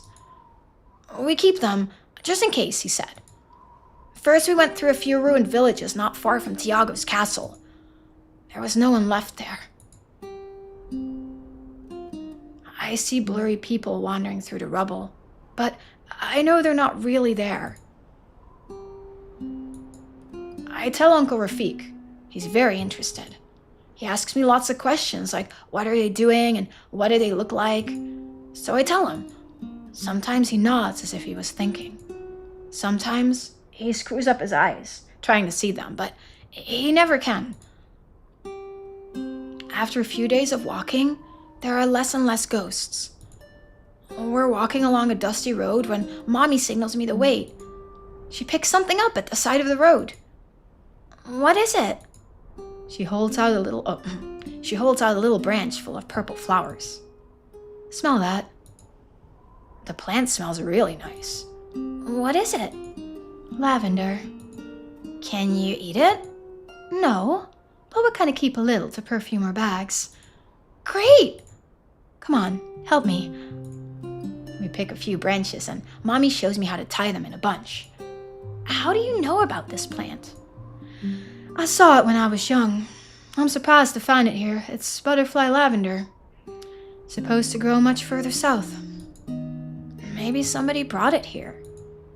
Maybe. Mommy seems to be thinking about it. This variety could have grown here by chance, couldn't it? I don't know. Otherwise, does that mean someone planted it? That's right. We move on. Oh, it's a kid. It's a kid's name. We move on, and when we turn a corner, we find a very strange landscape. The ground's covered by a layer of plants. Yellow, pale green. Mommy looks surprised too. What's that? Grass. It's the first time I've seen so much grass. It's really pretty. Can we walk on it? Yeah, come on. We walk through the grass. It's high enough to cover my feet. Strange. I laugh because it tickles my legs. That makes Uncle Rafik laugh too. No, I mean, it's strange to find kikuyu here. Kikuyu? In this grass. It's a plant from my home. It copes well with the heat. Although here, it's still baking, despite everything. That's a funny name, Kikuyu. Yeah. Mommy smiles. It's great walking in the grass, so I'm a little sad when it stops and we're back on the dusty rocks. There are still little tufts of grass from time to time, though. It's very pretty. After a while, there's no more grass at all, and we cross a road full of cars and big broken-up trucks. We have to go around them and sometimes even climb over them to get past. I see lots of ghosts among the cars, and I hold on to Mommy's hand. Oh, why isn't there any more grass here? It's more difficult for a plant to grow on asphalt, honey. And what's asphalt? It's a name for the stuff that they use to make roads with. And what's it made of? I don't exactly know, but basically oil. Is oil really bad? No, not at all. Oil's not bad, Sam. It's just that, we use too much of it in too short a time, you see. Oh, a bit like when we drink too fast and it gives me like a tummy ache? Yeah, a little bit. You want me to explain? Yeah. So oil's made up of very, very old animals and plants, which died like a long, long time ago. Animals? Yeah, but not animals like you think. Animals from before, like really weird ones. It was a very long time ago. Longer ago than the dinosaurs? You know about the dinosaurs? Daddy told me. Actually, I don't know. It's older, isn't it? No idea. Well, let's call it older, right? Wow. Right? Then when we discovered it, we realized that it was full of energy. Can you, eat it? No, you can't. What can you do with it? Burn it and use the energy to make machines work. And make asphalt too! That's right. But it was the machines that made the asphalt too. Machines that worked with oil and which used even more oil to make roads? That's it. That's kind of weird. Yeah. But it took us a while to notice. And once we crossed... Oh, You're not in North Utrecht. Oma is. Yeah, Fallon, you could have gone. It's kind of north, right? Kind of north. Have you ever done a LARP weekend? I can imagine it'd be tiring, though. Do you have, like, a day off this week? Or you just gotta keep going? Once we'd crossed the road, we walked on gravel for a few more days. After that, there was a bit more grass. All of a sudden, Mommy stops and signals me not to move.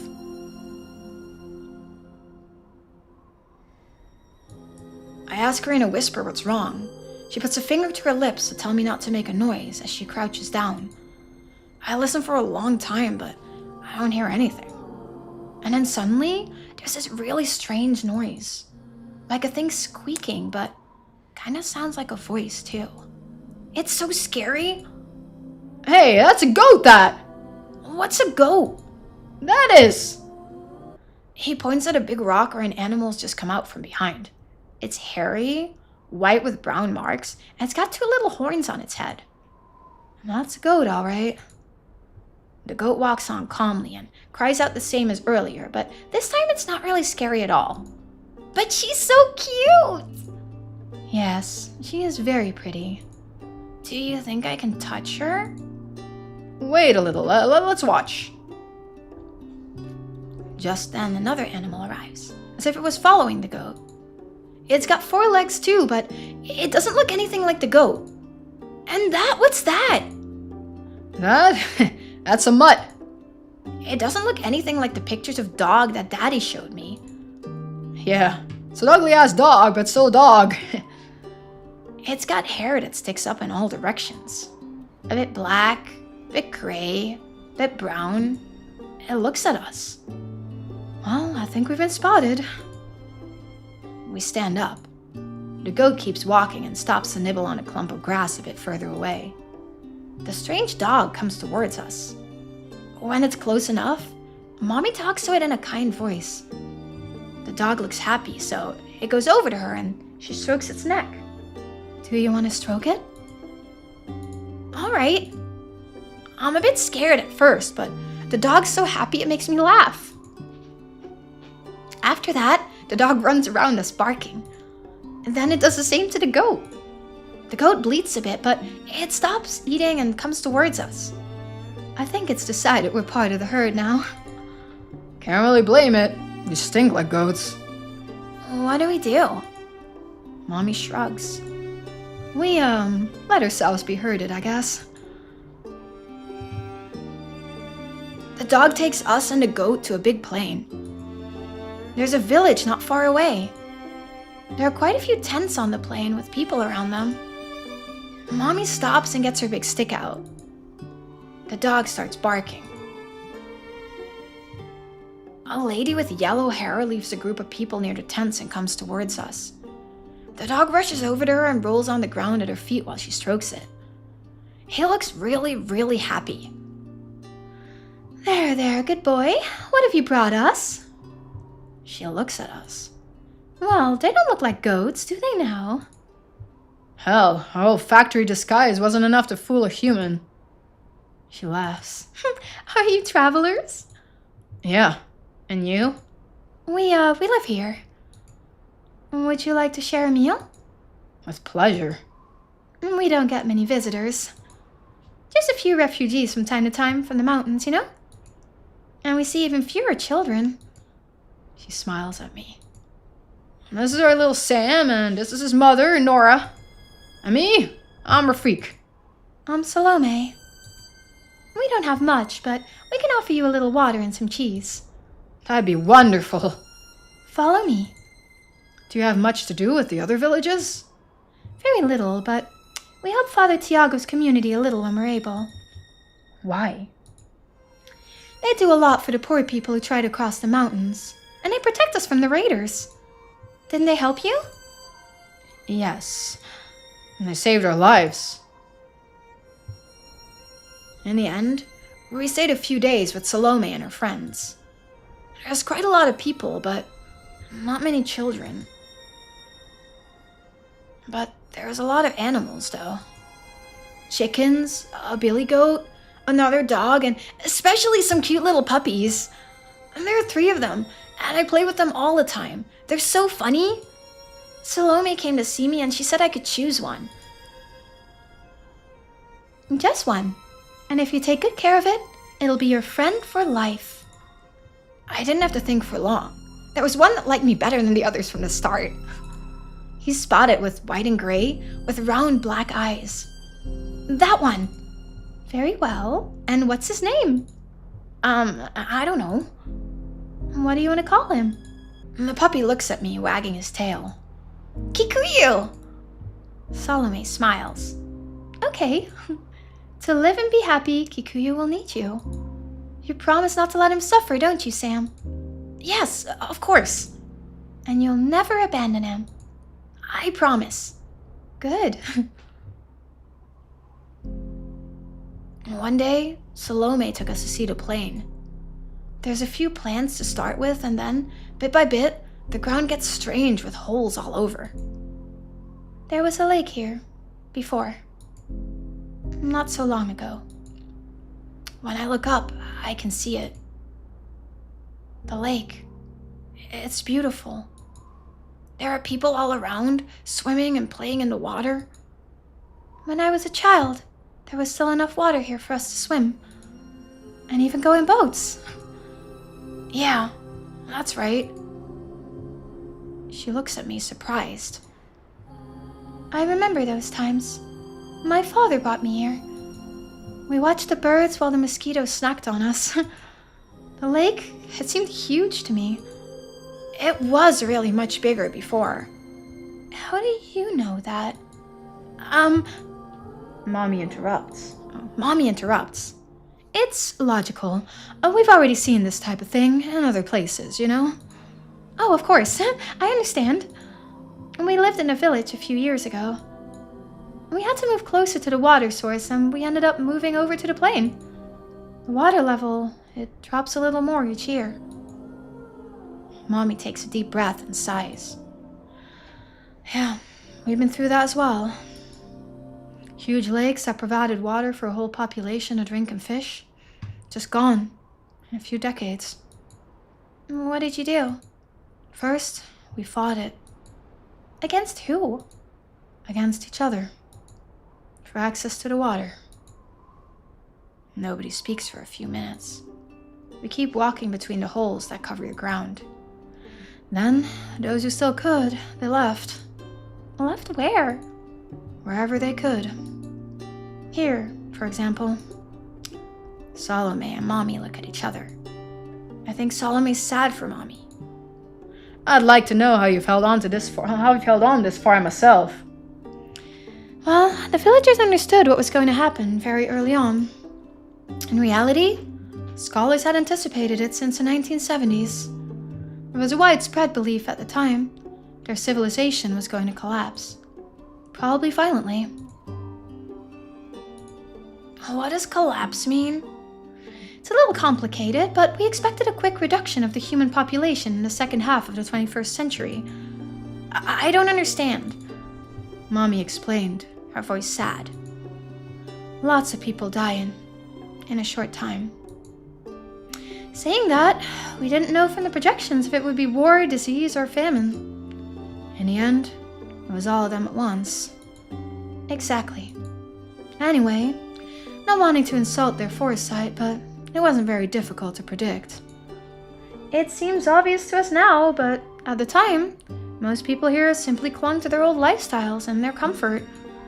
I can understand that. Frankly, I wouldn't have said no to a few more years of comfort if I had the choice. But the earlier villagers knew we couldn't expect anything from the political organizations. So, they tried to change their way of life, to prepare themselves. It cut them off from the rest of the world. People thought they were crazy, but they held on. And in the end, Were they ready? No. To tell you the truth, no one was ready. It was just, a little less terrible. What'd the organization come down to? Did you have weapons? No weapons. The main thing was to refocus on basic needs. To be able to feed ourselves, have shelter from the heat and the cold, and especially to be able to count on one another. Everyone's responsible in part for the survival of the group, and we help each other all the way. To be honest, if I trust in my experience, this kind of thing can't last forever. Perhaps. We'll have to adapt again, but I don't think the earlier villagers did too badly all the same. Personally, I think it's smart. After all, die, yes, but together. That's pretty much our approach, isn't it? Mommy grunts, but doesn't say anything. I know she's sad, and I know she's thinking of Daddy. When we reach the middle of the lake, there's only a little pool left. Around me, under the water as far as I can see, there are plants and fish. It makes me so sad.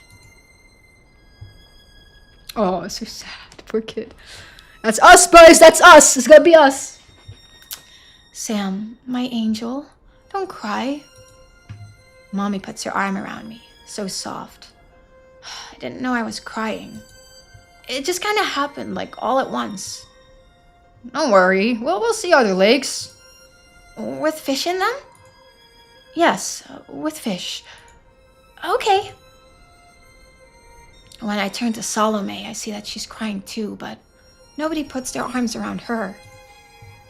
Why doesn't he do it himself? Kind of rude. We still take a little water when we go back to the tents. I think about Kikuyu. He'll be so happy to see me. Kikuyu jumps around me as if I'd been gone for days. I tell myself that it's because for him, it's really as if it was days, and he must have been so sad. I decide that I'll take him with me here from now on. When evening arrives, Kikuyu's daddy comes back with the goat and some new visitors. There's someone coming into the plane. Salome's getting ready to go and meet them, but suddenly I recognize him. Mommy, it's Father Tiago! Mommy screws up her eyes. Are you sure? Yes!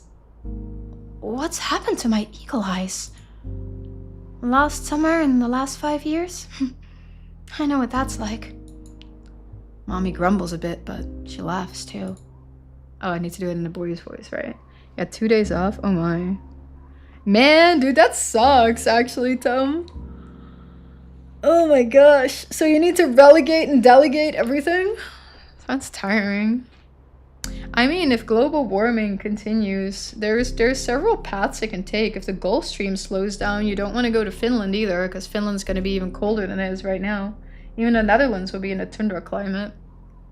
This is another scenario, I guess, where everything just heats up like crazy. Everything melts. Mommy grumbles a bit, but she laughs too. I believe it is indeed Father Tiago. I'm sure it's him. Uncle Rafik starts running. The dog barks like crazy, but Uncle and Tiago don't care. They put their arms around each other. They look so happy. It's so good to see. When they come back towards us, arm in arm, everyone's happy. That evening, we eat soup around the fire with Uncle Rafik and Father Tiago. Only, he doesn't want us to call him Father anymore, just Tiago. So, he left the Citadel in the end. I've wanted to see the country for a long time, to be honest. I realized that traveling with Rafik was the perfect opportunity to do that. And the refugees? How will they manage to cross the mountains?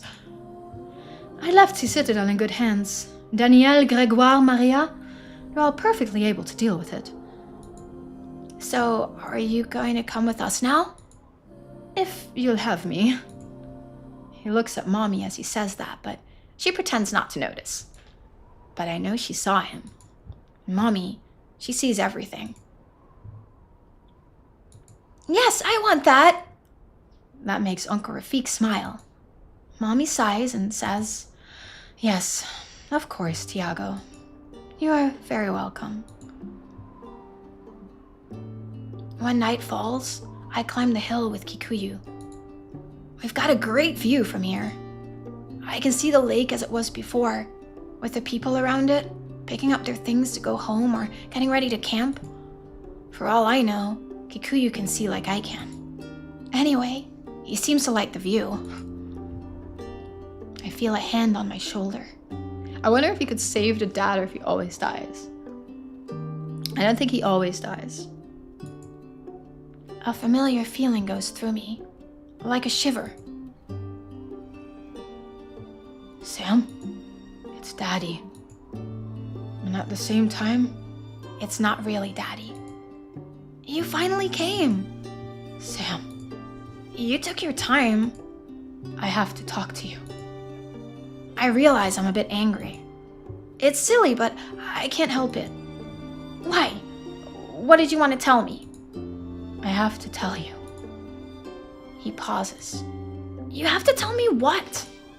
I am proud of you. My stomach's all tight. My eyes are full of tears. I want to tell him, it's not fair that you're not here, Daddy. It's not fair. But I don't say anything. I'm trying not to cry, but why? Kikuyu climbs onto my lap and curls up. I hug him. I am proud of you. I love you. And then I finally cry for real. It's kind of sad. Yeah, he's like the sixth sense. Like he's seeing everything as it was, so like the lake as it was, but also dead people. So when you're traveling, I think Menace had a really good point. Like the kid would interject with stuff that the ghosts would tell him, and then you could choose to listen to him or not listen to him with the I can see dead people thing.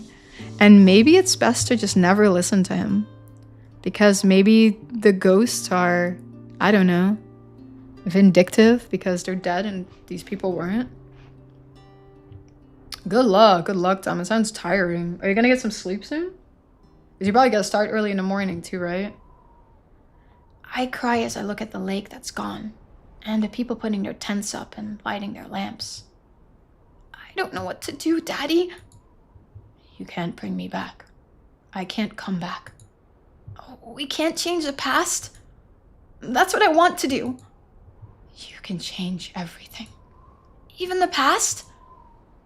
He smiles and then says again, I'm proud of you. You can change everything. Then all at once, he's not here. I look at the lake and the people around it, and I don't know what I'm thinking. I start to scream really loud. I breathe and I scream even louder. Kikuyu stands next to me and he starts to howl too, like Daddy when he pretended to be a wolf. Oh! We howl, both of us. And all the people around the lake have stopped what they're doing. They stare at us, astonished. They're listening. Perhaps we can change the past. I think so, kid. Perhaps I can tell them. Warn them. I look down and all those pairs of eyes are looking at me. Girls, boys, grandfathers, babies, tired parents, and amazed children. What am I going to tell them? My story? Maybe to begin with, just that. Achievement unlocked, lake. Sam's journey ends at the lake. Okay, how many endings do we have? Achievement unlocked, left behind. Inaya and Son leave the travelers before the end of their journey. Achievement unlocked, the Spanish Inn. A group of refugees join the travelers. The travelers go through a swarm of locusts during their journey. Through the swarm. What else do we have? Oh my god, there's so many endings. Family reunion. Like caves, north, forest. Oh my gosh. Dude, there's so many. Do you see that? So I think we can probably save the guy. All the way is probably everybody there. Untimely death. Man, we got a lot of options here. Oh, you have the kids? Oh, yeah, no, you gotta get up crazy early. Oh my gosh. You gotta get some rest, bro. You must be tired as hell. Fire morals through the swarm campfire evening. Safe and sound. Okay, I think that's all of them. Alive, I guess? I don't know. And there's a lot of... Do you see that fall? Do you want me to call you Fallen or Jeremy, by the way? See how many we have. Jesus. Lake. Forest. North. Caves. So I guess we can go further north, too. And the caves. I don't know about those. Kind of spooky. Bye.